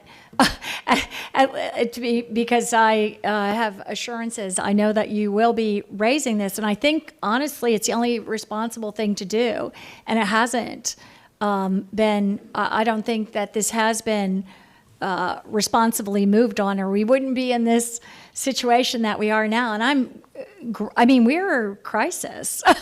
I'm gravely concerned as we move forward in that we're increasing any entitlements to density, knowing that every single unit that we entitle that is not now entitled to density is another stress that wasn't calculated in the calculation by our water and wastewater for service. And we already know it's pinched, and that people are literally not being able to turn on their showers, not being able to turn on their faucets.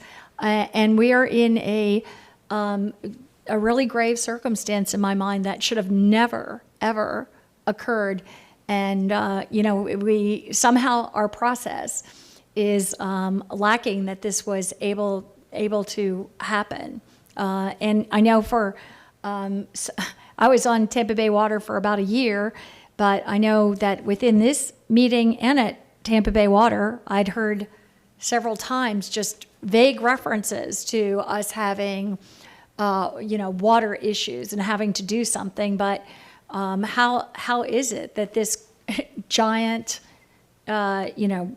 issue, this critical issue of water could somehow in this process not be accounted for? I think we have a serious problem here.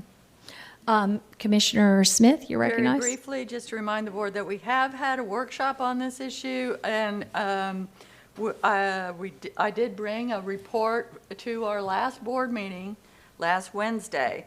We're in a bit of a no man's land, I guess, until and unless staff comes forward with something different besides these boilerplate recommendations. But I'm not going to go along and be doing the same thing that we've been doing, because that got us in this mess.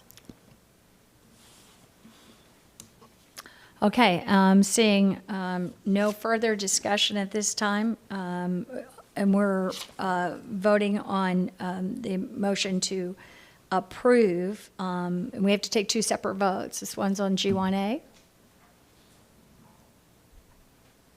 I don't believe we've had the PRS hearing at this point. Oh, okay. So we need to proceed on with, we can take the vote separately on this one, but then we'll need to proceed on to G1B and hold the PRS public hearing. Okay. Yeah. Mr. Gormley is suggesting that for these two, because they're dependent on one another, that the vote occur together following the hearing on G1B. I see. Thank you. And okay, so we will move then to G1B. Mr. Moretta?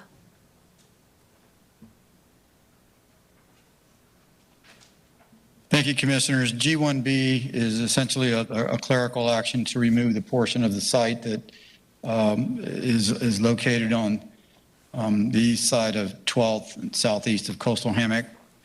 They're reducing the density or the dwelling count from 78 to 27 to accommodate for the area, which is approximately the south half of this PD that's recognized in G1B, which was part of the rezoning in the case that was previously discussed in G1A. So staff is recommending approval with conditions.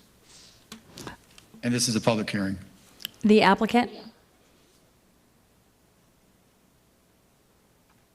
Good afternoon, Cami Corbett for the record again, representing the applicant Eisenhower Property Group. I'm going to put up this graphic from the staff report because I think it pretty clearly shows what's happening here.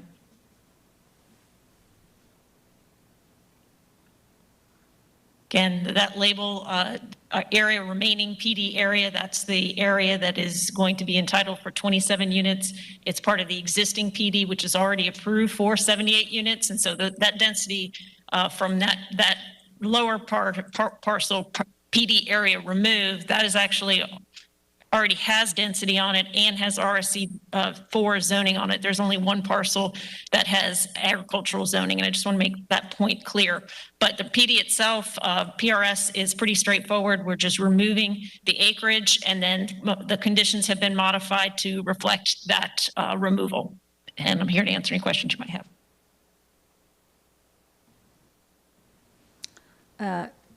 And do we have any proponent testimony at this time? Proponent testimony? No one in the room? Any opponent testimony? No one in the room? No one in the chamber, ma'am. Okay, and waiving rebuttal? Cami Corbett, yes, ma'am. Okay, and Planning Commission staff? For the record, this is Melissa Leinhard, Planning Commission staff. We do not comment on this PRS, please. Oh, that's right, this is a PRS. Okay. So we also don't have the zoning hearing. Okay, so we're back at the PRS. My motion would be for G1A and G1B, Okay, just to make that clear. okay. So we have a motion by Commissioner Hagan on G1A and G1B, and is that seconded on Second. both cases? Okay. So I guess we'll have, seeing no further discussion at this time, we'll have the G1A, the first discussion, and we can please record your vote.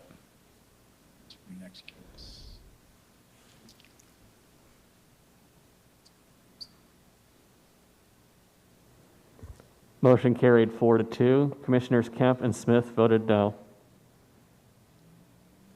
Thank you. And we have our second vote, G1B, and that's Commissioner Hagan. The motion was actually for both, I mean, unless we need to do separately. They should be voted on together. These are interrelated, PRS and PD. Thank you. Okay, well, Mr. Moretta. Thank you, Commissioners. That brings us up to item. Madam Chair, point of order. So should the clerk's office record that last vote as being for both G1A and G1B? Yeah, I would say so. I know Commissioner Hagan stated that in his motion, so I just want the record to be clear. The vote will be edited for that. But yes, I did record it for G1, and it will be edited for both A and B. Thank you. Madam Chair, Yes.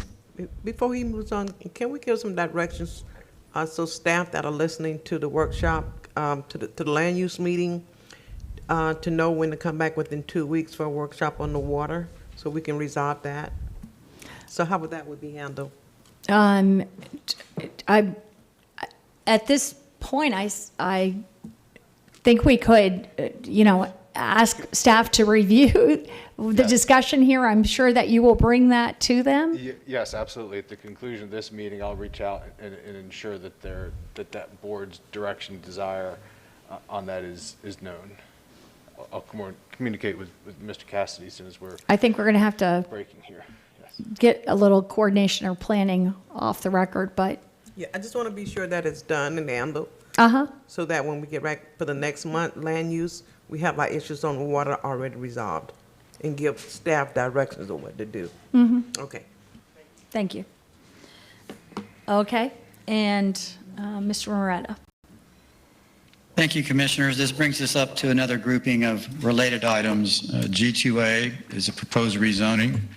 The rezoning is along Bloomingdale, Bell Shoals, generally located in the northwest quadrant of that area. It does have frontage on Knowles Road. Along Knowles Road, what's proposed is 3 lots. The 3 lots will have a minimum lot size of 21,780 square feet. The remainder of the site will have approximately 60,000 square feet of self-storage facility. Then in G2B, which will be a public hearing, that item is a personal appearance to recognize the action in G2A to remove the portion of the site that's being rezoned in G2A, and to clarify the site plan and reconcile the conditions to reflect the property is being removed, and the residual will be 4 out parcels with 4 out parcels, excuse me, for CN uses, which is neighborhood commercial, for a total of 14,155 square feet. Just to provide you some orientation, the rezoning site is the area north between Knowles and this tree line in this area. And then the personal appearance, which follows it, the net will be basically south of the tree line with frontage along Bloomingdale, and then this is Bell Shoals in this area. Staff is recommending approval of both items, and we're available for comments as may be necessary. Thank you. Thank you. And is the applicant present?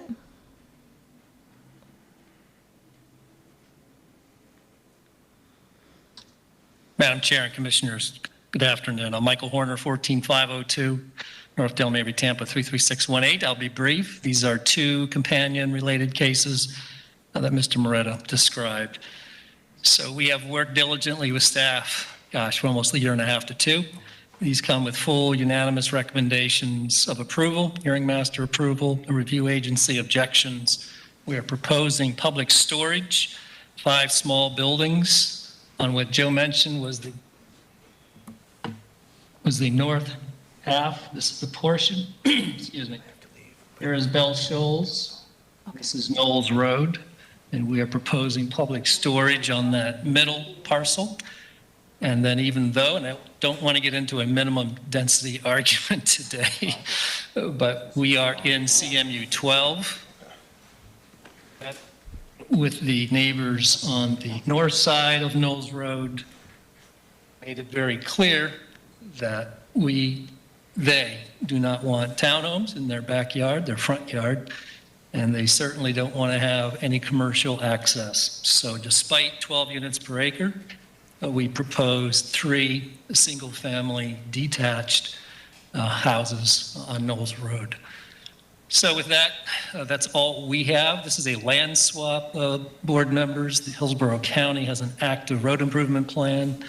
They needed certain compensatory land for their mitigation and their wetland compensation plan. We have swapped property so that we have an access over this north 43 feet. And based on that, we have the recommendations for approval. I don't believe we had any opposition. One lady testified that they were concerned about, I think, blocking view lines or higher buildings.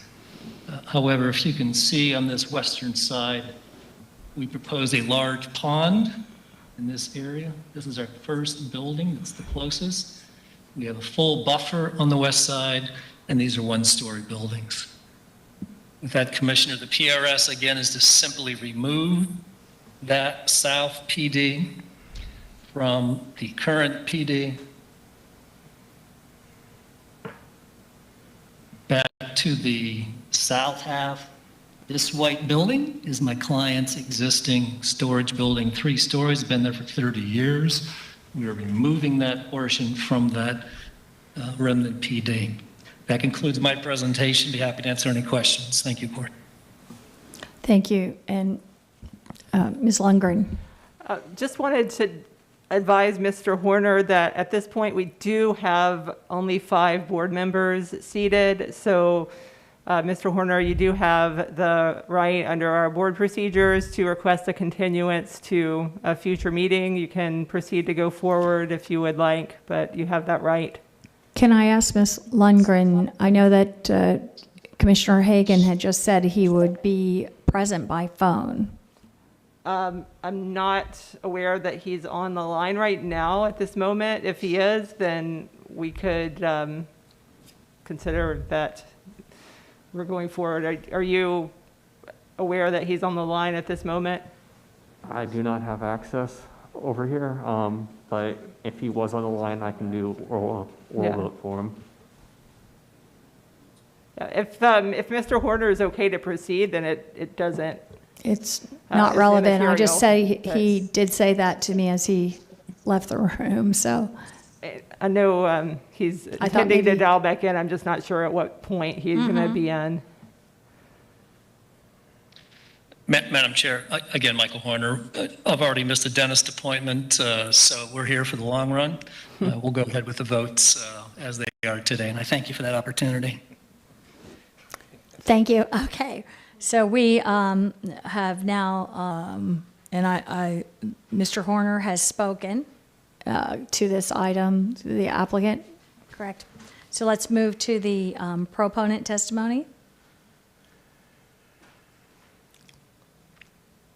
We have no one in the hearing chambers.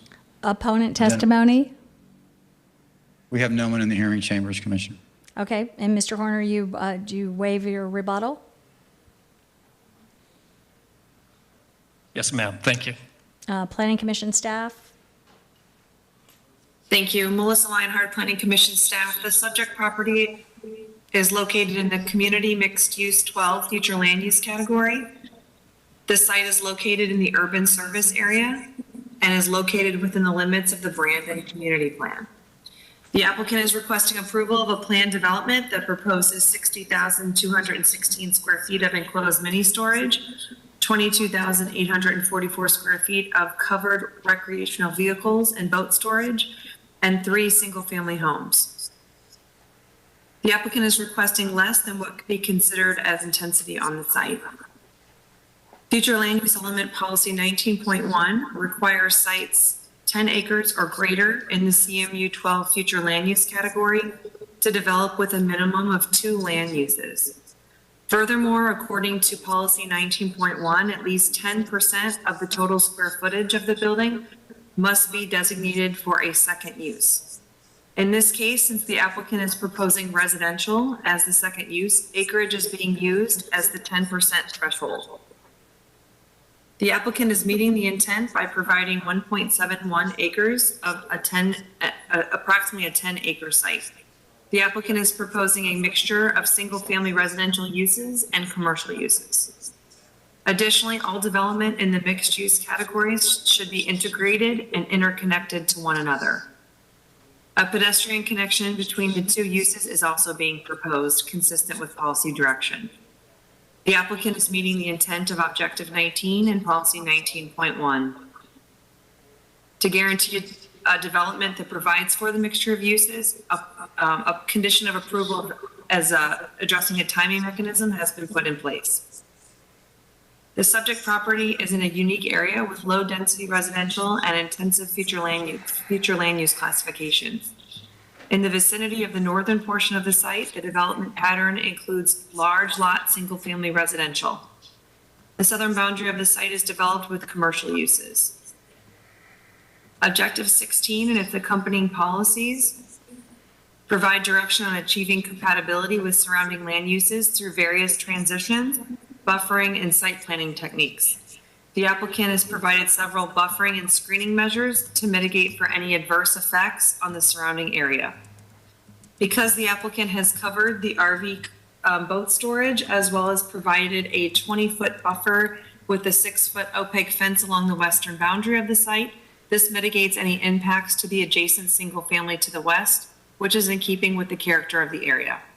The subject property is located within the limits of the suburban district within the Brandon Community Plan. This district is described as allowing mixed-use development, however, does not specify the exact locations. The proposed use supports the vision of the Brandon Community Plan by providing a mixed-use project. Based upon those considerations, Planning Commission staff finds the proposed plan development consistent with the future of Hillsborough Comprehensive Plan for unincorporated Hillsborough County, subject to the conditions proposed by Development Services. Thank you. Thank you. Zoning master recommendation? Thank you. The zoning hearing master considered the proposed rezoning of the subject parcel, which consists of approximately 11 acres located at 912 East Bloomingdale Avenue, northwest of Bell Shoals Road and the Bloomingdale Avenue intersection. The subject property is zone PD 88103, as most recently modified by personal appearance 19142, and also zoned ASC1 and RSC2. Subject property is currently developed with a self-storage facility. The property is designated CMU12 on the Future of Hillsborough Comprehensive Plan Future Land Use Element Map within the Brandon Community Plan and in the urban service area. The applicant has requested to rezone the property to a PD to allow expansion of the existing self-storage operation and the addition of a 3-lot residential single-family subdivision. The zoning hearing master found that properties adjacent to the subject property are zoned ASC1 and PD to the west, PD to the south, and RSC2, PD, and OR to the east, RSC3 to the north. The surrounding area includes a mix of residential, office, and high-intensity commercial uses. The zoning hearing master found the proposed PD compatible with the existing zoning districts and the development pattern of the surrounding area. The applicant requested to construct an on-site private septic system and drain field for sanitary waste disposal, which the LDC does not permit for the 3-lot residential subdivision in the urban services area. Public potable water and wastewater are available to the property, and the project will be required to connect to public water and wastewater. The zoning hearing master considered the record and the criteria of the Land Development Code and found the proposed rezoning to be in compliance with the comprehensive plan and all regulations and requirements, and found the request to be approvable, recommending approval of the request for this PD rezoning. Madam Chair, I would just like to test if we have Commissioner Hagan on. Yes? Yes, can you hear me? Yes? Okay, great, thank you. Thank you. So we're going to be doing roll call votes then. Okay. And so we have completed that item, and we could have board discussion at this time before we move on or to the other.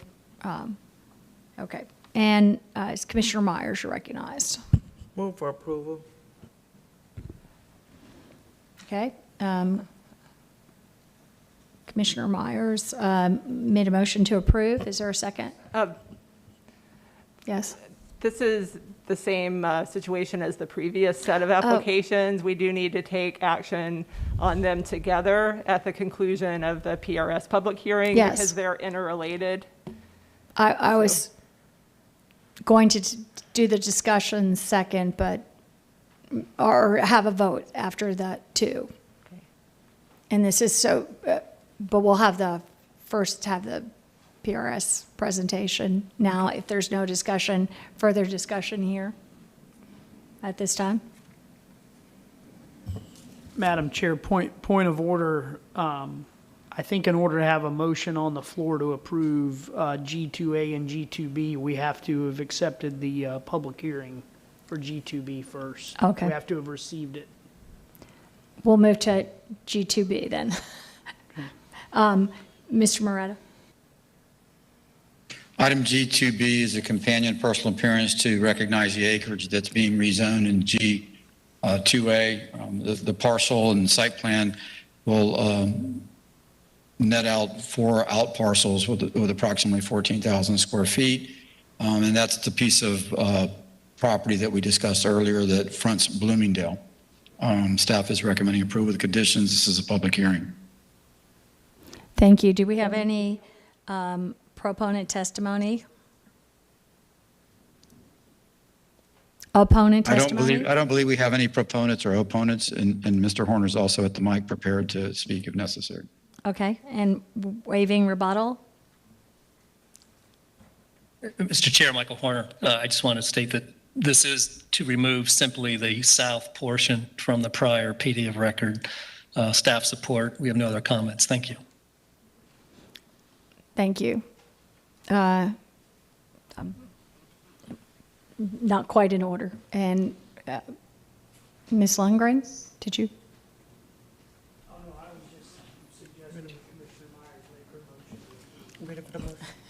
Thank you. Commissioner Myers. Move for approval. Okay, we have a motion made by Commissioner Myers, seconded by Commissioner Cohen.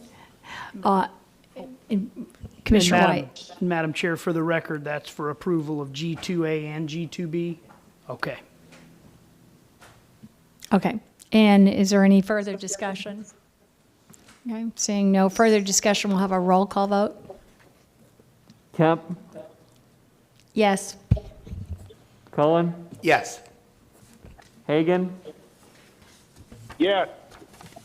Myers, Yes. Overman, Smith, Yes. White. Yes. Motion carried 6-0. Thank you. And at this time, we have, Mr. Moretta, we have no further items here but for the commissioners' items, correct? We have F3 that we're ready to take back up if it's your pleasure, or we can move to the final item on the agenda. Thank you for reminding me to go. That was F3? Yes, ma'am. It's the case is on Lake Magdalene Road. It's Yes. F3 rezoning PD 210314. Okay.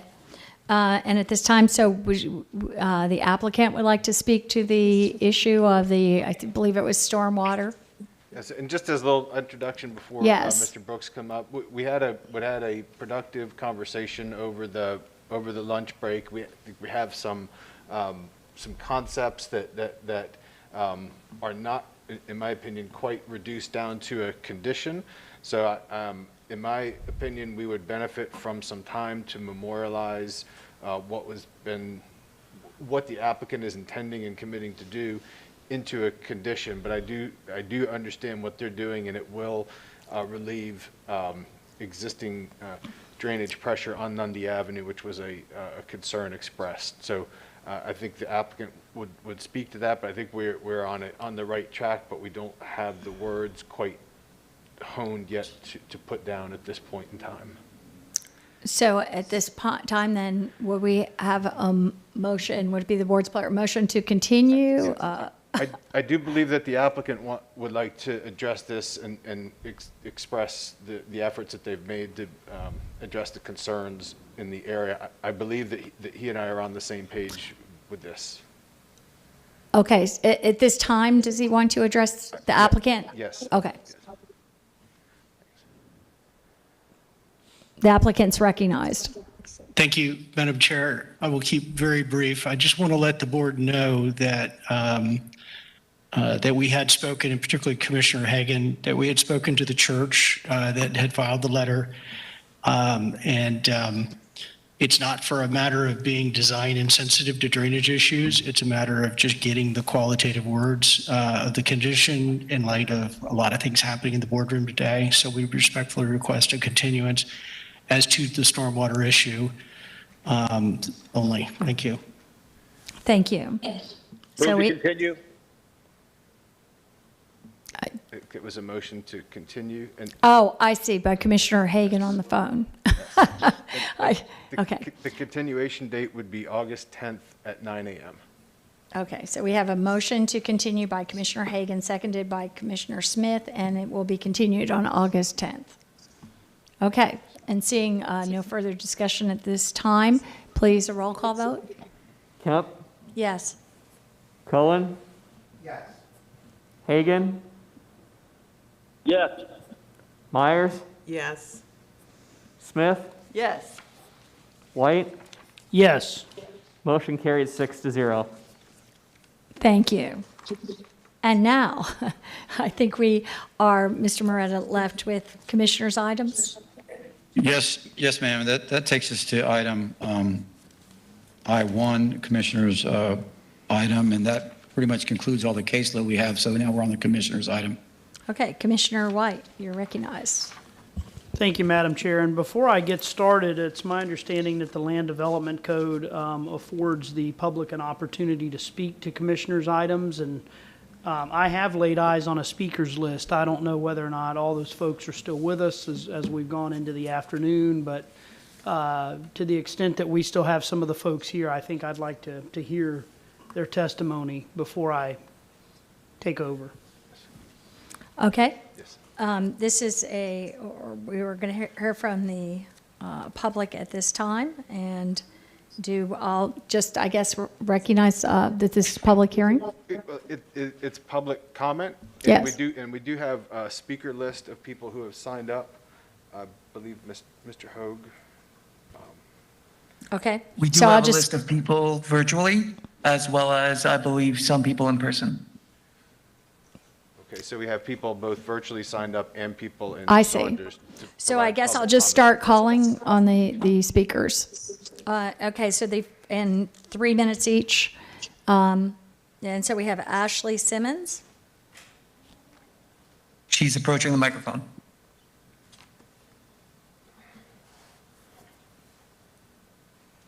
I have copies.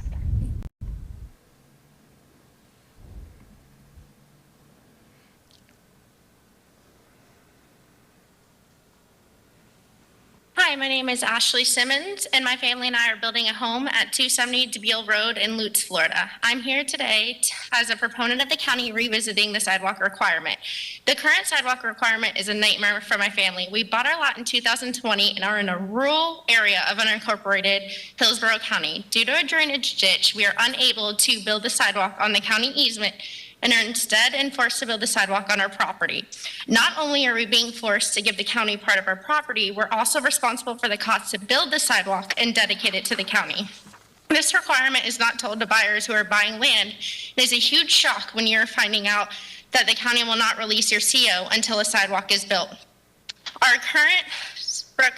The cost that this adds to build to our land price is tremendous and has created a hardship for me and my family. We're giving the county our property and then paying to improve it, as well as dedicate it. The dedication requirements provided to us are a huge list with no explanation on how to get these documents. I spent countless hours trying to figure out how to gather these documents, as most homeowners are like me and never heard of them. I've had to take 20 hours off work, time away from my 2 young children to put these together. If you count the time I've lost from work, the $500 from the survey company to create the legal sketch and description, $500 for the attorney to create the title search, which the one that we created 6 months ago when we bought the lot does not meet the 60-day requirement, so we're paying it twice, $3,000 to remove 3 big trees, plus the $4,000 concrete cost to build the sidewalk. We're looking at around $10,000 to have this sidewalk installed. This does not include the cost it takes for TICO to remove the guide poles that are in the way. That is on top of the almost $25,000 of impact fees and annual property tax that we're paying. From what I understand, impact fees and property tax go towards things that impact the community, such as roads, schools, and what I would assume would be sidewalks that could impact the community.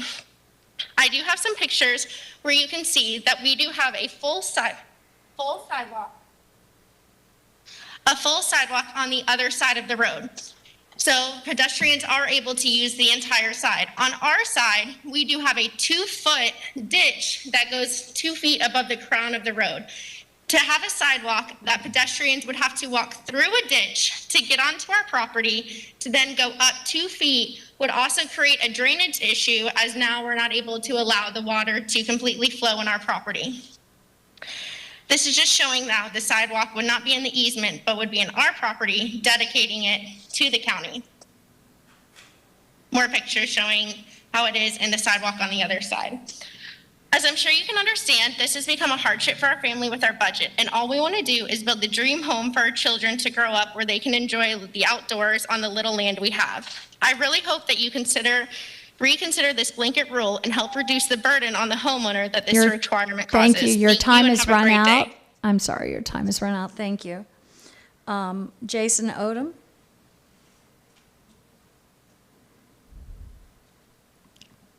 Jason is approaching the microphone.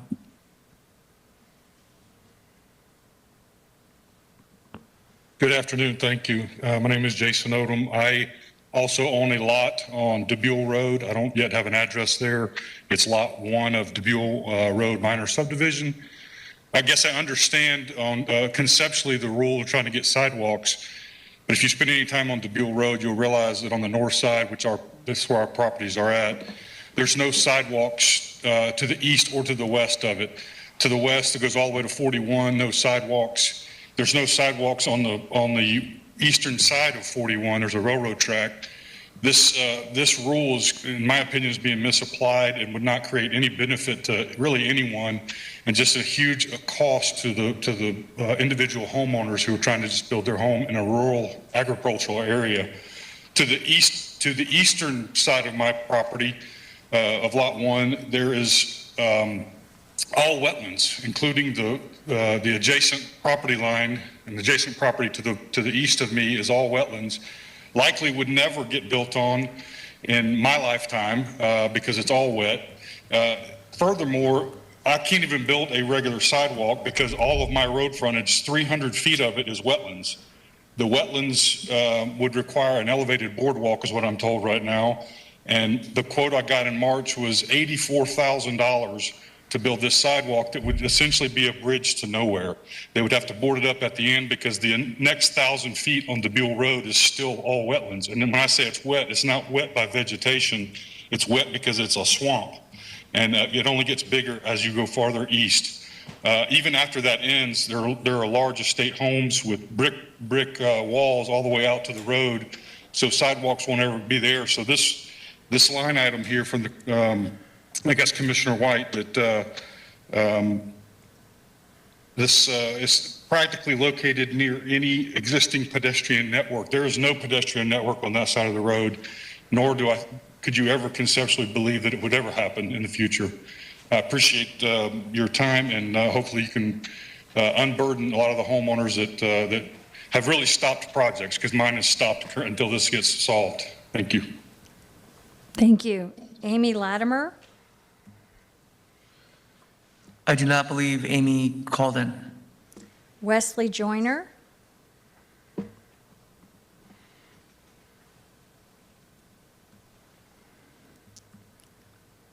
Wesley I do not Joyner? believe Wesley Joyner called in either. Kumar Joseph? He's approaching mic 9.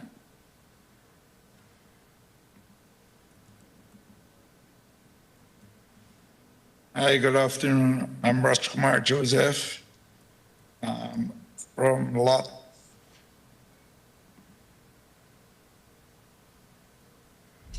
One minute, please.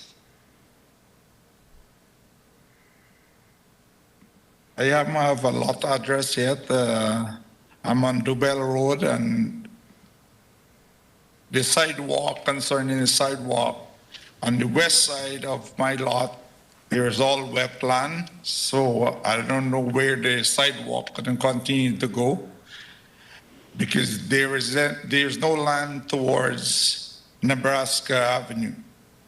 On the other side, on the south side, there is a sidewalk existing already. So my concern about the expense of me building a sidewalk would be part concrete and part wood. So I hope you guys can consider fixing this issues we have as a home builder there. Thank you. Thank you. And Reed Fishbach? I don't believe Mr. Fishbach is on the line. And that's all I have on my list here. Is there anyone else?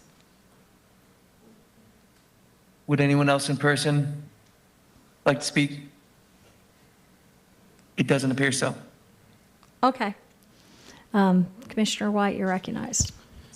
Thank you, Madam Chair. I have been getting a lot of phone calls to my office about this recently. I have a lot of rural areas out in my district, and sounds like at least a couple of the speakers may be up from around perhaps the Lutz Keystone area. I don't know if that's Commissioner Cohen's area or Commissioner Hagan's area or both, but the situation here out in these rural areas is you'll oftentimes have these lots that have been created and platted, and they're just individual private lots. And someone buys a lot, and they want to build just an individual, usually a custom-built home on this private lot. So we're not talking about a large-scale sort of master plan community like you see so often before us in these rezoning cases. And oftentimes you'll have a situation to where, and you've heard it in the testimony,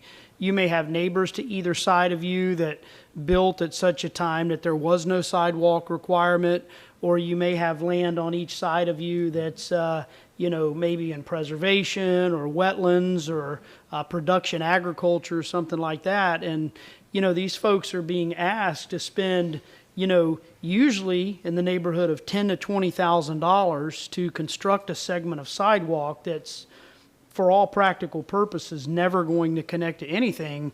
And in Mr. Odom's case, you heard of a quote of $84,000 for an elevated wooden boardwalk. So my item is pretty straightforward. We're currently causing citizens to waste a lot of money on a wasted resource. I understand that sidewalk infrastructure is an important resource, but we have to find a better way to target the needs and build sidewalk segments where they're really needed and where they're really going to make a difference in this county. We're asking folks primarily out in the rural areas outside of the urban service area to build segments of sidewalk that will oftentimes never end up linking up to create a system. So what I'm seeking here is to provide relief to citizens that own a private lot, or maybe they're doing a one-time split on a family parcel, and they're trying to build a home in such a way that they don't have significant expenses added to their cost for a wasted resource. To be clear, and I've said it already, but to be clear, I'm not trying to provide relief from sidewalk requirements for large-scale developments. Additionally, I envision this primarily applying or being relevant outside of the urban service area, excluding RP2 and WVR2, but I can envision certain situations with redevelopment scenarios within the urban service area, or scenarios maybe within the RP2 and WVR2 areas for pieces of land that don't meet the criteria for the 2 unit per acre density. So I think it could apply in some targeted cases in those scenarios. So my motion today is to provide direction to development services regarding sidewalk requirements for small-scale individual home construction where the sidewalk would not be practically located near any existing pedestrian network. And specifically, I'm asking when small-scale individual home construction takes place in an area where the sidewalk would not be practically located near any existing pedestrian network, that the construction of a sidewalk segment not be required. And that's my motion. Second. Okay, we have a motion by Commissioner White, seconded by Commissioner Myers. And Commissioner Cohen, you're recognized. Thank you. Let me just start by saying that I think sidewalks are very important, and I think that anything that enhances safety in our community is very important. And of course, like I'm sure most of you, I support sidewalks almost everywhere.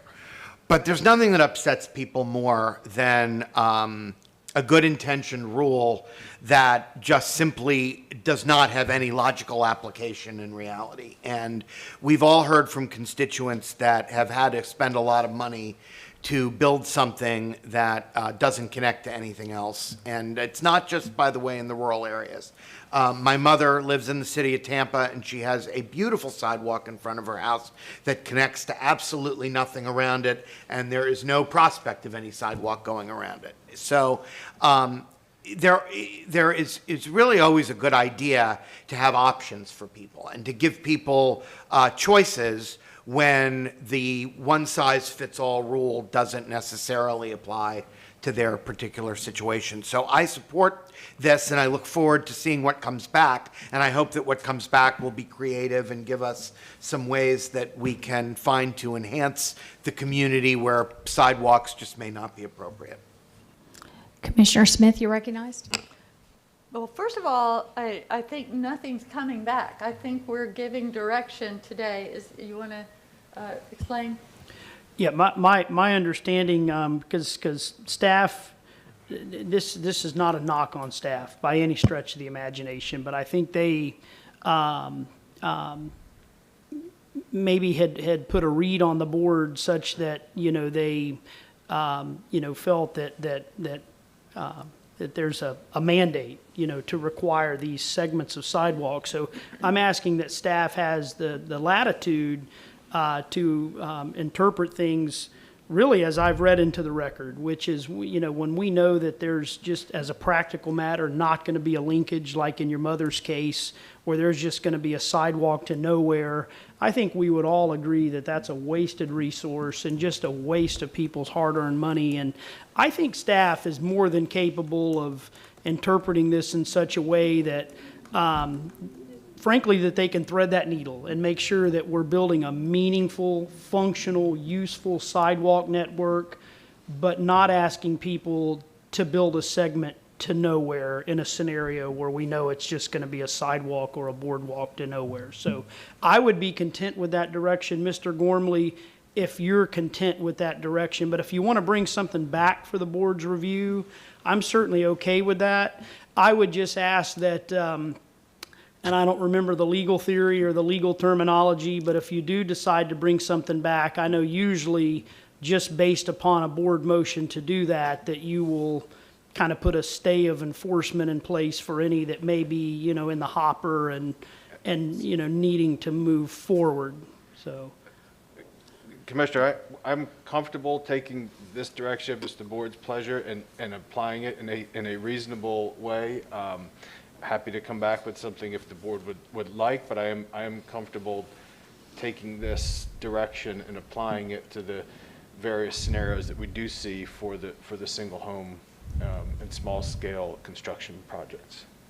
okay. And I think the public testimony today was incredibly important, and I've been clear on the record that, not trying to provide any sort of relief for sidewalks in huge, massive, subdivisions. We're really just targeting that individual lot owner, typically the local hometown custom builder that's trying to build a home for a family, and, they're being asked to build this very expensive piece of sidewalk that's frankly, in many cases, just going to be a useless resource. So, Commissioner Cohen?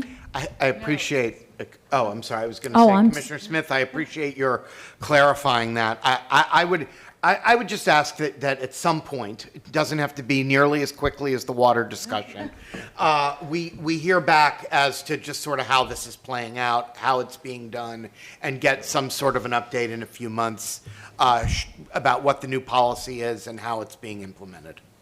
Commissioner Smith, I didn't mean to That's fine. end your my comments. It fell off there. And I like what you're doing here. Very sensible. And I like the way you phrased it, small scale, individual homeowners, primarily in the rural area, and giving the flexibility to staff and the little nuance that I'm after here is the way you described it the second time around was when it was not going to be when there's not going to be a linkage, not that there, where the first time I heard or misheard where there's not an existing.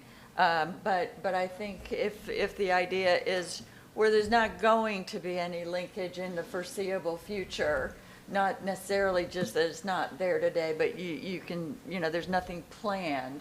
Then I'm fully on board with this kind of general direction.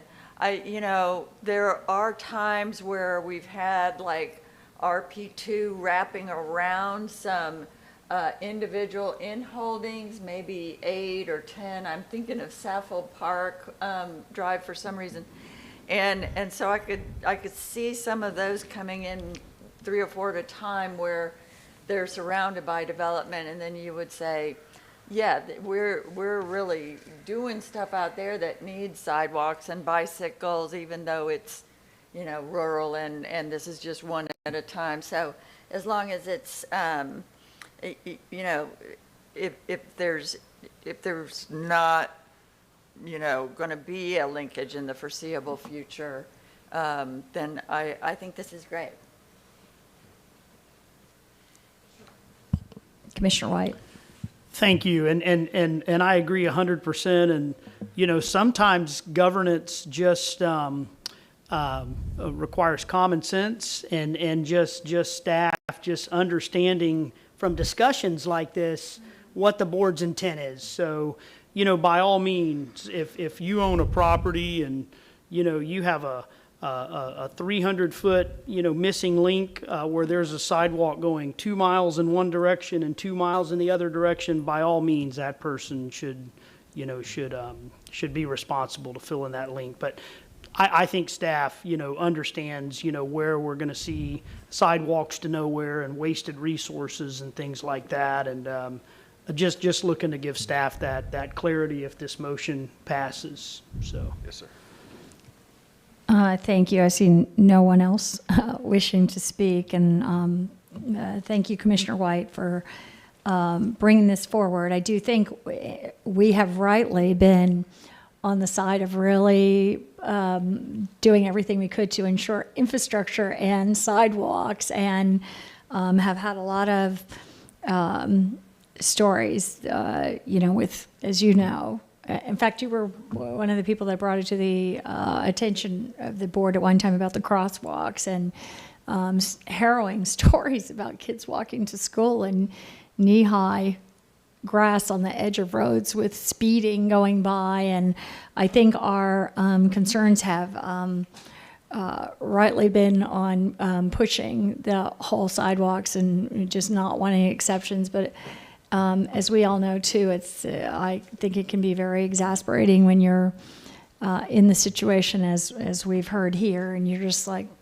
this makes no sense at all. How can I be paying, half the cost of my home again for a sidewalk that it doesn't make any sense? So rather than, I guess, look at the creative waiving that's really specified, I guess leaving it to staff. And I think with the conditions that were outlined so well, I feel comfortable with that. And with that, I think we have to do a roll call vote if Commissioner Hagan is still there. I'm still here. Oh, well, okay. Out in the hinterlands there, do they have sidewalks where you are? Okay, and with that, can we have a roll call vote? Kemp? Yes. Cohen? Yes. Hagan? Yes. Myers? Yes. Smith? Yes. White? Yes. Motion carried 6-0. Okay, and with that, we stand adjourned. Thank you.